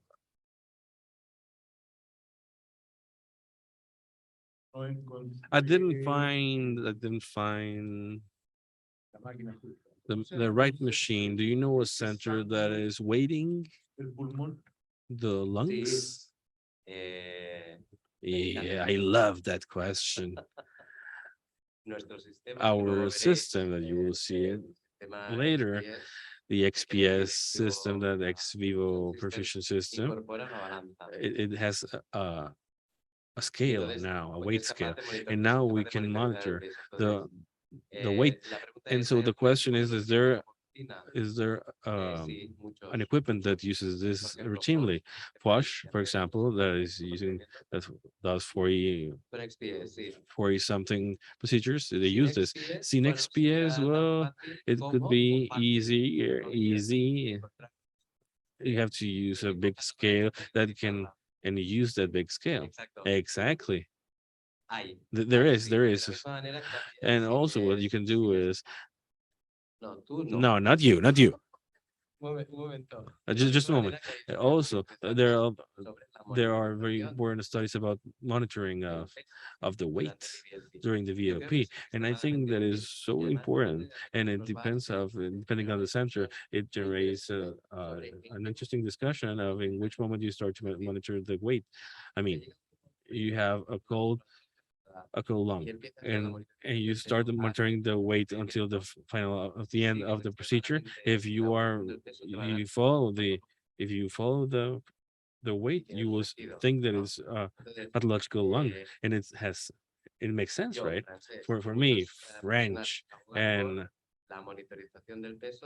there are a lot of people that once that in normal thermia, you should start doing the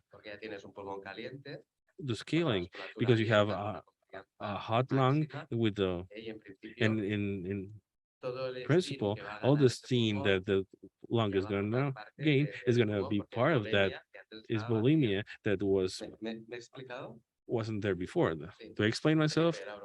Felipe, it was a joke. Más una pregunta. Just a quick question. You said the temperature you can be measured with a laser to gradually see the increase of the temperature. Can you use also the temperature that is seen in the membrane? That is, you see that there's a adapter in the input and output. You see, yeah, of course, yes. If you have yes, of course, if that's the reference temperature. What I was saying is that sometimes any medical instrument, when it's already placed, it deviates 0 point something percent from its real value. If you have any device, any parallel device that is well calibrated and you can check the temperature of this device, if it's correct, go on.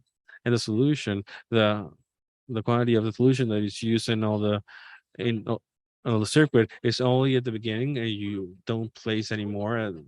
You don't place it anymore. Yeah, if the procedure goes well, in theory, with the 2 liters, it's enough, more than enough. But if you are using the protocol of Toronto, 1 hour, after 1 hour, you have to change the solution. But if you have to administer the volume, of course, well, it's not the same that a patient in is the same that a patient that doesn't have anything inside. But when you are adding volume, well, it's because with the lung is the same.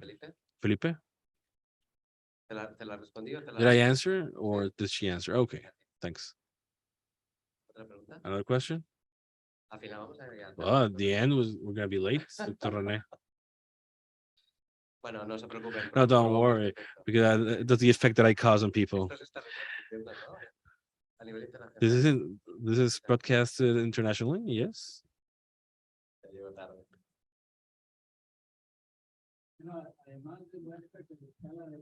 It also shows that the Glasgow scale, and for us, it's very high. No, yeah, of course, and it's not easy. It's not easy.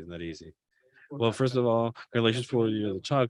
And my question is, well, you were mentioning the possibility of making an ultrafiltration where there's increased volume in the volume. And so my question is, in which speed is it done? A very good question. Yes.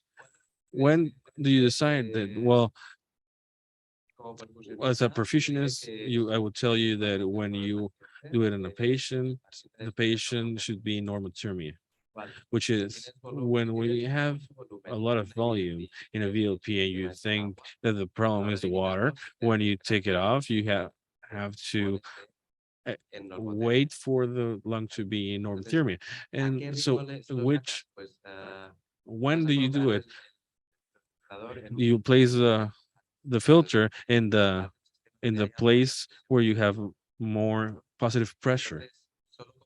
Only when only connecting it and continue with the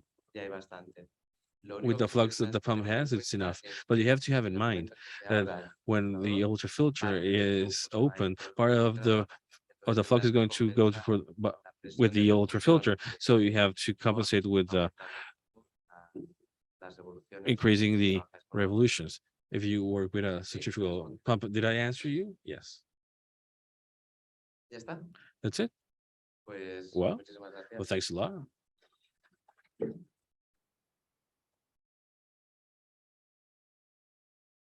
Thank you. Thank you. Well, Francisco has a great virtue that he can wake up people. So it's with a little bit sense of humor helps. Very well. We finish with this. Today's talks in the morning exactly on time. 5 minutes after we program. We have a great audience of this online, and we will continue at 3 o'clock. We have 2 hours to have lunch and then to go back to the Glasgow scale in 14, and then we'll come back to the broadcast that is going to be made by Denver with EVLP and with a machine with the ESPS. Very well. Enjoy.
Si quieres te paso otra cosa.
¿Dónde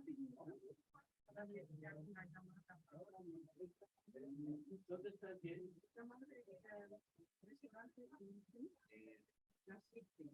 aquí ahora.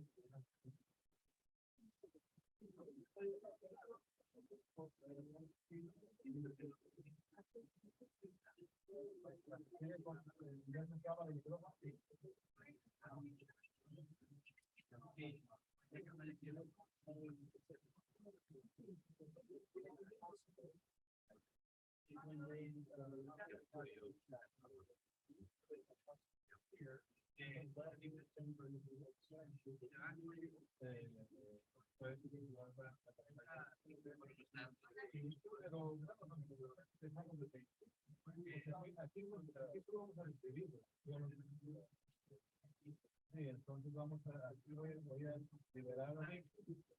voy a hacer una negociación.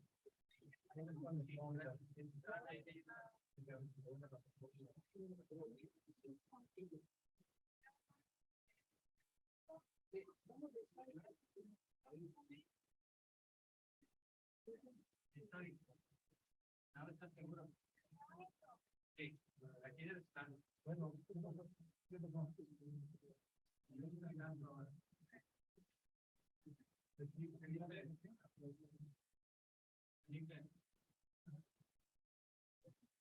Bueno,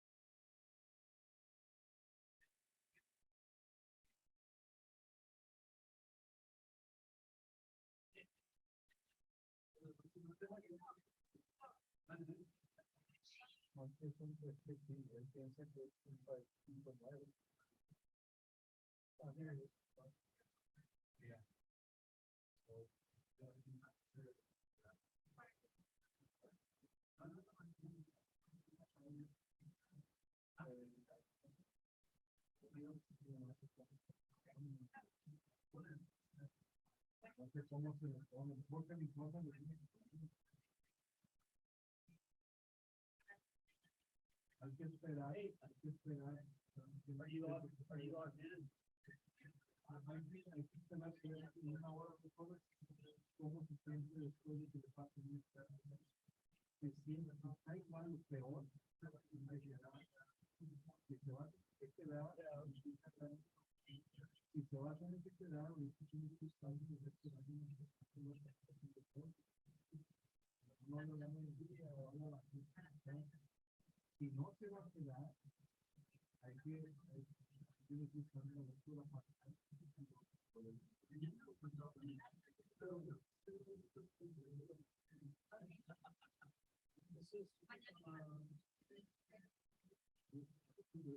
pero es lo que estoy haciendo, ahorita, antes no soy yo, no,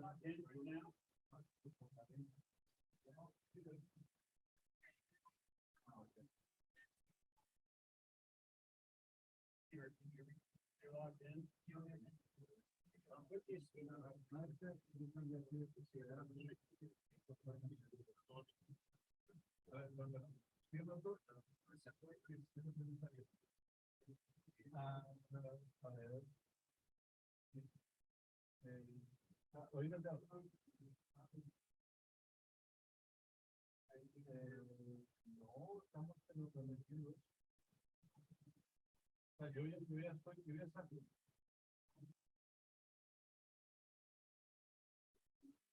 Okay, so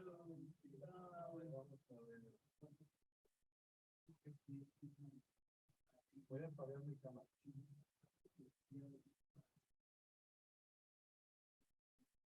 Voy a apagar, voy a dejar de mandar directo. Ya no estoy dando directo.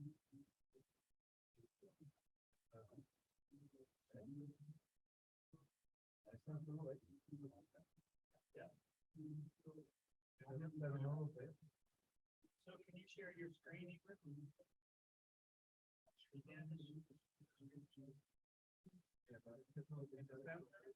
There's a green box, right? So you click there, share.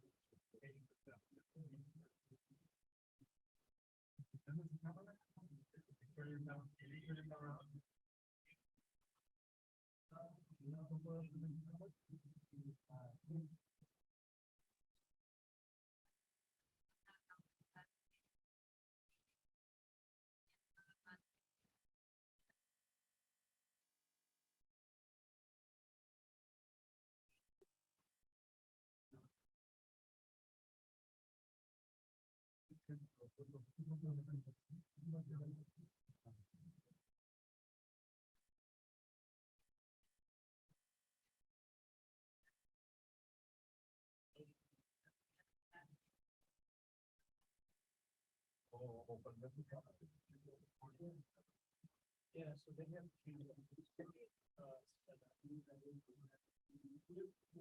We have you on our screen, but it's black, we don't see any image.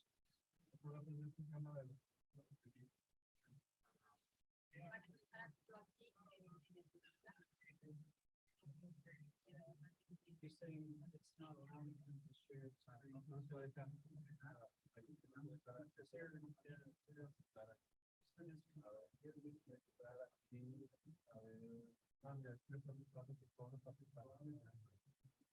Sí, es que él está como, él está ya como, mira, yo lo tengo aquí a él como coanfitrión, convertir en coanfitrión, convertir en coanfitrión. Okay, now you just been, by the administrator, you didn't make a co-host. So you should have that.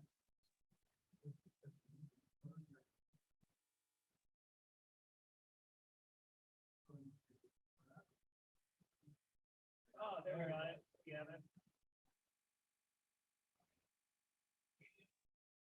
Vamos a ver, estamos dando audio. That's because, yeah. Sí, dale el micrófono, güey. Test 1, 2, test. Can you hear me now? Yeah, so Yo no lo estoy viendo acá. we don't hear you. Venga, el micrófono. Oh, can you turn your computer microphone on? Now through that, Yeah, we hear you. Hello? Now it's perfect. We have you loud and clear. okay, Do you how want? about from here, we're gonna be demonstrating far away, can you hear that? Yes. Do you want to toggle through the different cameras to make sure we can capture all the images? Yeah, so we're basically controlling X map, so this is what you're gonna Beautiful. see as an explanation. We have some visuals, actually, we don't have any visuals yet, but we'll take some. And then if you look at the camera Perfect. here.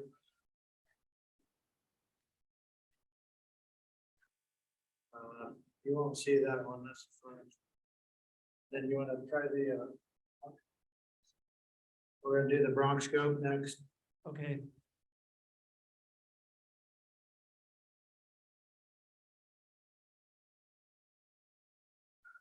There it goes. And.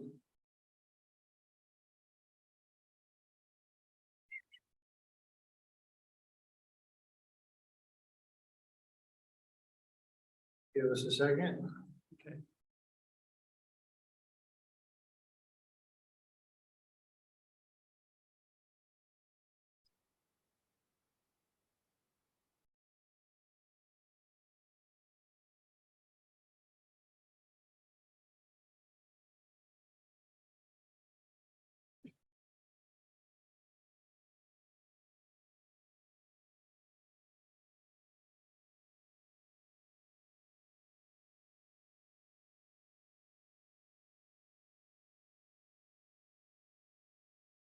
Don't worry, we'll get it. It's okay. If we weren't here, we'd just be somewhere else.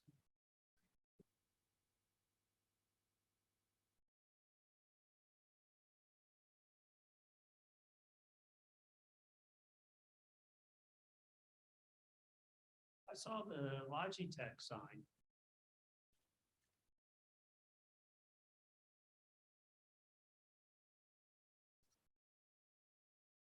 Oh, it's the 14. Oh, we need the USB. There it is, USB video device.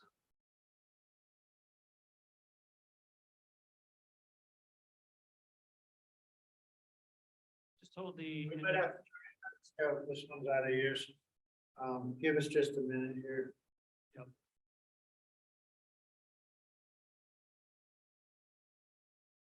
And which camera will you use to show the whole machine?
Okay, we can see that. That was a different scope. I don't know why the other one was working yesterday, but you can see that okay? Yep, we can see it.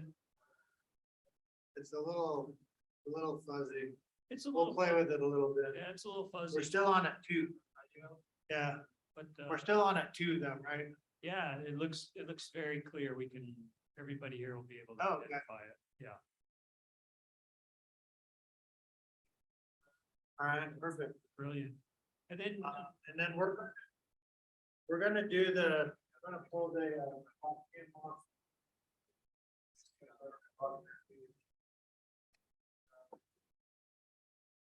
So when we do oh, you're just gonna use the high def camera for the, the next, for the 4K walk view. around. Got it. that one right there. Oh, brilliant. So John's essentially gonna walk around the whole XPS. We have a extension cable, point out the different pieces of equipment. What do you think? Is that look good on your end? It looks fantastic. Actually, I'll take go back to the circuit side. I'll take Yeah, I'll take a photo on my phone and text it to you. So you can see what it looks does that like. look good? Yeah, it looks fantastic. It looks great. Okay, great.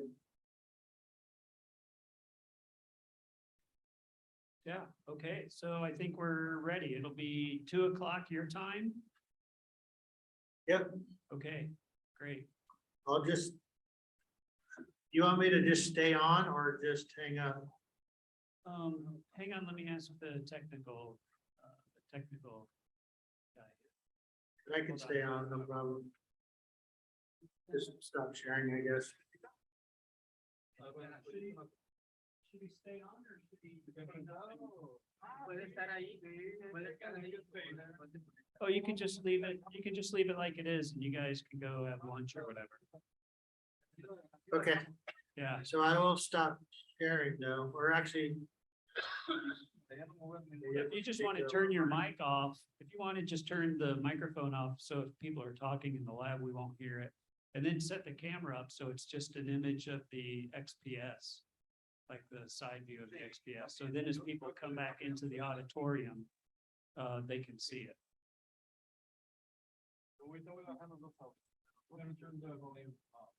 Yeah, and we'll turn the volume off here on our side too. Okay, how about we just show the lung too?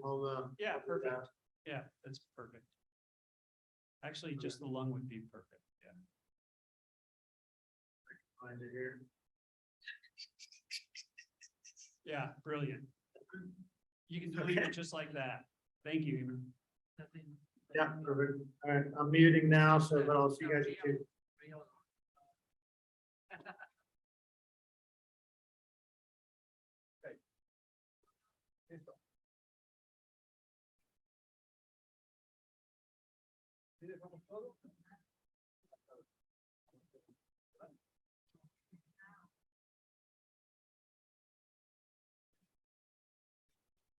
Ahí venimos en unos 20 minutos. Ya vas a van a comer. Dejamos.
Lo que vamos, fíjate, está muy bien ver eso. Lo que vamos a hacer mañana. Vamos a ver. Es lo mismo, como es muy probable que sea. Esto ahí tienen una cámara.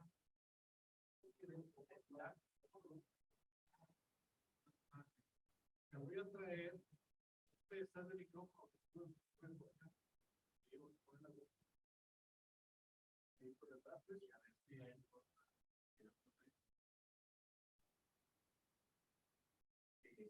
Bueno,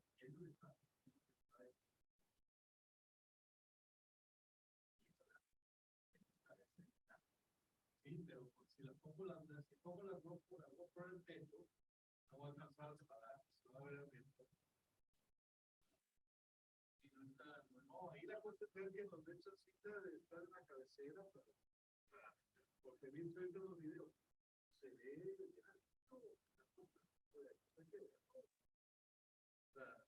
y ya ves que la otra era la que pues mira, como siempre ahí sobre la ahí métete, ¿verdad?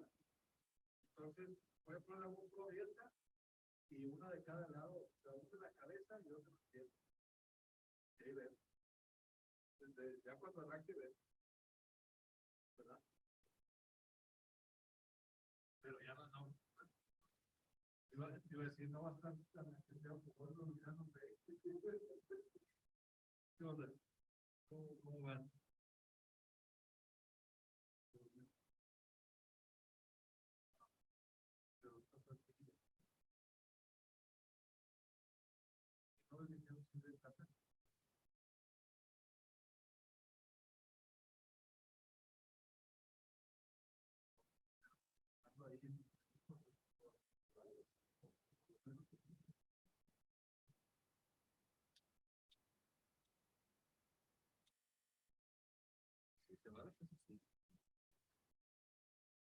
Se va a ir. Nota y está. O sea, sí. Seguía con el uniforme y pues se lo mandamos con el registro. Aunque a veces si no es mucho, mejor ni le muevo, ¿verdad? Para que no marquen que está pero si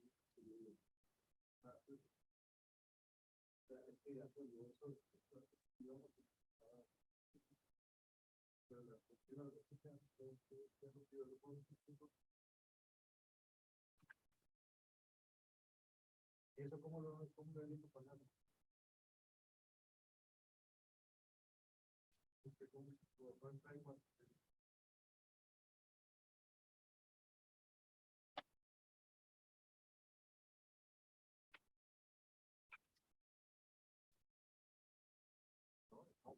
no puede. Ya hasta en la noche. Y luego ya la compré.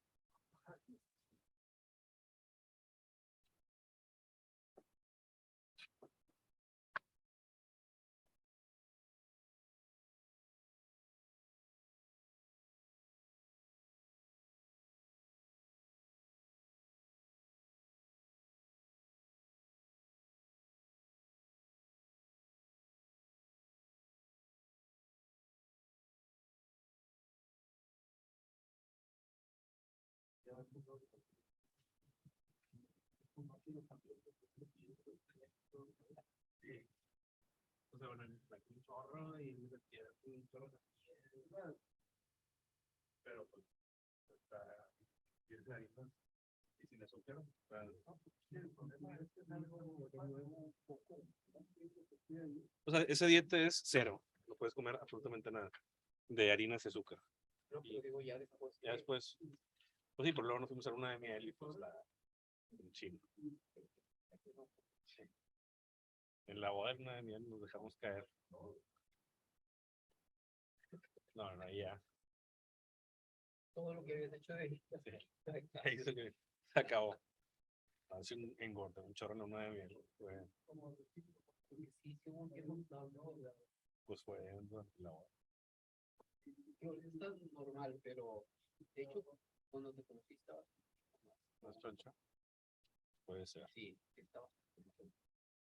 Pues luego llegó la boda, me flaqué y luego pues de vuelta a la normalidad. Fuerza. Sí, a fuerza. Obligado por la esposa.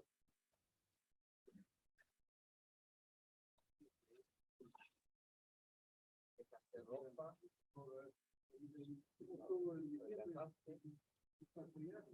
Otra ropa. Sí. Y luego de nuevo. Fíjate que el secreto que tengo yo es que tengo la misma ropa de hace 20 años. Yo nunca compro ropa así. Pues la material más soleada. Pero sí, no. O sea, mi esposa se enoja conmigo porque ella compra ropa a cada rato y por cualquier razón. Y yo tengo los mismos tenis de hace. Bueno, yo también estoy así, de que los tenis, zapatos, Sí. dos pares de zapatos, los tenis, ya hasta que ya. Los jeans hasta que ya están rotos así. Ya. Tampoco soy muy así de cada rato. Ahí luego digo, no veo. Luego, sí. Y me lo voy llevando. Y cuando de plano está así roto y el camisa, bueno, voy, quiero este modelo, 5 iguales de color diferente y ya. Para no te-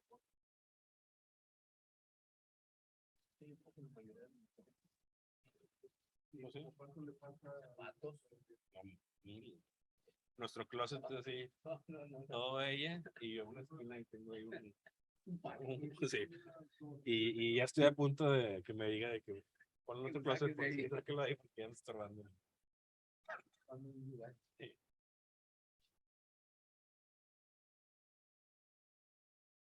Ah, estoy de acuerdo. Vamos a hacer una hora. Ir al baño.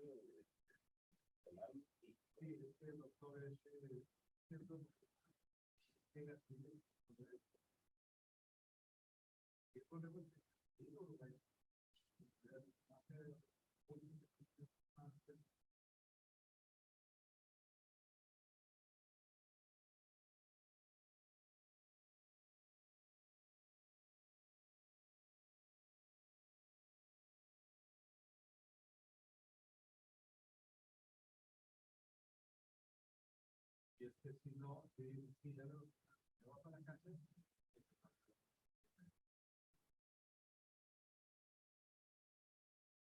Pura resonancia, ¿no?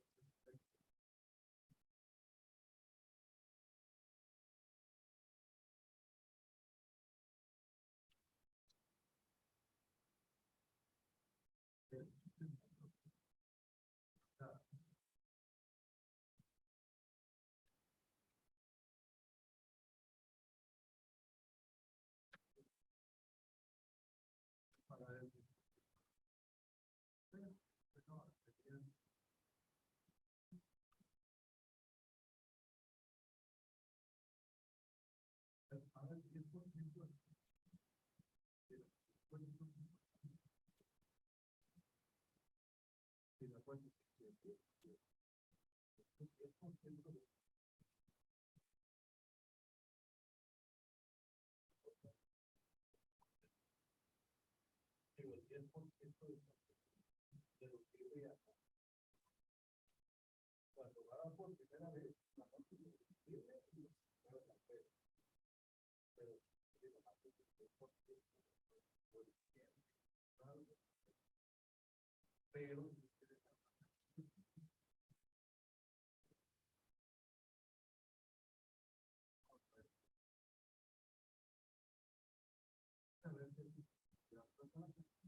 Entonces se volvieron a la pared.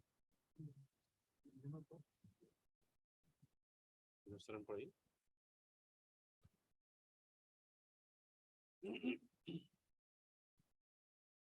¿Tienes las credenciales?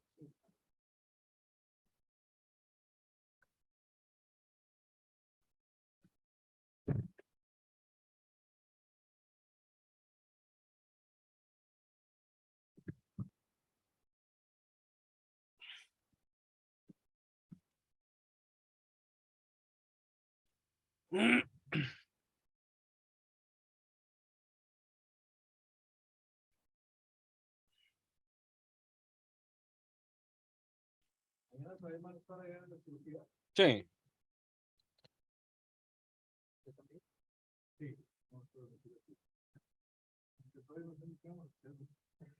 Ya hasta mañana.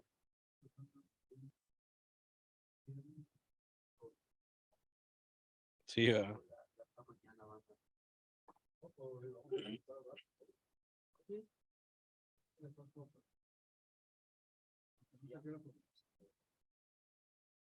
¿8 inicia? me estaron a las 8, sí.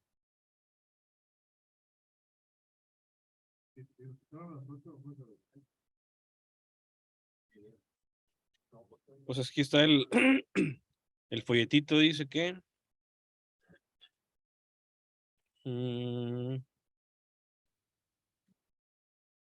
dice 8, de 8 a 1.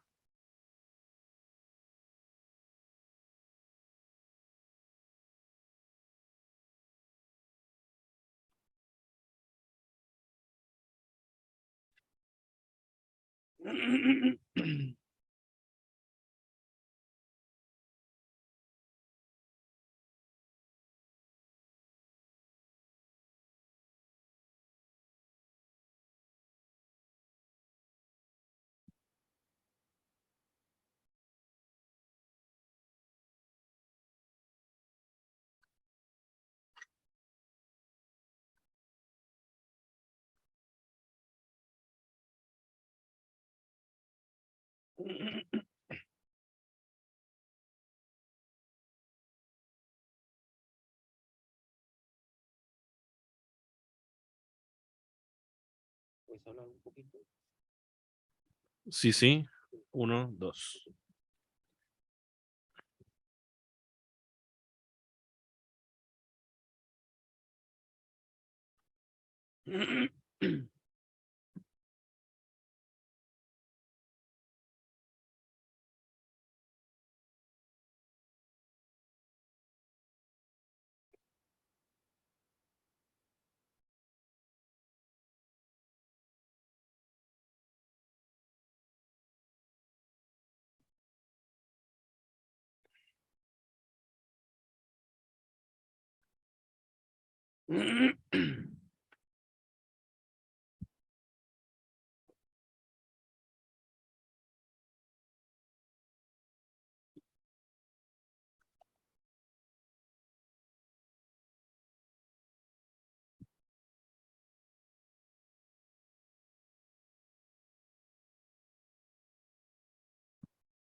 Vamos a adoptar mañana un perro.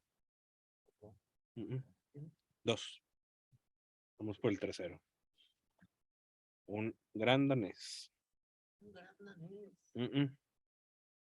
Que lo abandonaron no sé en dónde y nos hablaron si nos interesaba. Y pues mi esposa ama los gran danés, entonces pues vamos a tener un gran danés.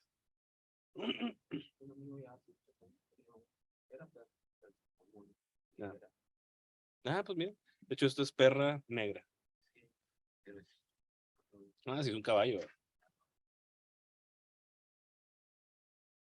Es esta, mira. Está cachorrito, pero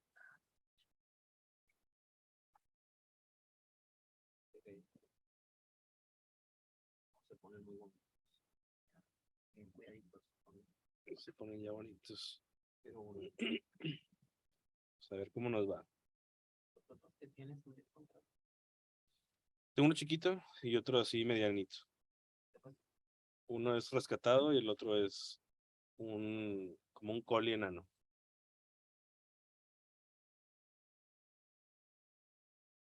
No, pero creo que nunca había tenido un perro tan grande. Pastores alemanes y así, pero pues ya está grande, sí. Sí.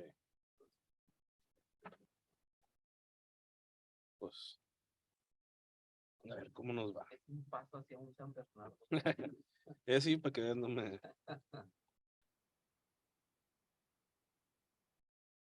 San Bernardo, que es una balacera. Deja tú que. O sea, me da cosa por los pobres perros esos que en Monterrey a 40 grados y con el pelo así, está muy pobrecitos.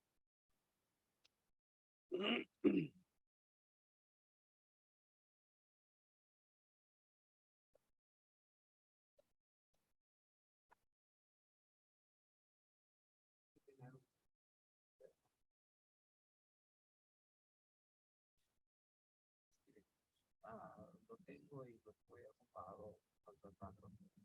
Sí. Y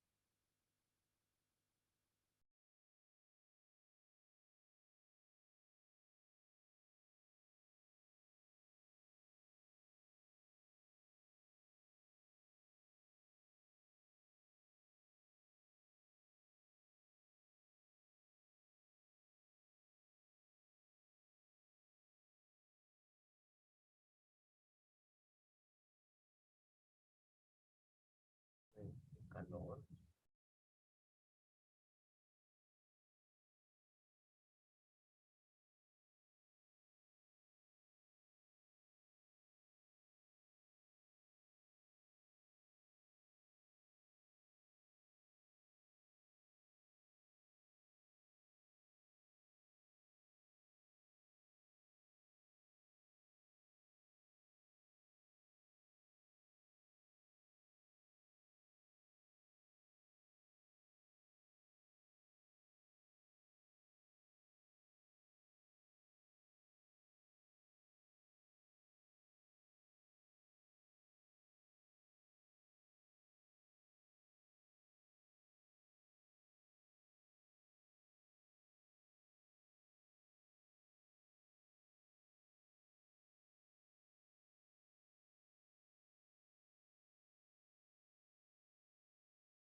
Que la parte de René fue fantástica, de verdad, increíbles participantes, aparte de mí, pues, nada más yo no lo hice, pero todos muy bien.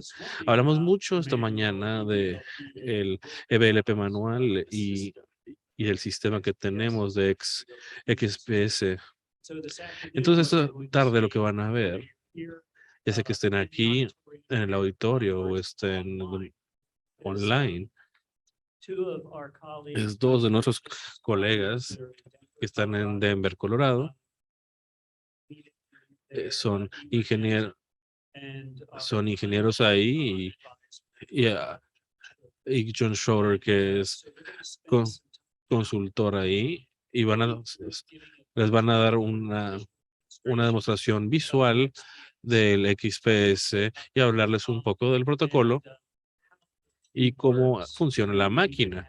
Y luego podemos tener una sesión de preguntas y respuestas después de esto, y creo que eso sería lo mejor si guardamos las preguntas para después. Y va a haber diferentes puntos de cámara y les van a explicar el sistema. Entonces, Imer John Jensen, gracias por participar con nosotros. Te dejo el micrófono. Pero excelente. Gracias, muchas gracias.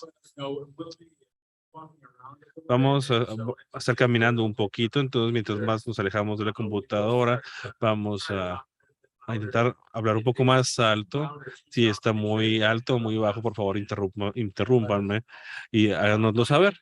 Mi nombre es John Schroeder, soy el especialista clínico para el grupo aquí en Norteamérica. Y voy a empezar esta presentación con una visión general. Y van a poder ver en su pantalla, porque tenemos aquí una cámara, un pulmón que está funcionando desde hace 2 horas. Y aquí pueden ver la información en tiempo real y cómo la genera la máquina.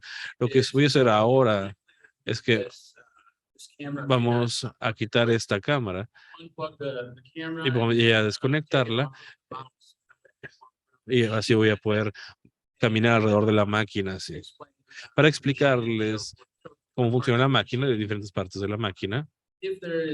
Si hay alguna pregunta o algún problema con la conexión, solo díganme y me pueden interrumpir mientras lo hacemos. Hola, soy Inge Jensen. Soy director de R&B.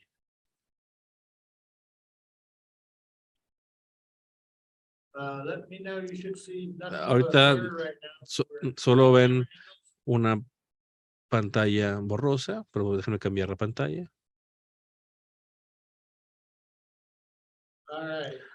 Ahí está. Ahí deberían de ver. Adentro de nuestro laboratorio aquí en Denver, Colorado. Hola, soy John. Emir. Perfecto. Entonces, lo que tenemos aquí es el XTS. Y está funcionando en general. Y cada parte de la máquina, cómo está funcionando. De este lado es el XPS. Tiene una ayuda, tiene la bomba centrífuga y está hecho como si estuviera en cuidados intensivos y tiene una pantalla en esta parte. Todos esos componentes juntos, todo va a estar alimentando a la información que va a ir hacia la pantalla principal. La pantalla principal de XPS tiene un software de XPS, que es lo que vamos a ver esta pantalla bastante más en esta presentación. Pero una de las ventajas del software es que a veces va a ser esto les va a permitir poner la información del donador el peso, el sexo del donador. Y una vez que ya tengamos toda esa información y sepamos qué es lo que va a hacer, nos va a poner exactamente cómo sería la primera hora de este caso.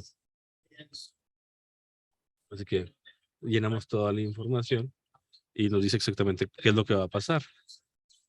Luego tenemos los ajustes normales que usamos y luego también el desafío de reclutamiento. Ahora empezamos a ver las partes de la máquina. Vemos todos los cubos, cómo están dispuestos. Lo vamos a ver en un momento, pero otra parte de la máquina, obviamente, es donde está el órgano. Tradicionalmente, aquí habría una segunda parte de este domo que ayudaría a hacer un ambiente húmedo y también para que no se sequen y para que se mantengan húmedos. Debajo de este domo aquí tenemos una pesa y está calibrada.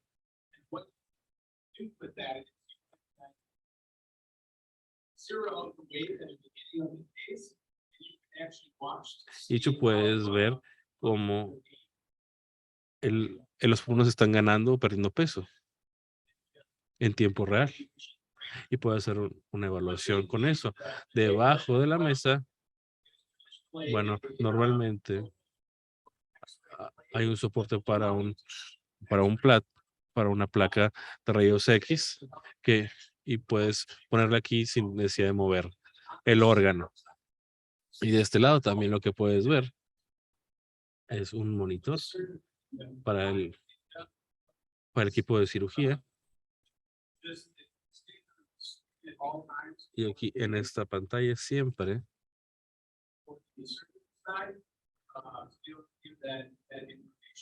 pueden tener aquí el equipo de cirugía toda esta información. Los componentes que vienen empieza aquí con el reservorio.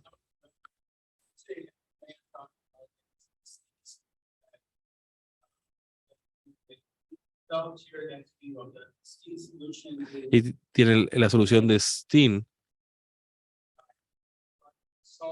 con sales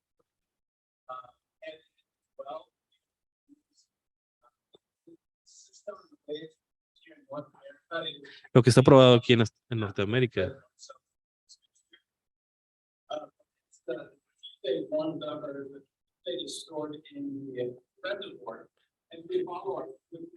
Si vemos el fluido va bajando del reservorio y después va hacia adentro de la bomba que está incluida aquí. Y aquí está el agua con el que se regula la temperatura. Mientras va saliendo el fluido del oxigenador,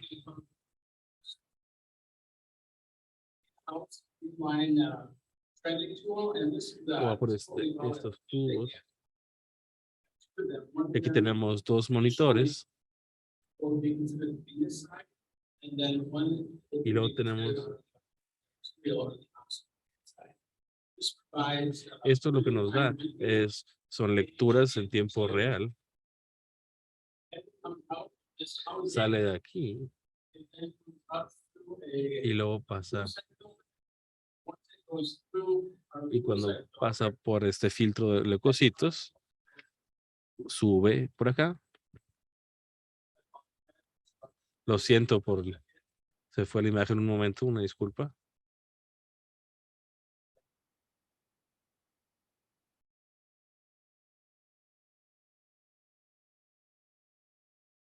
Aquí está. Una disculpa por eso. Aquí tenemos que está saliendo y es bombeado hacia adentro. Se va arteria principal y luego regresa por aquí. Por el, y luego regresa por acá. Y después tenemos el siguiente monitoreo, que es lo que nos muestra cómo está funcionando los pulmones, que mide el CO2 y luego lo regresa al reservorio. Otros aspectos que tenemos con el sistema es que si usamos una línea de gas y aquí para el procedimiento de VLC tenemos 8% de dióxido de carbono y 86% de nitrógeno. Y lo que hacemos básicamente es que estamos haciendo al revés, en el sentido opuesto de como haríamos normalmente para una prueba en donde normalmente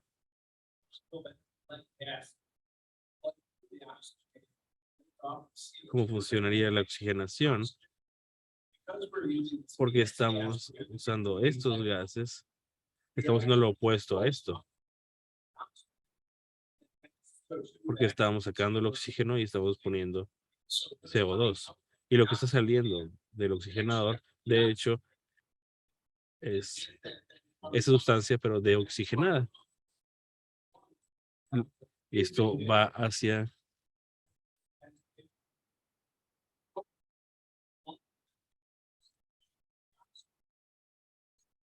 y esto causa la deoxigenación desde un punto de vista de ventilación. Y luego, un recordatorio general. Aquí a la izquierda vienen todos los parámetros circulatorios. Aquí vemos la presión que entra.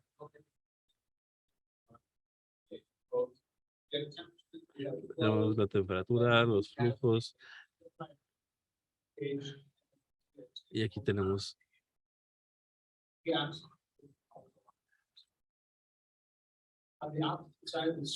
del otro lado de la pantalla tenemos el ventilador y te muestra los parámetros más importantes que se usan para evaluar. Y luego en la mitad de la pantalla tenemos algunas gráficas que te muestran la presión, esencialmente la relación que hay y la dinámica. Y abajo vemos cómo va cambiando el peso en la báscula.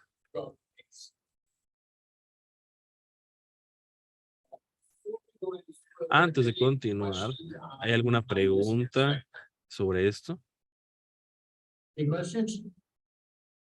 ¿Preguntas? Sin preguntas ahora mismo. Sin preguntas ahora. Olvídame si hay algunas. Sí, gracias. Bueno, el otro aspecto que tenemos es que de hecho tenemos un análisis externo de datos.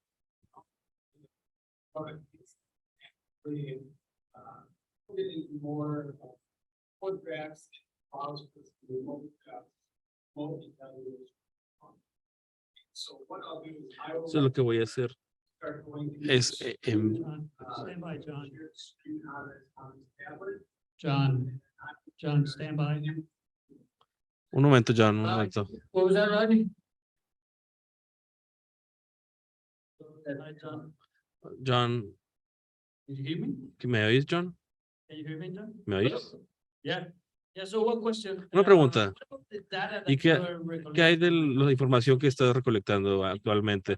Si, if that XPS in Denver, si ese XPS en Denver, I mean, Denver has its digo, own Denver tiene su data propio center. centro de información para sus pacientes, entonces la idea es que todos los lugares que tengan un XPS tienen su su propia información. Yeah, that's just. Sí, de hecho, Yes, well, el XPS va a recolectar toda la información, temperatura, de oxígeno, que tenga todo cada 3 segundos. Va a hacer esto en su hard drive, en su disco duro, y luego se va a transferir a lo que se transfiere al sistema XMAT,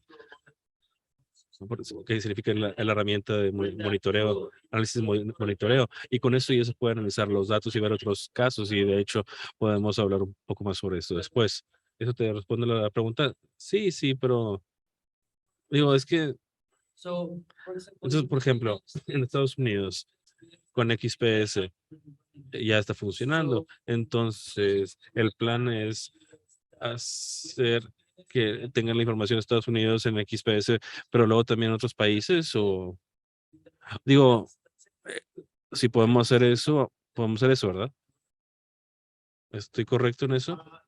Sí, digo, más o menos la información específica de XPS, para estar claros, no hay información de los pacientes. Entonces, si tu pregunta es si tiene que ver con la información del paciente, no hay nada de eso. Es más bien como los datos duros o cosas de esas. Y, y la información solo es relevante para tu máquina. Tú tendrías que pedirle a otro programa si tiene XPS, si quisieras relacionar tu información con la suya.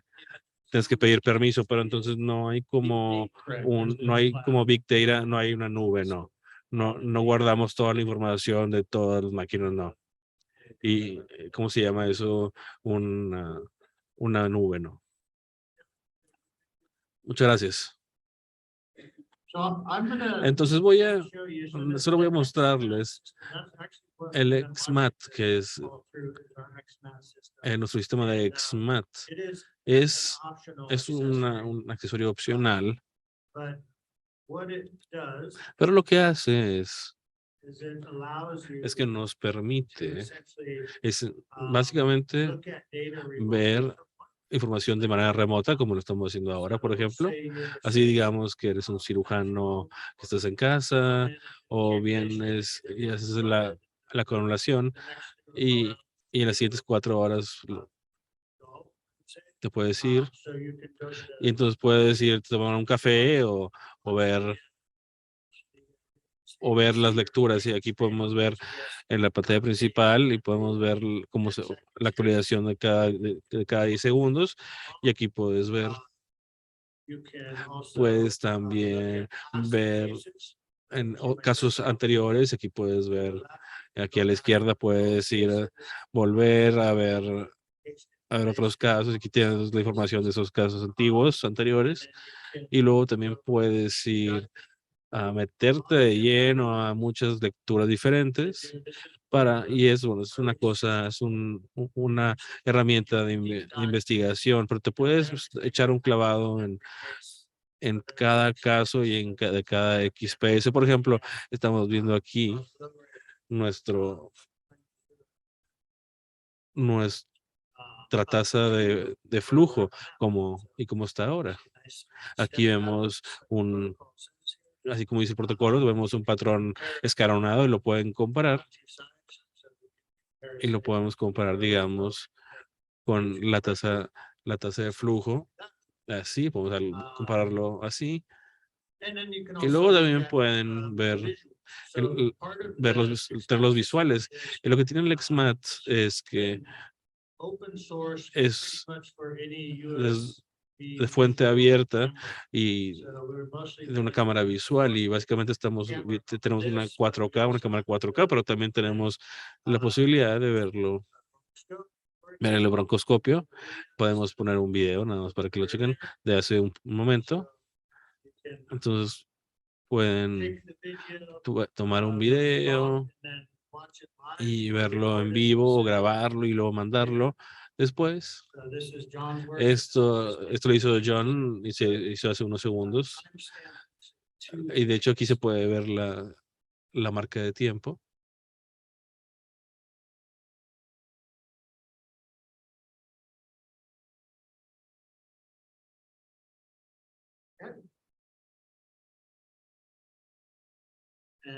Y como les dije, la marca de tiempo muestra exactamente cuándo se hizo este video. Eso se hizo hace 1 hora y 40 minutos en el EVLP.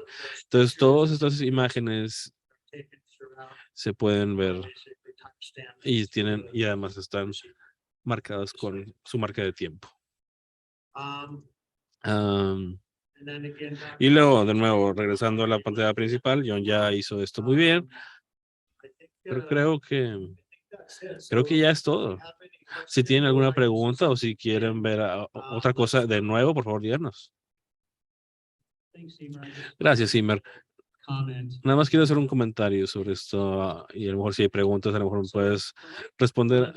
Como lo estamos viendo ahora, cuando hablamos hace un momento, cuando cada hospital tiene un programa de IBLP o tiene un centro regional, pero usamos este ejemplo, tenemos un centro regional, digamos que el centro que recibe está en Monterrey, y digamos que el que recibe está en el DF, en México, y digamos que el que acepta, el doctor que está en el DF se conecta y puede ver a esto, y así como lo estamos viendo nosotros, y puede ver las imágenes visuales y tenemos las cámaras y la perfusión y podemos ver la broncoscopía, podemos ver, podemos subir unos rayos X, y el equipo que está haciendo el EVLP puede tener una plática con ellos para revisar los datos. Y otra manera en la que esta herramienta funciona es que está en tu propio centro, en tu propio hospital, y, y el cirujano que está a cargo puede verificar esto y ver que el EVLP se haya hecho bien. Puedes ver otro caso o lo que sea. Entonces puedes hacer rondas con pacientes y luego puedes checar esto otra vez en tu celular o tu tablet o en tu computadora de escritorio. El EVLP está funcionando aquí. Entonces, con toda esta información que está guardada aquí, esto se hace después de la revisión del caso, y, y también para si quieres crear un paper, pues te puedes volver y ver la información para un futuro. Sí, sí, Robbie. Y es exactamente lo que dijiste. Y con la cámara que tenemos aquí, pusimos, hemos podido poner cámaras térmicas con ultrasonido, con rayos X. Básicamente todo lo que puedes poner en la computadora, lo puedes subir con con una marca de tiempo. Es una herramienta muy útil.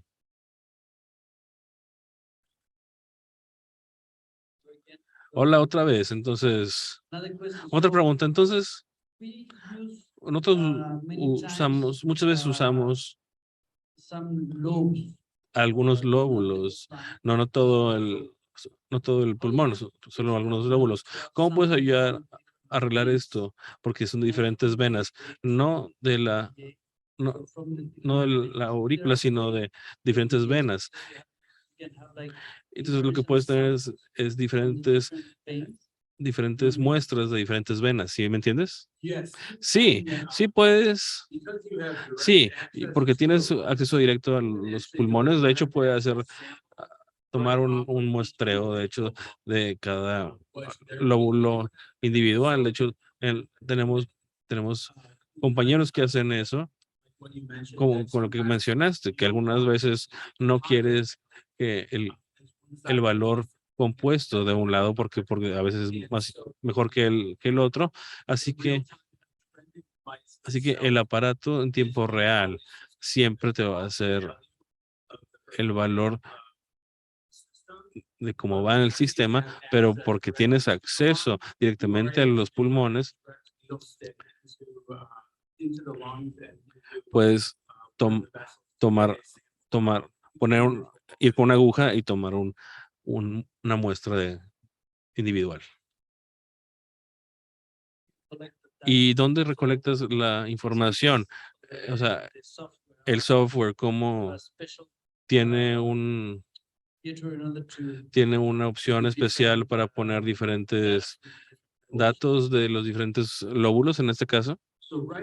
Bueno, en este caso, el software en sí mismo, la cosa, lo principal que hace es que si tienes que convertirlo desde un doble, si es que es una perfusión doble a una simple, te ajusta los parámetros por ti. Y si es un doble o un simple de izquierdo o derecho, te cambia los patrones del flujo, pero no te permite que algunos de los de los gases individuales que son sacados, si están siendo sacados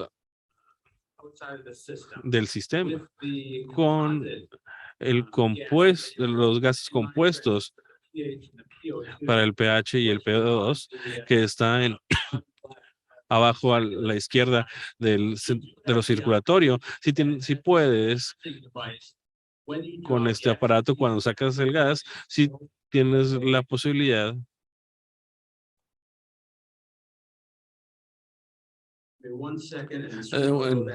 en un segundito va a volver la pantalla principal. 10 segundos. Ahí está. Entonces, abajo a la izquierda, donde está el mouse ahora mismo, sí tienen la posibilidad de recalibrar esos sensores mientras van sacando muestras para un analizador externo de gas y pueden poner esta información. Pero sí, sí lo va a comparar con los lóbulos. Y entonces, para contestar un poco más esa pregunta, estamos de hecho trabajando en diferentes niveles de software con algunos compañeros haciendo para poder meter información de manera manual de los diferentes lóbulos. Y también para otros tipos de tests, pero podemos poner todo en en el mismo software. Pero eso es lo que nos vamos a mostrar, eso, pero para que sepan lo que hace el programa.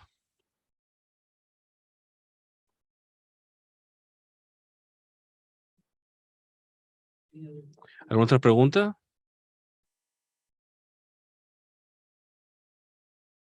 No. ¿Hay algo más que alguien quiera ver? Que tenga que ver con el software, de lo que muestra, o de o si quieren ver algo en particular, lo podemos hacer también. ¿Sería posible en, en la caja de secuencias, si podemos simularlo en la pantalla, podremos volver y ver que estamos entre el minuto 8 y el minuto 11? Sí, por ejemplo, estamos en esta pestaña. Vamos a la pestaña de ajustes y aquí lo que vamos a ver es aquí podemos poner la información del caso y ya que pusiste el peso, la altura y el sexo y seleccionamos qué tipo de pulmón tenemos, luego nos va a dar la información cardíaca que tiene el paciente y luego tenemos el flujo de masa y son dependiendo del tipo de pulmones que estemos usando y porque esto es un sistema cerrado, pues tenemos la presión. Entonces, porque podemos mantener la presión cerrada aquí, nunca necesitamos, no tenemos la información de salida de, entonces la información siempre va a ser 40% en la información cardíaca, 24%, o si nada más uno, 16%. Y haciendo eso nos dice que nuestra meta es 1.92 litros por minuto. Y si vemos aquí a la derecha, Aquí, en la matriz que vemos aquí que nos ayuda. Aquí vemos cómo podemos cambiar en 10 minutos y cómo se puede cambiar a los 20 minutos. Y también tenemos con el flujo real. Si tenemos el flujo meta que tenemos es 1.92 litros por minuto. Empezamos muy despacio porque si empezamos estos casos, estos pulmones están desinflados, están fríos, están duros, y entonces se empieza con el 10% de este flujo total y nos dice que nuestro primer flujo va a ser 0.90 por minuto. Y para alguien que esté acostumbrado para hacer un bypass o ese tipo de cosas, eso va a parecer extrañamente bajo. Y si hay casos como esos, pero aquí seguimos un proceso muy protocolizado donde subimos muy despacio el flujo del 10% hasta 20, 30, 40, 50, 80, y ni siquiera llegamos hacia el flujo completo hasta que estamos ya hasta los 50 minutos en nuestro caso. Y luego una vez que estamos ahí, ya con eso que ya hicimos eso para el resto del tiempo, y lo mismo hacemos con nuestros ventiladores. Tenemos los ajustes normales para la primera hora, lo cual son ajustes muy conservadores. Lo calculamos por el peso y luego durante nuestro reclutamiento, lo que también puede ser el desafío de oxígeno. Entonces, incrementamos el BRAD, incrementamos de 7 dependiendo del peso, y también subimos de un 1% hasta el 100%. Y como cada uno de estos pasos ocurre va a haber una ventana de notificación que especialistas están usando la máquina para guiarte por estos pasos. Thanks, John. Gracias, John. Y luego podrías volver un momento a la pantalla principal, sí, y poner tu cursor sobre la ventana que dice secuencia. ¿Puedes repetir eso? Sí, puedes poner el cursor sobre la ventana al final de la pantalla que dice secuencia Smart. Sí, aquí es donde le damos para que empezar el caso, y en esta pantalla principal, a mero abajo de la pantalla, tienes tu secuencia Smart que te dice exactamente en qué estado deberías estar. Entonces, para no estar volviendo, yendo y viniendo, puedes tenerlo aquí todo el tiempo. Ok, gracias. Entonces, cuando estás hablando de entrenamiento o incluso de gente nueva que viene, esto es una característica que tienes aquí, que va a salir esta ventana que te va a dar instrucciones en cuáles deberían ser tus siguientes acciones durante el protocolo, ¿verdad? Sí, sí. Nada más para añadir un poquito de esto, Robbie, es lo que está aquí en este color. Aquí, bueno, básicamente esto te dice que esto está fuera de rango. Entonces ahora mismo aquí tenemos uno que debe ser 5 y es 7. No es el fin del mundo, pero más importante tenemos aquí un FI2 aquí, y ya que dice que las instrucciones dice que debemos de empezar el reclutamiento, lo cual no hemos hecho todavía por lo que dice en el sistema. Dice aquí que la meta que tenemos debe ser 100 y estamos en 90, en 19, lo cual está muy bajo. Entonces, otra cosa que podemos hacer básicamente y que nos ayuda al operador del sistema es que puede ver esta pantalla y ver, ok, que está negro, que está rojo, la presión está muy alta, a lo mejor debe ser menos que 15 y está en 18, esto está fuera de rango. Entonces, la idea es que los que están viendo esto es que la idea es que el usuario se da cuenta que algo está fuera de rango y podemos hacer algo para manipularlo. Para sobre el protocolo de BLP y para corregir esto, ¿no? Y aquí podemos bajar el reservorio. Si el 5 está en el lado de LA, entonces podemos bajarlo a 3 milímetros de mercurio y para bajar nuestra presión.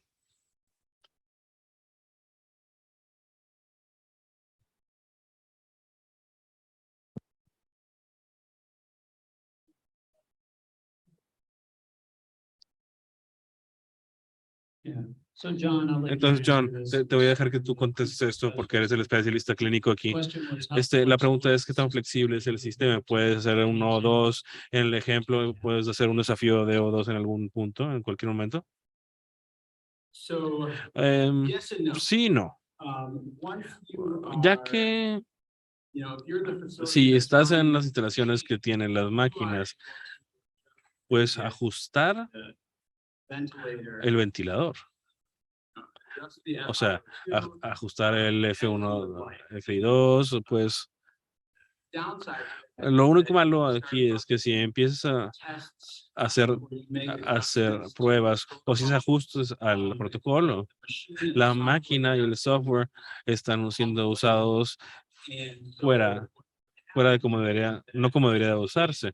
Entonces, trials that con las pruebas que se están haciendo en Canadá o aquí en Estados Unidos, utilized se usa sin este protocolo que es muy estricto.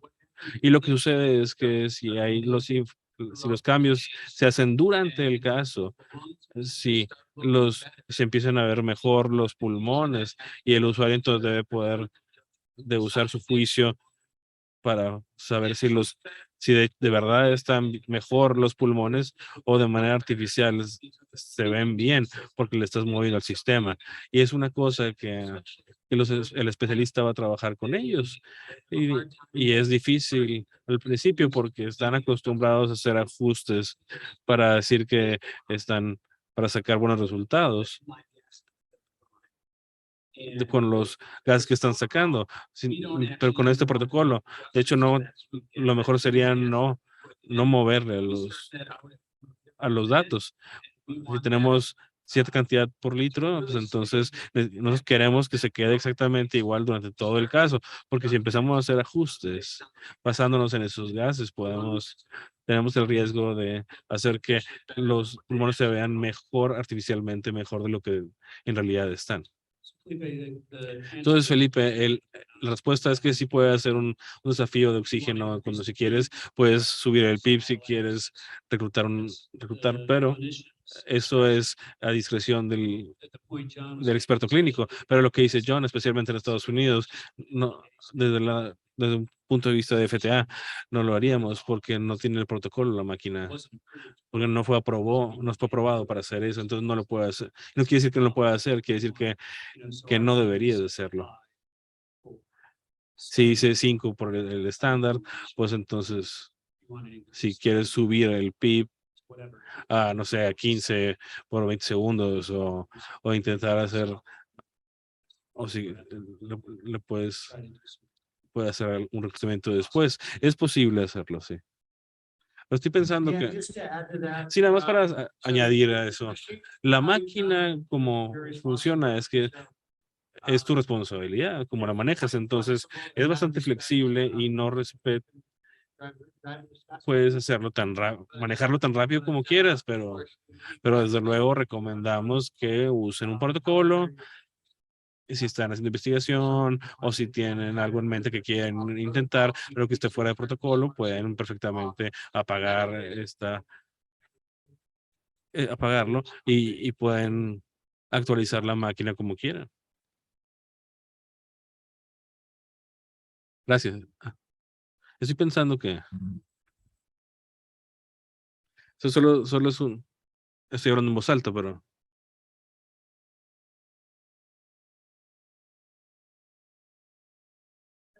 cuando estás en la recuperación, sientes que tienes esta sensación. Nada más para la gente que está online, por favor. Sí, entonces estoy pensando que, o sea, ya que estás en la recuperación o estás en el EVLP, tienes,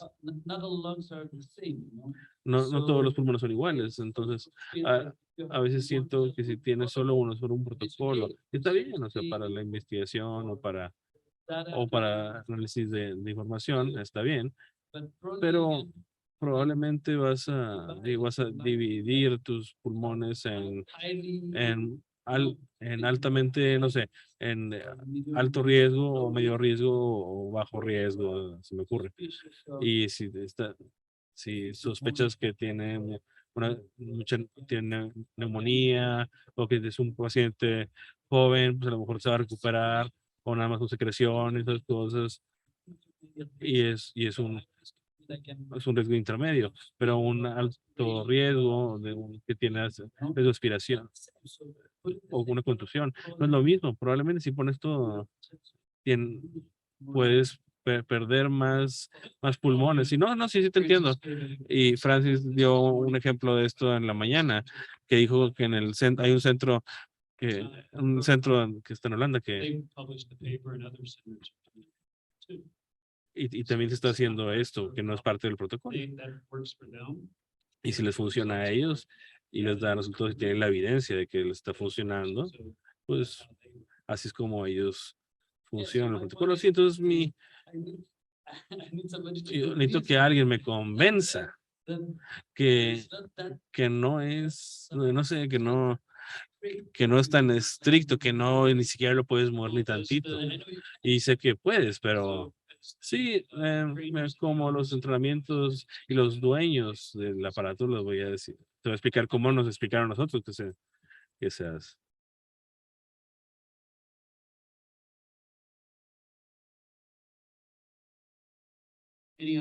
¿Alguna otra pregunta? John Emer, do you have anything else to add? John Emer, ¿tienen alguna otra cosa que añadir? Creo que compartí la mayoría de lo que ya tenía. Si se me ocurre otra cosa, los contacto para compartirlo con el grupo hoy más tarde o mañana también. Yeah, perfect. Excelente. Tomorrow we're gonna- Entonces mañana, de hecho, vamos a hacer un wet lab, de hecho, real. Entonces, estaría muy bien. Bueno, muchas gracias, John, por su tiempo y de verdad les agradecemos la demostración. Sí, sí, sí. No, gracias y lo que quería añadir es que tenemos un gran equipo de, de como John y como de ingenieros que están detrás de todo esto. Y si tienen alguna pregunta, por favor, contáctenos. Muchas gracias.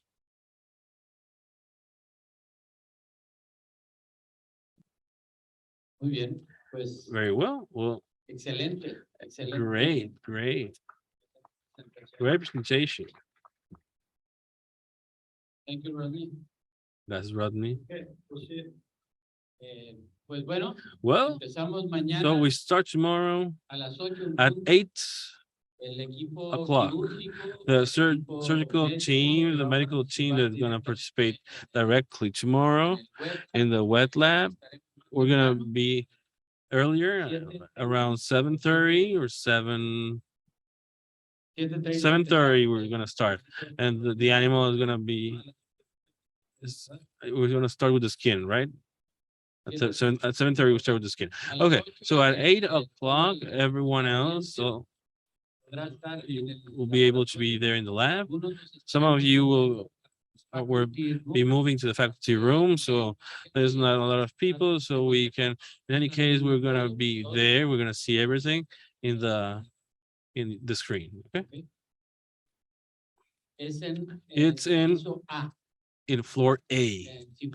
Simulation, yes. There's where we had the simulation, yes. Of the ventricular assistances, yeah. Any question about tomorrow's program? No? Well, see you tomorrow then. Thank you.